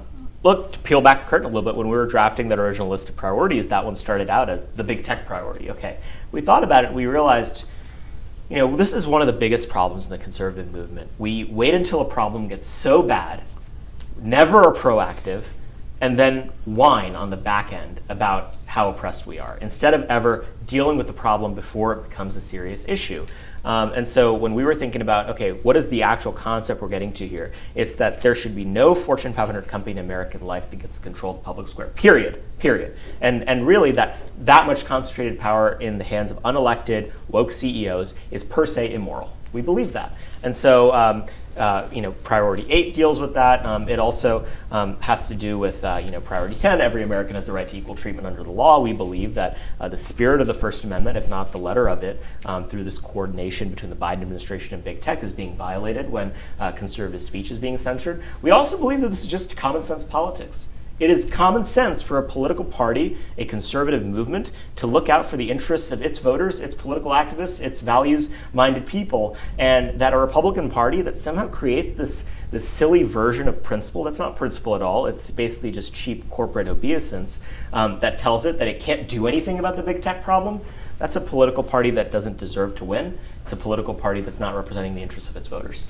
What about fake news? I mean, in your list, in the sense that, for example, the January 6th Select Committee, it's being presented to the public by the media as a serious effort to get to the bottom of something. Whatever it's done, it's not a serious effort, right? It's been a fake thing, but half the country believe it. And I'm not sure how government handles it. I just think that college students know, like, hey, how do we cut through fake news? And to your list, I'm not sure Fox News gets it right as often as we'd like on some of these priorities, right? So what's that? Where do we find ourselves on that in terms of knowing the truth? Yeah, I think that there's a bunch of different elements there. I think that it's been really good to see over the past couple of years the proliferation of conservative media online.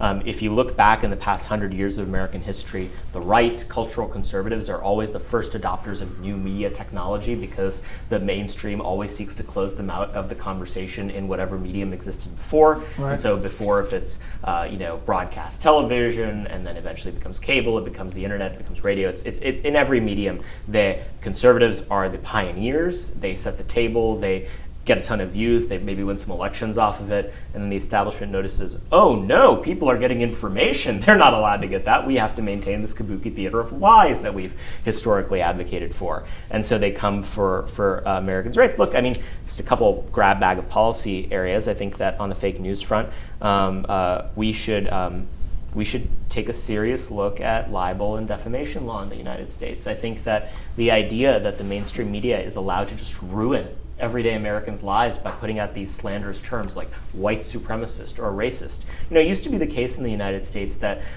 it was the death of your reputation in the public square if you were called a philanderer or an adulterer or something else like that. Today, it's racist. And so we should make it so that it is per se defamatory to call someone racist and not have evidence for it. My friend Darren Beatty over at Revolver News has written great stuff about this. We should look at New York Times versus Sullivan, which Justice Thomas has said is bad precedent. We should look at expanding libel laws in red states. We should actually punish these journalists who just get to lie about the American people, about everyday American patriots, and actually, make them pay the price.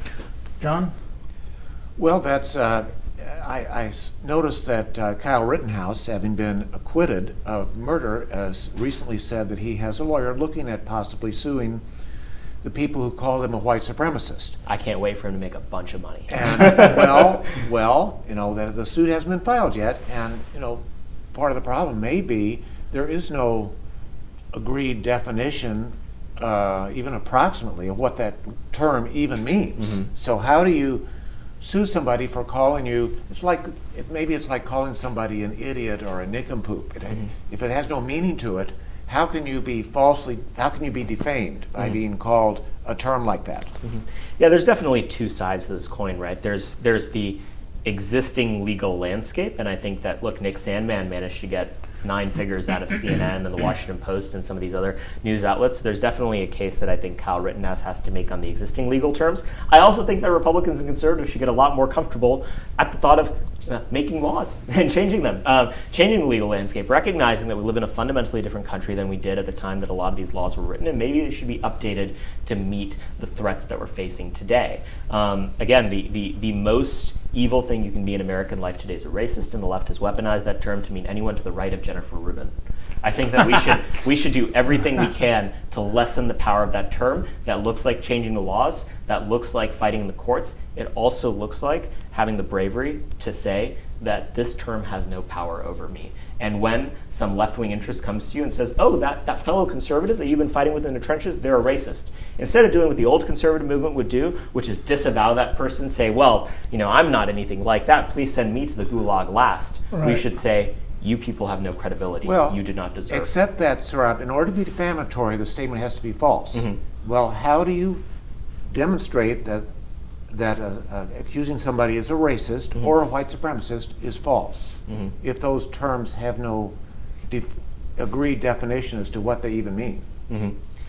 I'm not the legal expert on these questions, but there have been instances where people, even public figures, have managed to get damages before. And I think that the argument would go something like, there is no term that can cause more damage to someone's professional reputation, their livelihood in American life than that term.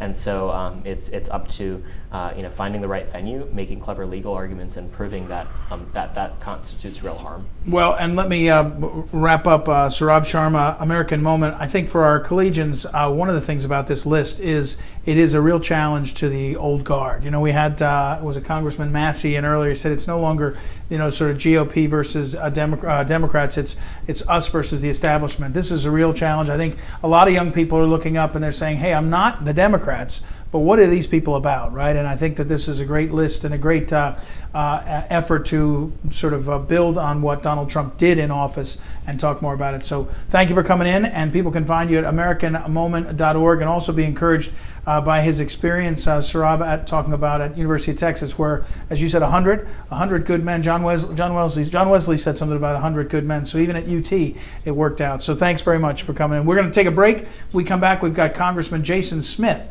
will be with us here at the Phyllis Schlafly Collegians Summit. We'll be back in a moment.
Welcome back. 29th Phyllis Schlafly Collegian Summit, and he's almost a collegian himself. That's not fair, but in a couple days, Jason Smith, congressman from Missouri, will celebrate his birthday. I think, what is the day? The 16th? It's the 16th. Today's the 14th, 2 days from now, almost on the same day as President Trump's birthday. Yeah, we share the same birthday month, so it's good. Oh, you're the same sign too, Yeah. aren't you? Whatever sign you are. I don't even know what that is. Oh, yeah. okay, all right. Well, all right. Congressman Smith represents the 8th Congressional District of Missouri. He's a lawyer. He's a lifetime NRA member, but also he's a ranking member or senior member on the Budget Committee. And so, how can we fix the economy? I'm being serious. Stop the spending. I mean, that's the first approach. Look what we're facing. Inflation's gone up 12.2% since Joe Biden took the oath of office. You hear the number inflation year to year, which last week came out at 8.6%, which is the highest since 1981. It is spending money. Think about last year. Last year alone, the House of Representatives passed $7.5 trillion of spending on top of just funding government. I'm not talking about keeping the lights on. I'm talking about $7.5 trillion on top of just funding government, with the $5 trillion Build Back Broke bill, the $2 trillion COVID bill, the infrastructure bill. And to imagine what $7.5 trillion is, Ed, think about this. If you spent $10 million every day since Jesus Christ was born, you still wouldn't spend $7.5 trillion. And people wonder why inflation is at 12.2%. When that American Rescue Plan passed, the month before, inflation was 1.7%. Since the passage of that, it has only continued to be like jet fuel. Because it's just cheap money out on it's printed money out on in the markets. Excess government and limited supply is what basically creates inflation. That's why people's paying more to put food on their table, clothes on their backs, and gasoline in their car. And this $2 trillion COVID bill, which has fueled the fire of inflation, less than 9% went towards COVID. The other 91% went towards things like $17 million for a golf course in Florida, $783 million for checks to prisoners, $1,400 stimulus checks to Japanese citizens living in Japan.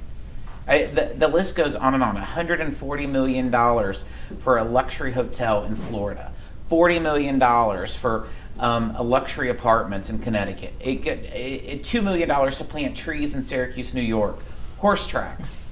I mean, so crazy. if you're a college kid, we're talking to our collegians, and you're looking up and you're saying there's too much spending, you're saying to yourself, well, Trump was doing that too, right? Republicans and Democrats have been bad at spending. Republicans spent in the billions. Democrats spend in the trillions. We could all do better. The reason why I wanted to leave House leadership to be the leader of the House Budget Committee is because I felt like that our party was not talking enough about spending, and I didn't know Joe Biden would help make spending the number one issue in this economy right now. And you see, I'm just talking about spending. We're not even talking about interest rates. Interest rates are probably going to go up again tomorrow. When Joe Biden took the oath of office in January of 2021, in February, the Congressional Budget Office, which is the official scorekeeper, projected that interest rates would not be raised by the Fed until 2024. Since Joe Biden passed the American Rescue Plan, interest rates have gone up twice. It's probably going to be a third time tomorrow. John, jumping in here? Well, so let's say the Republicans do win the election this fall, and let's say you become chairman of one of these important committees in the House. How long would it take to turn this ship around? Because what we see right now, the explosion of inflation, I think, built over a year and a half, and it might, even if you make important policy changes, it will take time to show results, would it not? It will definitely take time. It's like the Titanic in turning the ship. For one, you got to stop the purge of the spending. And then after you stop that, you could do a rescissions package. There's a lot, there's hundreds of billions of dollars that's out there that's been appropriated in these packages that has not yet to be spent. And if you could pull that back, that could save America a whole lot more money. But Wouldn't stopping Biden have to sign that? He would have to sign the rescissions package. He will also sign any future appropriations. Newt Gingrich tried to do a rescissions when Gingrich took over the Congress in 1994, and I don't think he was able to get that done. He wasn't, but he was able to get welfare reform done by using reconciliation, in fact. We'll see what Biden does. No one knows really how Biden will operate when there's a Republican House and a Republican Senate. He might try to come to the table, but we'll see. But to think that when you win the House and the Senate, and you can reverse course on everything, you can't when you don't have the White House. That's why it's important to start out right now winning the House and the Senate to stop the purge. And that's the biggest thing you can do, is to stop I mean, you have this administration right now, the way they want to solve inflation is to pass the Build Back Better bill, as I refer to the Build Back Broke, which is a $5.1 trillion spending bill with over $1.5 trillion in tax increases, adds $3 trillion to the debt. That's their solution to stopping inflation, spending more money and increasing taxes. Any economist will tell you you're brain dead if you think that that's the idea.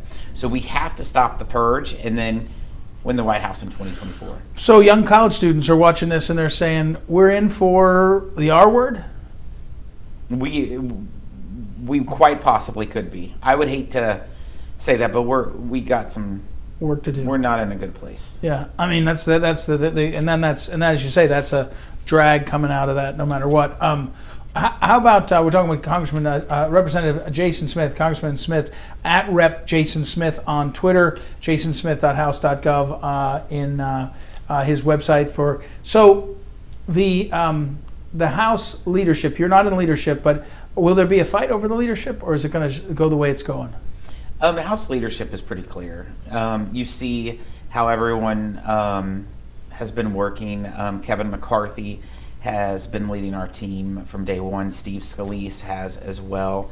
I think where you'll see Kevin will be speaker, Steve Scalise will be a leader, and the whip race is what there will be competition. And you'll see to be interesting. There'll be multiple people that I think will run, and so that's where. Do you have to run for these chairmanships? Like you would be in line to be budget chair theoretically, or Ways and Means. There's talk, but when you run, is it just amongst your members? There's a leadership team too, right? Yeah, the steering committee is what decides the chairman, and right now the current steering committee is made up of close to 30 members. It's all House elected leadership, and then there's regional reps elected by members. Every state's divided up in regions, and that's where you present your presentations of how you would lead the committee.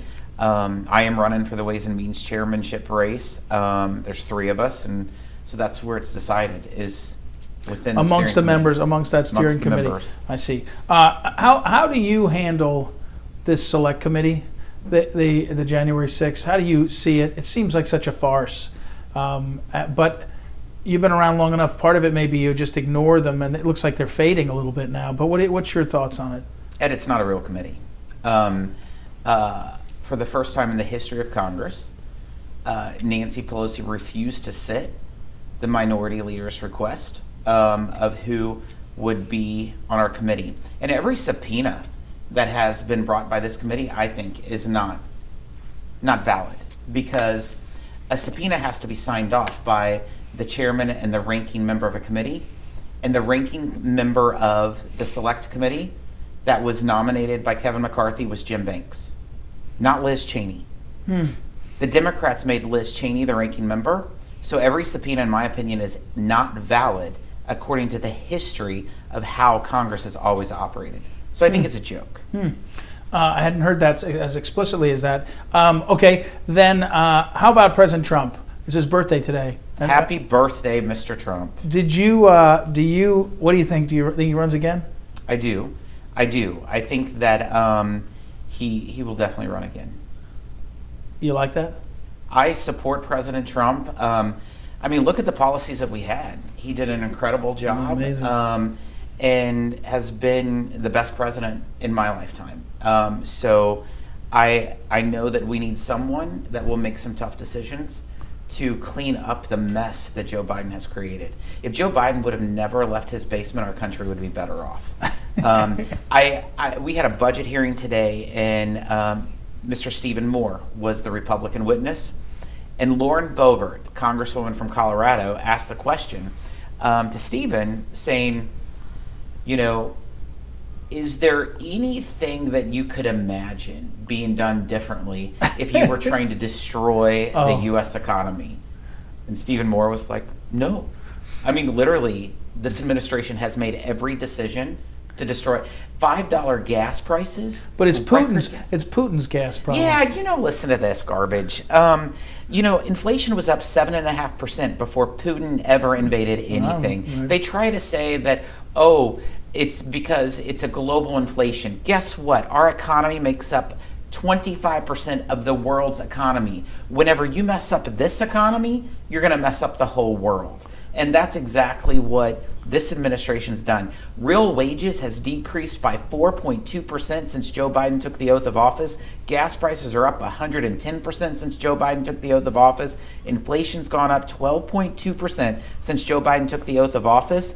GDP in the first quarter of this year decreased 1.5%, which is 4.4% lower than what the Congressional Budget Office projected before Joe Biden took office. He's been a complete failure. He's destroying our economy, and I can't think of anything else he could do worse than what he's doing right now. John, follow up? You want to defend Biden?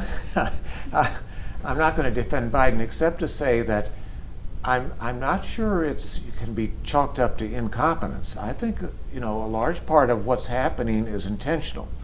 I think, first of all, his opening the borders was intentional. It's not accidental. The rise in energy prices is intentional. That was all part of the shift away from carbon fuels to the green economy. So it's proceeding according to plan, don't you think? I wouldn't argue that. I mean, clearly, what he did in destroying U.S. energy independence is clear where their solution is for everyone to drive an electric car. That's what they want. If they can price people out of gas-powered automobiles. But I'll tell you, the folks in southeast Missouri, they're not going to have electric tractors. That's just not going to happen. Right. They may try to do this. Less than 3% of all the automobiles in this country are electric car. If you want to buy an electric car, go right ahead, buy it. But don't force me to make my F-150 an electric car. It's madness. I took the largest delegation to the border 2 weeks ago since Joe Biden's been in office. 11 of them was budget committee members on my team. We wanted to expose the tens of billions of dollars that's being spent of taxpayers' dollars down at the border. It's incredible what we saw. We found over $350 million worth of paid for rusting border wall material, just in scrap yards for miles to see. And the gaps that were within the border is unconscionable. And hearing from the Border Patrol directly and hearing how they said that the southern border is contained, but it's contained by the Mexican cartel, right. is the most disturbing thing. Right. And that they're profiting $32 million a day just by charging anyone who crosses the southern border to come over to our side to get de facto residency. That's $1 billion a month. It's unconscionable. That's not even counting the money the cartel's making off of the drugs and the other forms of trafficking. Well, today, I think it was, didn't I see that today a bunch of donors came to GOP donors and said, hey, on immigration, we need to change our tune. I mean, do you think the Republican Party understands the border wall now? I mean, we didn't get it last time. The most important thing is this border has to be secured. And the border wall helps the Border Patrol secure it. And it's paid for. Right. $1.4 billion. In fact, Ed, $1.4 billion as we provided 2 weeks ago at the border was appropriated 18 months ago by bipartisan appropriations. Democrats and Republicans voted for it. And there's this thing called the 1974 Budget Impoundment Act. This president is in violation. He's been holding this money since the day that he's took office, that's been appropriated, withholding it, and they're using this garbage saying that they're holding the money for environmental research, environmental justice. It's a joke. If the Republicans get... Remind this, one president named Donald Trump got impeached for withholding money to Ukraine for 90 days. Just remember that. Right. And then he let it go. This president is still withholding $1.4 billion of money appropriated by Congress for a specific purpose, and he still has not released it. Just saying. Well, so that's my next question. The Republicans in the House, let's just focus on the House, which you know best, get control. What does the oversight look like of this administration? And may I suggest, I forget who told me that this was a wise way to do it, forget about the oversight committees. They're going to be grandstanding. The place to go is the appropriators, who can grab the secretary of whatever department by the wallet and say, you're not going to move until we find out what's going on here. Is that likely? It's a duty to America that every committee of jurisdiction, every committee, not just the oversight committee, has complete oversight over those committees of jurisdiction. For example, the Ways and Means that I serve on has jurisdiction over Treasury, the IRS. You talk about making sure that sunshine is provided to numerous things. We had Secretary Yellen before our committee last week.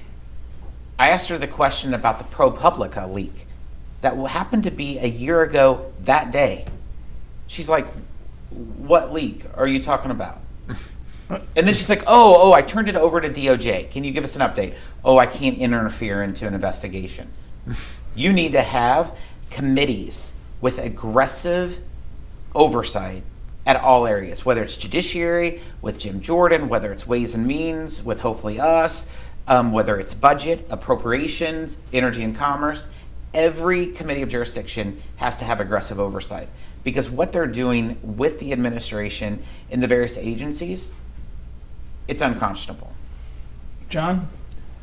Well, I would ask, there's some conservative economists who came up with the theory of regulatory capture, which means that regulators end up being run by the industries they're supposed to regulate. And I would just ask you whether that principle applies to the appropriators. And it seems to me that the people who appropriate the monies end up being captured by the agencies that they fund. Will they really ride herd on those agencies and cut their money off? I'll tell you, the whole funding aspect of government is such a troubling and disturbing process. Agencies have so much power and influence, it's unbelievable. But the only reason why they have it is because Congress has delegated over the years. The power of the purse should be the power of the purse, but it's not always the case. You understand that. Congress appropriates things in such a broad fashion that it grants these agencies so much power. And until Congress is more specific in how appropriations are allocated, those agencies are going to continue to have such power. Like when earmarks were eliminated, there wasn't a cut in spending. It just went from members of Congress to agencies deciding on how those grants were allocated. All right, Jason Smith, a lot going on, a lot happening in the months until the election. You're predicting a sweep for Republicans, though, in the House? I am predicting that we will win the House of Representatives. Think about this, Ed. I've been to 10 states in the last 6 weeks campaigning for candidates. I've been in 5 states in the last 2. So this is a great environment. We have some incredible candidates, but we've only flipped from the Democrat to the Republican majority 4 times in the last 100 years. What we're trying to do is something that doesn't happen often. I think that we will. We got great candidates. The Democrats continue to hurt working class Americans every day, and they're not seeing the light of their actions, and the American people are fed up. And I think that will definitely win the majority, and I hope that it's the majority that Newt Gingrich talks about. Yeah, he's been out there pretty far. Okay, happy birthday in 2 days, Jason Smith, Congressman Jason Smith, Missouri's 8th congressional district, and you can find him on Twitter at Rep. Jason Smith. We'll take a break. That's the 29th Phyllis Schlafly Collegians Summit, and we'll be back in a moment.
Welcome. It's the 29th Phyllis Schlafly Collegians Summit. All these great speakers. I have to tell you, I hope you'll take an opportunity to go over to phyllisschlafly.com, go to our Facebook page, our YouTube page, share and like and pass this on to other folks, but also go back and as these interviews have been phenomenal. If you didn't see the early interview with Congressman Thomas Massie of Kentucky, extraordinary Congressman Jason Smith a few moments ago, and you know, this is all for these college students. We know you are out in the fray on your campus, and it's helpful to get the solidarity, the fortification of seeing these great leaders. Well, our next guest is actually right aimed in looking and talking about colleges and how to deal with it. Jennifer Kabbany is the editor of the College Fix.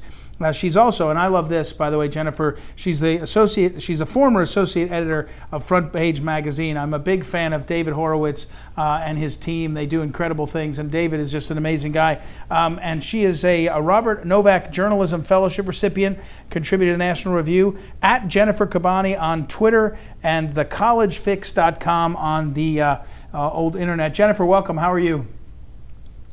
Thank you so much for having me. No, it's great to have you. I mean, we're talking to collegians in this college summit. We've got collegians here at the headquarters and then watching virtually. Jennifer, what's the biggest change for college students in the last 3 or 4 years? I know COVID, and that's one piece of it, and maybe COVID is going to be the overlay no matter what. But in the last 3 or 4 years, it feels like the wokeness has accelerated. And so how do you see that? And how do you tell collegians, hey, you are in uncharted waters, or you're in waters we've charted before? What is the state of play? That's a great question. Before I get into that, I just want to say what an honor and a privilege it is to be here with you all this evening. My mom had got the Phyllis Schlafly report. Wonderful. For many years I was reading it when I was in high school. Oh, that's great. And so, it's such an honor to be here. Her legacy lives on, and it's just great because the Eagle, now it's the Eagle Forum report, but when it was the Phyllis Schlafly report, I would just read it as a young student and take that knowledge with to the classroom.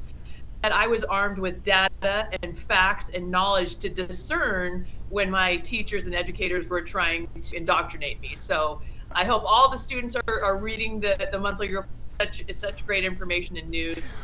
Well, let me let me encourage you, Jennifer. We were talking about Phyllis Schlafly, our founder, and the late Phyllis Schlafly. The one thing that she would talk a lot about was she was always a writer. Before she was a speaker, in terms of her advocacy, she was a writer from an early age of her life. She did an interview with the Lincoln Presidential Museum in oral history, in which she talked about a teacher when she was 14 years old, I think it was, who gave her an assignment to write a paragraph every day, and she did it. And Phyllis, in some sense, said she never stopped writing. She was a writer, was writing a column right before she passed away. So she would certainly appreciate that you were reading the Phyllis Schlafly report, but also that you're now a writer. So back to helping these college students. Absolutely. So the college students, conservative, right of center, libertarian, Christian, Republican, Trump supporting, all of the above college students, they are pariahs on campus. They're under tremendous pressure to toe the line, to stay quiet, to keep their heads down, to keep their mouths shut. We're in a world where there's bias response teams active on so many college campuses nowadays, where anything they say or do that might offend their peers, they might be hauled into the dean's office, get a talking to, get a re-education. Right. They're really under a lot of pressure to basically keep their heads down and their mouths shut, unfortunately, which is the opposite, the antithesis of what college and higher education and the Socratic method, a classical liberal education, is all about, unfortunately. Do you think, Jennifer, it's gotten dramatically worse? You're a young woman. I got to be careful how I do this. It's like a politically incorrect, even before wokeness. But you're a young woman. You're closer in age to college than me, dramatically. Is it worse today than it's ever been? Is it better today than it's ever been? Has the Me Too movement, some of its missteps and some dramatic kind of overreaches, made it better? How do you read that? How do you feel about that? It's much worse than when I went to college. I went to college in the 90s. I'm a lot older than you might imagine. And it was a carefree time. There was no such thing as microaggressions or white privilege. Nobody was talking about that. Gender fluidity, a concept outskirts of the national conversation. So, trying to maintain good, hey, having to, go into the kegger or what have you. I mean, it was a carefree time. And in the last 2 decades, and primarily the last decade, with critical race theory and some of the other trends that we've seen, cancel culture, college is a downer. Yeah. And there's so much pressure to, the conservatives and the center-right kids are the counterculture now, because all the left progressive students, they control the campus, they control the student governments. They don't disagree with anything their professor says. So it's really difficult as a young conservative Republican to have a successful and fun time in college, because if you say or do anything that your peers, you're called a racist. Again, perhaps you're reported to the bias response team. So, young people need to be courageous and brave when they take on these debates and conversations on campus. We're talking with Jennifer Kabbany, at Jennifer Kabbany on Twitter and thecollegefix.com on the internet. Jennifer, how do you specifically counsel young people to fight back? Again, your mindset, when I see your writings, also from your time at Front Page Mag, college kids they want to be, we've talked about this quote, the battle, sir, is not to the strong alone, it's to the vigilant, the active, and the brave. They want to be active and vigilant and brave. How do you do it? What are some of the steps? Maybe pick a topic on race. If you're on a college campus and you critique Black Lives Matter, you're almost asking for trouble no matter how you do it. But is there some sort of way to think about being more, skillful, or knowing where the fight is coming from and encouraging people how to get more solidarity and to get more help to do it? Yes, so I think a lot of it has to do with the particular student. You know, the student may want to take a more aggressive approach, or they might want to take a more thoughtful, intellectual approach. And there's a variety of ways that they can tackle controversial subjects. You know, when I worked for David Horowitz, he's not going to back down from any debate. Right. And that's one way that students can tackle these issues, is come armed with facts, with data, with logic. You know, we've all heard the expression, facts don't care about your feelings. And so, you know, one approach is to just hit them with fact after, point out their logical fallacies, and really just try to reason with them on a very, fact-based discussion, so that they're thinking with their head instead of their heart. Right. And that's one, aggressive approach that you could take.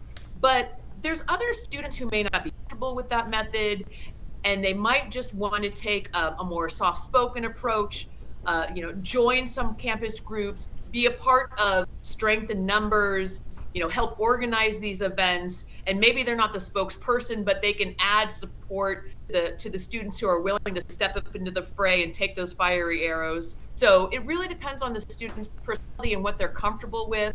But there's all sorts of ways, from the more quiet students to the more outspoken students, to get involved in a variety of ways to fight the narrative. TheCollegeFix.com is Jennifer's website. What about the race question? How do you actually? It's like the third rail. It's like the way to shut everything down is have somebody call you a racist, and everybody kind of runs for the hills. Is there a strategy on that? I actually had somebody tell me about this, that it's just not worth the trouble, because you can't win. Once you're in that fight, and Phyllis, the late Phyllis Schlafly, used to teach that, how you frame the argument, who gets to set the terms of the argument, kind of gets to pick who wins if you're smart about it. And I think the racial thing is almost the hardest one on college campuses. Okay, well, here's the reality of the situation. If you voted for Trump, you're already going to be labeled a racist. Right. You're not going to win. You're going to be called a racist no matter what you say or do. If you vote Republican, you're ipso facto racist. So you just might as well get over it, because the term doesn't have any strength anymore. Look, in the 90s, when I was at college, if somebody called somebody a racist, that was a serious accusation. That was a serious.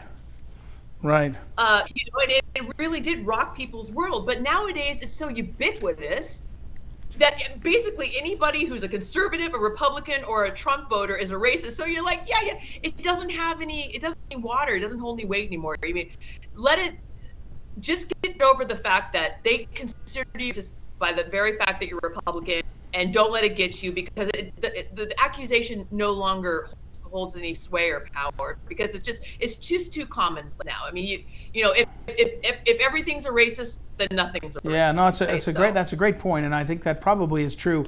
Although it's hard to learn that. I think you probably have to. It's great to hear you say that, because I think you're right. And young people may say, "Oh, get frozen by that," but that is sort of the reality. If that's the name you call everybody, it's the little boy that cried wolf. It doesn't take. What's coming next? I mean, how about transgenderism on college campuses? How about the women's movement? I mean, the Me Too. I mean, Me Too sort of faded. Transgenderism, though, I think you can get in trouble for that, can't you?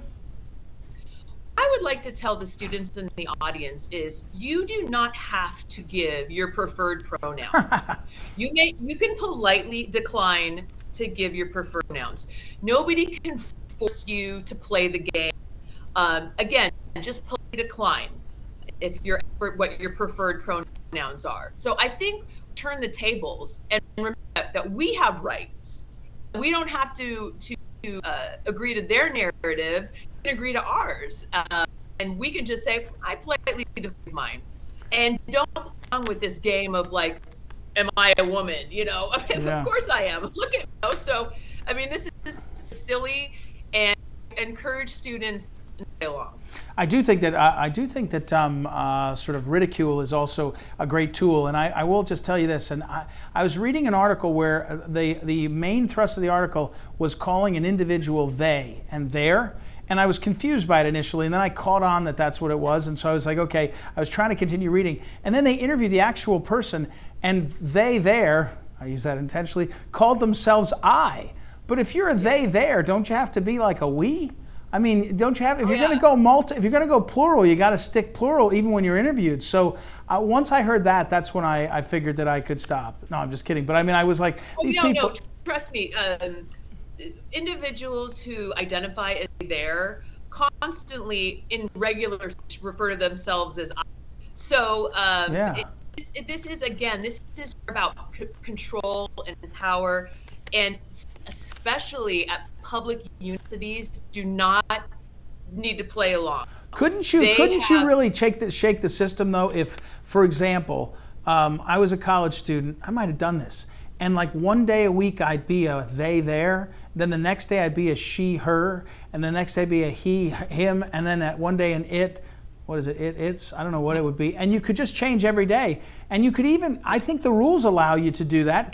Can you identify, can I identify as an African American woman for the purposes of my anthropology class? I could, couldn't I? Really, that's the one thing you can identify as. I learned from Rachel Dole. Dang it.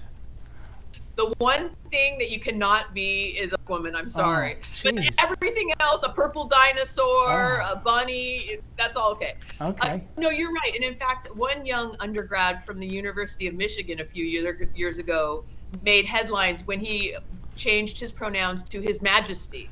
Nice. So, yeah, see? Laughter is the medicine. That's right. I think so. All right. Well, read Jennifer Kabbany at thecollegefix.com, at Jennifer Kabbany. Thank you for coming on, and thank you for fighting the fight. We'll talk again soon. Thank you so much. Any students are interested in writing for the College Fix, email me. The way, as Phyllis Schlafly said, it parlays in the air. So I'd love to hear from some of your students. They're interested in journalism. Great idea. Great idea. Thank you, Jennifer. I appreciate it. Okay, everybody, we'll take another break. We'll be back. We got a few more segments and more people to talk about. And don't forget, please visit phyllisschlafly.com, as well as go on our social media, share it, like it, pass it on, and get the word out there. We'll be back in a moment.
Schlafly Collegians Summit, 29th Phyllis Schlafly Collegians Summit. So many decades of doing this and bringing together, as I mentioned earlier, people, bringing together collegians to both hear about what the issues are and how they fit together, and also be connected with speakers as well as fellow collegians for solidarity. It's so important.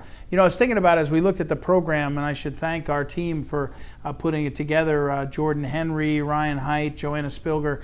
And as I was thinking about this, earlier we had Bear Woznick, and if you saw that interview, he's a very macho Hawaiian manly man guy who talks about the problem of men. And I thought, well, how are we going to talk to women necessarily in collegians? But our next guest is Dr. Marina Hofman, and she's not only for women, but she has written a book on women in the Bible. And if you go to womeninthebible.info, you can see that book and others. She has taught at Palm Beach Atlantic University. She is a leader in small group Bible study, and she's also an editor of Christian books. So welcome, Marina. Good to see you. How are you? Oh, thank you, Ed. Thank you for having me be part of an important event tonight. Well, it's nice of you to be with us, and thank you for your patience. We had the schedule go upside down for our viewers because of the congressmen that were coming, and they had votes and things, and so we had a lot of very understanding guests. Dr. Marina Hofman, first thing is, I think people, we were preparing for this, and one of my staff said, you commented on this, I think it's very important. People feel alone in this kind of moment, and you had a comment on that. I think it's important, right, that people hear what you meant and what we were talking about before. Well, Ed, I'm not ashamed to be honest with you and our audience today. During COVID, as an outgoing introvert who needs others, highly relational, I was really lonely. I missed hugs, I missed kisses, I missed talking to people in person, and it impacted me in so many different ways, Ed, and I saw myself changing for the negative, and I saw myself becoming isolated, not wanting to leave anymore. Almost my nature changed. And so one day, Ed, I had enough, and I said, I need the strength of friends. I need to be with them. I need to see them, hear them. I need to hold them and to be hugged. So I'm not afraid to admit that. And that's what we did. I started to get together with my friends against all the rules of COVID and everything they wanted. You know, as the final straw for me was Christmas, when Dr. Fauci said we needed to wave neighbors instead of going in and saying hello. Right. That was the final straw for me. Yeah. Well, and I think a lot of college students that they lived through the COVID era, but also it's also just an isolating time. The technology makes it that way. The social media makes it sort of that way. And I think, sort of how we talk about that matters. And so, Dr. Marina Hofman, though, what are your lessons? What's like the top 2 or 3 lessons of the Women in the Bible book and what you did there in terms of lessons that young people can relate to? You know, I read for my book in preparation, I read the story of the midwives in Exodus. And now I'm thinking, how can it relate to our times? How can it relate to women? And in studying those women, my lives were changed. Here are 2 ordinary women living in the time of Moses, just before he became a leader, and they're doing their job. They're bringing children into the world, they're midwives, and one day the Pharaoh tells them, instead of bringing life, to kill all the baby boys. And Etta was against everything they believed, against their career, their profession. So what do? They actually do the most ordinary thing. They just show up the next day and do their job. And I loved that, because that's something that I could do, the ordinary, during these extraordinary times. But of course, what they did was also extraordinary, because even though it was a normal act to bring about life, it was in defiance of the Pharaoh. It was committing treason, and they risked their own life. But they just did it. They decided to go forward regardless of any fear or threat to their life. I meant to say earlier, womeninthebible.info is the website. You teach at Palm Beach Atlantic University, so you're teaching young people. How do you see the campuses and see what's happening on campuses? How do you counsel or encourage students to live out their faith and their conservatism on these campuses? Because it's just it's been such a crazy place, and on all different levels. It is, and no shame in admitting that time of fear. That's exactly what everything in culture is pushing us toward, to be afraid and to be isolated. So for me, Ed, I'm a pretty honest person of the heart. I start with my honest human response. It is a fearful time, but how do we overcome that? First of all, we need faith. We need to be anchored in Christ every day, all the time, our reliance on the Lord. And then secondly, and so connected, we need the relationship with others. We can feed off the strength of others. The strength of others are contagious. And if we're both weak, when two of us are in a room and we both take a mask, and suddenly we're not the only ones who have taken this bold act. And even though I'm coming to you from the state of Florida, 2 months ago, my daughter and I were away from service from our dentist because we would not wear a mask. So we'll have struggles. But even in that moment, Ed, I felt incredible because my little daughter was in my arms and we were doing it together.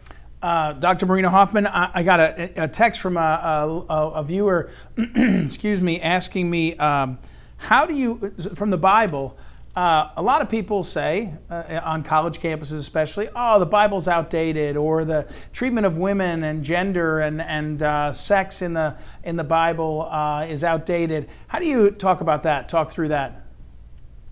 It's never outdated. For me, Ed, there's no question. I am first in my faith in God's word, and we don't need to let anyone tell us that the Bible is outdated, that it's wrong, or that we need to be tolerant of every single voice except our own conservative voice. So, sometimes, Ed, the simplest answer is just to ignore it all. And if you choose that path, I don't fear them. I feel very sorry for them, because every study ever done says that faith is a grounding in our relationships, in our health, even with COVID. The people who have faith are the ones who are stronger in life, because it's not ourselves that we depend on, it's on God. So we can get into all of this, and Ed, your audience might expect me to say that as a professor, but I say stand strong in your faith. Don't let anyone argue you to the point where you begin to question who God is and your relationship with Him. Now, we're talking to Dr. Marina Hofman, and it's womeninthebible.info is her website to check out, and her book is Women in the Bible, Small Group Bible Study. I want to take our collegians on a little tour, though. You're originally from Canada, and your family was involved in the truckers' convoy up in Canada, and I think your father may be a pastor as well as a trucker. So give us an update on Canada. I mean, Trudeau has COVID, I think I read that, but I hate to say it, Canada has fared worse than America in terms of the government dominance. Does that sound fair? Yes, and very close to this discussion we're having, Ed, it was over and over that 90% of people were vaccinated. Well, how does that add up when 30%, 35, 40, 45, 50% of industries are losing employees due to not being vaccinated? It didn't add up. And I remember one by one talking to my friends and family, reminding this over and over. Conservatives are not alone. You're not alone. And even though we have this government telling us all these things, and the government in Canada has been very strong, there has been an overstep of government, and finally in Canada people are beginning to see the truth, but it's very hard when you have a state-run media, which is what we've really fallen to. And in every way, the only voice is the public media voice. And again, Ed, it's a reminder of how important what we're talking about, being human, is, because you can't silence someone when they're talking to you person to person. Did the truckers' convoy in Canada, some of those men, I think it was men, but maybe men and women, were arrested. Are they still facing charges? Did it go away? What happened with that? One by one, they're being released, but they've paid a heavy price. And what I can't understand is why the organizers are not even allowed to talk to one another again. Again, as the stripping of their humanity, who is to say that those people cannot be friends anymore, and the bond they share, they have to break that and not talk again? It's been outrageous, and it keeps coming back to stripping of who we are and who God created us to be, which is relational, which is why I keep coming back to keep pushing against that and to embrace who God made us to be and take that as our point for being victorious and strong and brave. I don't think I realized that one of the stipulations of the Canadian justice system was that they could get out of prison, but they weren't allowed to communicate with each other? Well, Ed, there's the justice system, and then there's what they were told by judges. Oh. And again, it was a huge overstep by the judges to say they can't even text, talk, communicate with one another. They're not violent gang members, and yet, as you know, when the government oversteps, it takes months, sometimes years, for those cases to be won and justice to be returned after it goes through the court system. Wow. Okay. Dr. Marina Hofman, womeninthebible.info. Can folks get to reach out to you through the website? Is that the best way? Yes, please do. I would love to hear all of you. I will take time to write each one of you back. And if I can encourage you, inspire you, and help you in your journey, I would like to do that. Great. Thank you. Thanks for taking the time late in the evening to come on with us and spend time with our collegians. Dr. Marina Hofman, everybody, it's womeninthebible.info. She's wonderful. She's been a guest on my radio show and is, as she just said, very responsive on email and others. So thank you, Marina. Have a great night. We appreciate you. Thank you. God bless. God bless you. Okay, everyone, we've got a couple more segments coming up here on the Phyllis Schlafly Collegians. Don't forget, go to phyllisschlafly.com or on any of the social media channels. You can reach out to us. It always kicks into our system, whether it's Joanna, myself, Ryan, who will get that message. We'll get back to you. We want to connect with you, and we appreciate you being a part of this Collegian Summit. So we'll take a break, and we'll be right back.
Welcome, everybody. I mentioned earlier as we began our Phyllis Schlafly Collegians Summit that certain of our guests, a couple of them who really we wanted to participate, were not going to be able to be with us in person. So we did pre-record them. And so I'm really grateful. Mike Davis has become a really indispensable part of the community, the policy community, trying to figure out what's going on, especially with judges, but also with public policy around big tech and some of the other efforts. Mike Davis has the distinction of having, I think it's technically right, Mike, you can correct me, but I know you clerked for the Supreme Court and the Federal Court of Appeals. You worked for the Chuck Grassley's Judiciary Committee, Senator Grassley's Judiciary Committee, and then you were sort of were you technically a Sherpa? You were working with the confirmation of judges, especially Justice Kavanaugh and Justice Coney Barrett. So you worked in all three branches to some extent of our government. Does that sound fair? That is fair. Thank you, Ed. Well, and Mike Davis comes to us live on this tape. We're taping from Dublin, where he went to a wedding of one of his buddies, friends of his. And so we're really grateful. Mike, before I forget, the best place for people to follow your stuff, is it you're the founder and the president of the Article 3 Project, article3project.org. Is that the best website? I know you also do some policy conversations and support on big tech, but what do you prefer?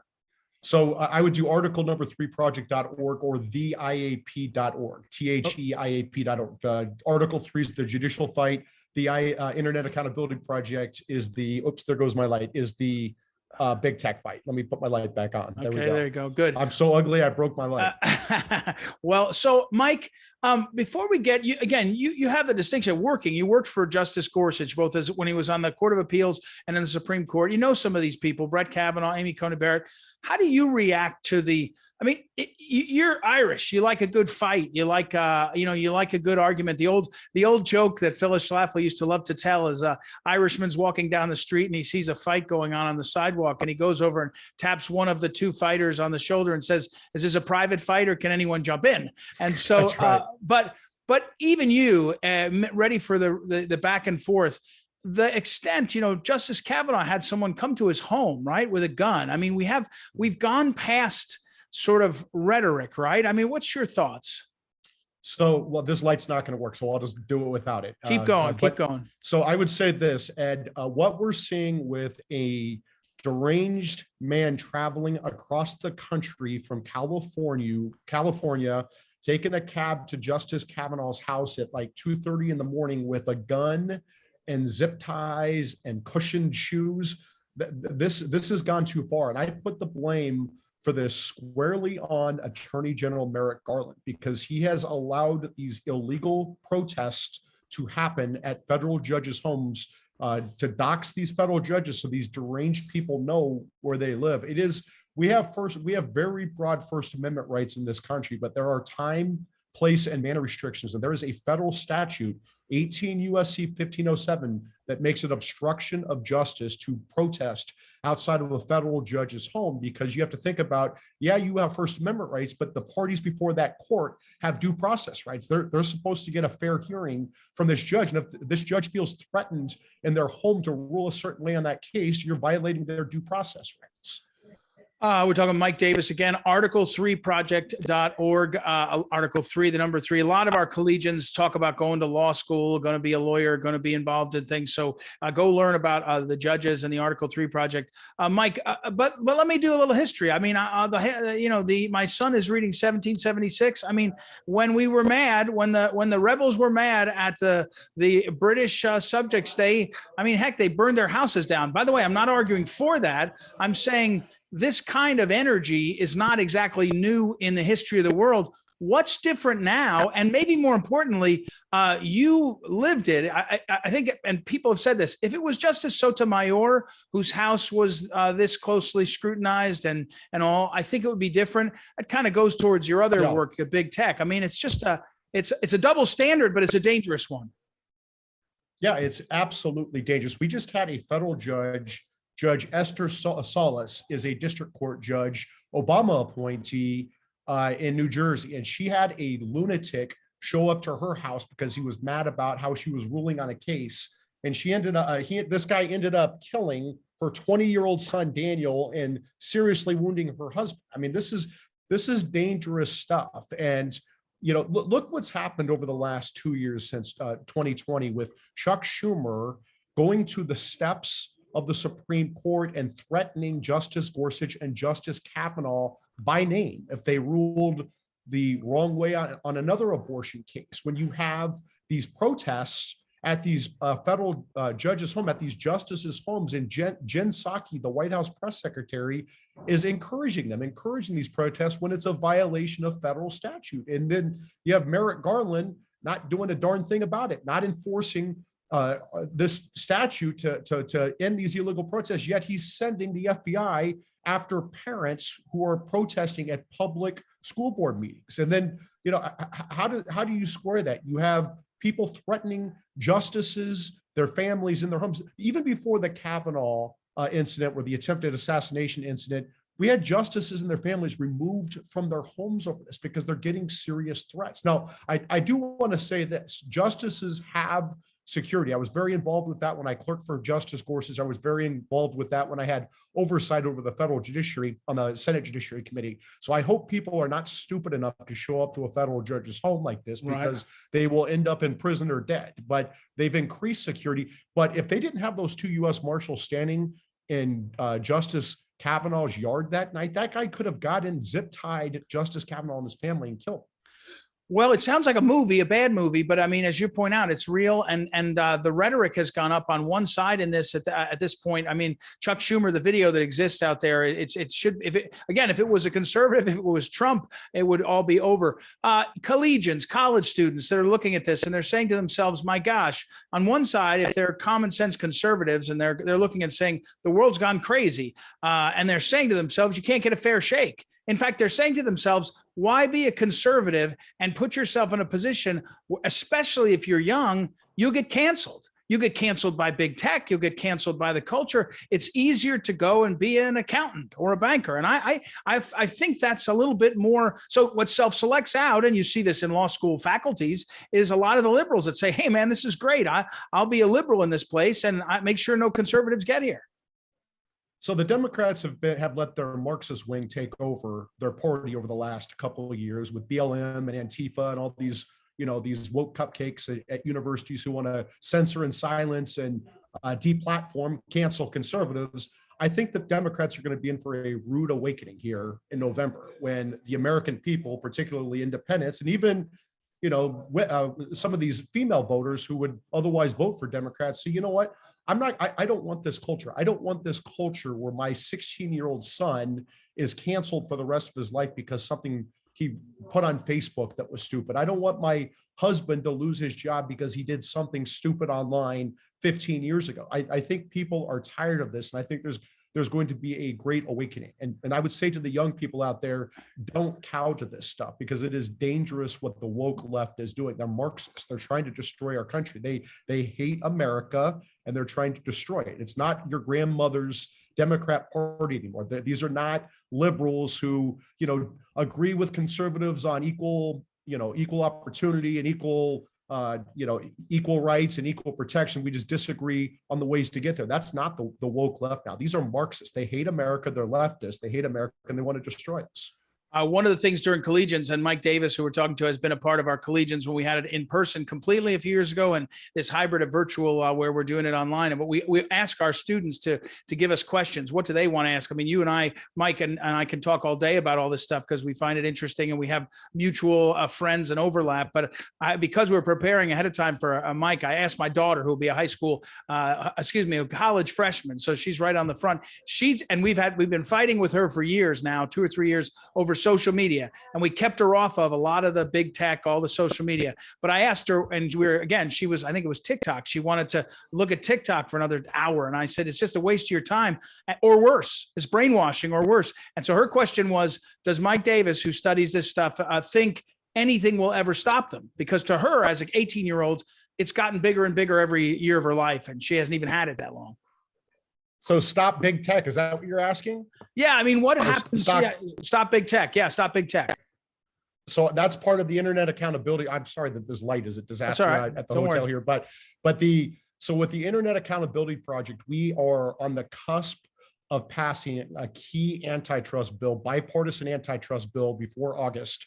That's going to be a crucial first step into breaking up big tech. These are trillion-dollar big tech monopolies, Google, Amazon, Facebook, and Apple. And as conservatives, we should believe in free markets. And in order to have a free market, you must have a functioning market. And when you have trillion-dollar monopolists using their power to crush competition, shutter small business, cancel conservatives, we no longer have a functioning market. We no longer have a free market. So we need to turn to our century-old antitrust laws from Teddy Roosevelt to use this targeted law enforcement. It's the opposite of regulation. It is law enforcement. You're using the Justice Department and the FTC to target these cancerous tumors on the market, Google, Amazon, Facebook, and Apple, and to make sure that they don't have this gatekeeper control. They don't control online commerce. They don't control the information. They don't swing elections. And so that's the big thing that we're doing at the Internet Accountability Project is this. It's called the S2992. It's my former boss, Senator Chuck Grassley, Congressman Ken Buck, all-star conservative from Colorado, working on these bills with A.B. Klobuchar and David Cicilline, two liberal populists. I think liberals hate big tech because they're big. Conservatives hate big tech because they're woke. So there is a rare window of opportunity where we can come together before August, before the Democrats and Republicans go into their warring midterm camps, and we can actually pass this key bill. Who opposes it, Mike? When you say it like that, it's very convincing. You say, hey, we got to do something. Everybody knows Amazon is destroying our economy in terms of the participation. Everybody has a story on that. Who opposes it? Just the people that are supported by Amazon? I mean, how do you justify the opposite or not? How do you justify not doing something?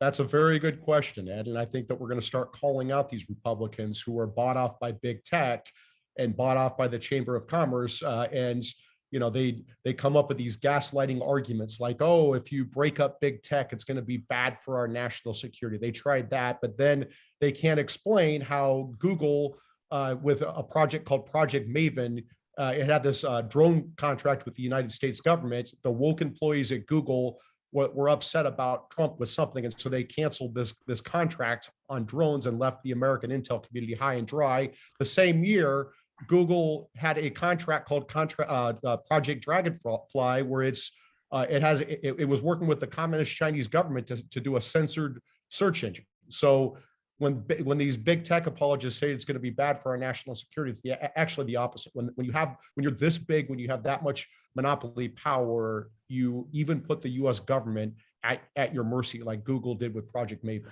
We're talking with Mike Davis again, and Mike Davis, theiap.org or .com, Mike? Sorry, I forgot. .org. It's theiap.org.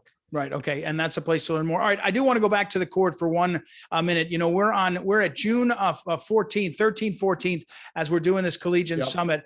And we've got 3 more weeks of the traditional term of the court. By the end of June, they finish and they go about their way. We have, I think, close to 25 cases still left that haven't been. I mean, people know Dobbs. That's the big one that's out there. So I have 2 questions. One is, what's the next 3 weeks look like in terms of the amount of court cases? And, you know, you're not in town, but I was over at the Supreme Court this morning on Monday morning. There was a couple hundred, maybe 500 people total on split on back and forth. That's not that big for the court, but it seems to be ramping up the call to action. So 2 questions. 1, what's the rest of the month look like in terms of these cases? And 2, what about the leaker? I thought they'd figure out who the leaker was pretty quick. Maybe they have, and they're not going to do anything till after the session. But so what's the next month look like at the court, including the leaker? So on the cases, it's going to be very busy. There's an internal deadline where the court gets its dissenting and concurring opinions done by a certain deadline. And I anticipate that the most highly contentious cases will come out June 21st and June 27th, right? So you'll probably see Dobbs on June 27th.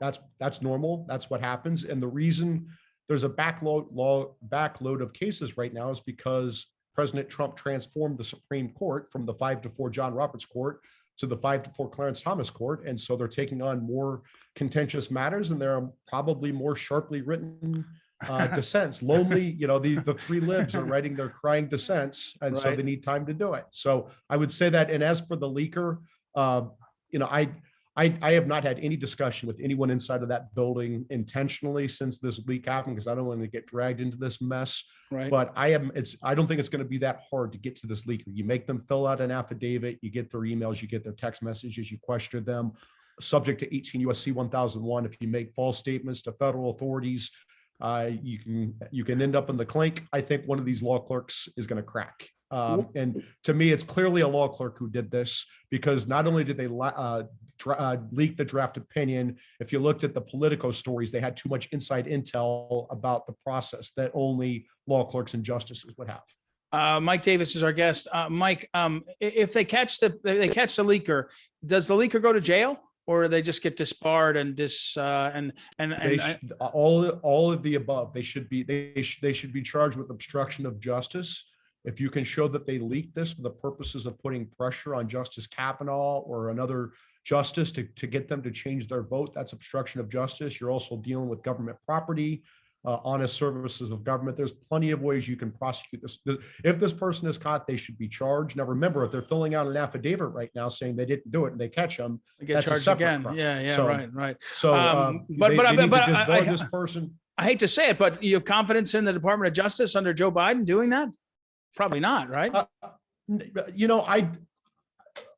We will see. This is such an egregious breach. That's like this guy who showed up to Kavanaugh's house and tried to kill him and his family cited this leak as what's motivated him. Yeah, so this is. I was screaming from the beginning that this is going to cause death threats against justice. This is predictable and predicted, and whoever did this needs to be disbarred. They need to be fired. They need to be charged. We cannot let them become a hero on MSNBC. Mike Davis, sorry, one last question, though. We're almost out of time, and we thank you, Mike Davis, the Internet Accountability Project and also Article 3 Project, both. We'll put it all up on social media. But I want to ask you, you ran a lot of committee hearings for the Judiciary Committee in your day.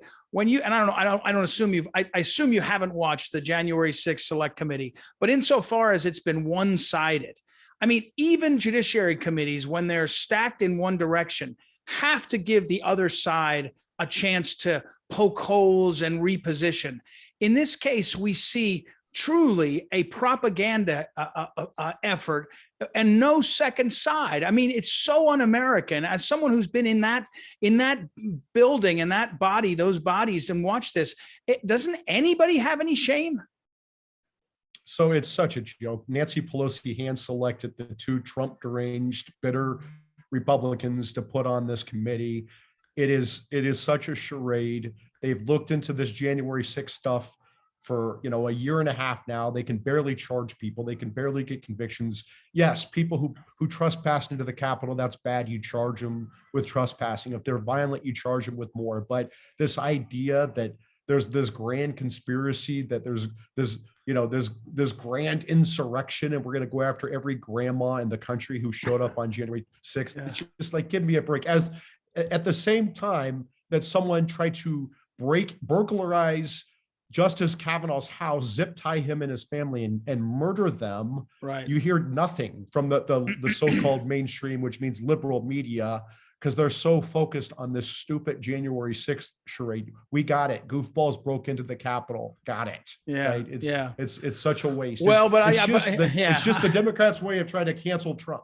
Well, the thing I'll let you go, Mike. The thing I can't stand is that if you care about these systems working, there are times where you don't like who's in charge, right? You might be in a Judiciary Committee and you don't really like the fact that Joe Biden was chairman, or if you're a Democrat, you don't like when Chuck Grassley was chairman. But there was a system that allowed people to believe it worked, and the back and forth, and in this case, it's all one propaganda direction. And this is to big tech, which we talked about earlier, and big media. To their credit, they're really good at this. They're brainwashing a third or half of the country to believe something that's not true. And you and I are going to be talking about it for years. So, Mike, I got to let you go. Travel safely home from Ireland. Thank you for jumping in. We'll make sure to advertise both of your great projects, and we'll talk again soon on lots of other fronts. Thank you very much, Ed. All right. Thanks, Mike Davis, everybody. I appreciate him doing this and coming in with us from Ireland. Pretty amazing. So we'll be back to the live program right after a break.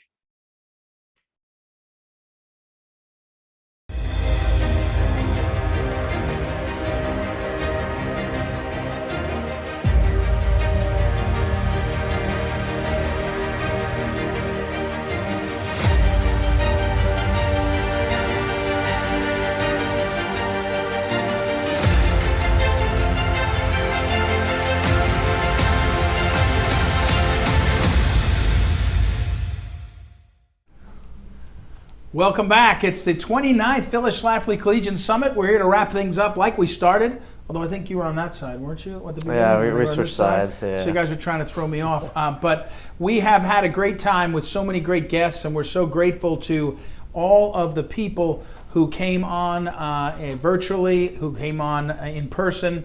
Lots of interesting and key folks. And I have to say, our goal with Collegians is all year round to be a resource for college students where they are. So you learn about what's going on in politics, learn to understand what the policies are, and understand how things apply. And so we're really excited about that. Please be in touch with us at phyllisschlafly.com. You can go there and sign up for our emails. Send an email to me, ed@phyllisschlafly.com. Any of our team. Thank you, I should say, to Ryan Height for all the technical, Joanna Spilger for her great work with all this aspects, and our great Jordan Henry also. These two guys, Mason Mahon, Mark Taylor, whoever they are on either side, who are interns at Christendom and Hillsdale. We do have a great intern program. If you're interested in interning either at our St. Louis office or here in the Washington, D.C. headquarters, please get in touch. But when we started at the beginning, besides starting with the pledge and prayer, we started with this quote from Patrick Henry. "The battle, sir, is not to the strong alone. It's to the vigilant, the active, the brave." Vigilant, active, brave. That's the framework of what we've been talking about, whether it's pro-life issues, our border and our sovereignty, whether elected officials like Congressman Matt Gaetz are talking about how he has to fight the swamp and the establishment, and especially when you listen to those policy experts in all the different fields. So how we can fortify each other and also build solidarity is it's a word I've been using often in the last few days as I prepared for this. So I want to say thank you for being a part of this. Our youth have faced unprecedented times. COVID was a challenge. All of social media and big tech and what's going on is a challenge. But I think who said it earlier? We know you're up to it. We know, maybe it was Armstrong Williams. You're up to the challenge, and there's a lot of great challenges ahead for you. So we look forward to working with you any way we can. PhyllisSchlafly.com, ed@phyllisschlafly.com is my email address. Be in touch, and don't forget that the strong, it's not just for the strong alone, it's for the vigilant, the active, and the brave, and that's all of you. That's all of us together. And so thank you again for tuning in. Thank you guys for your help and for all that's going on. And I'm Ed Martin.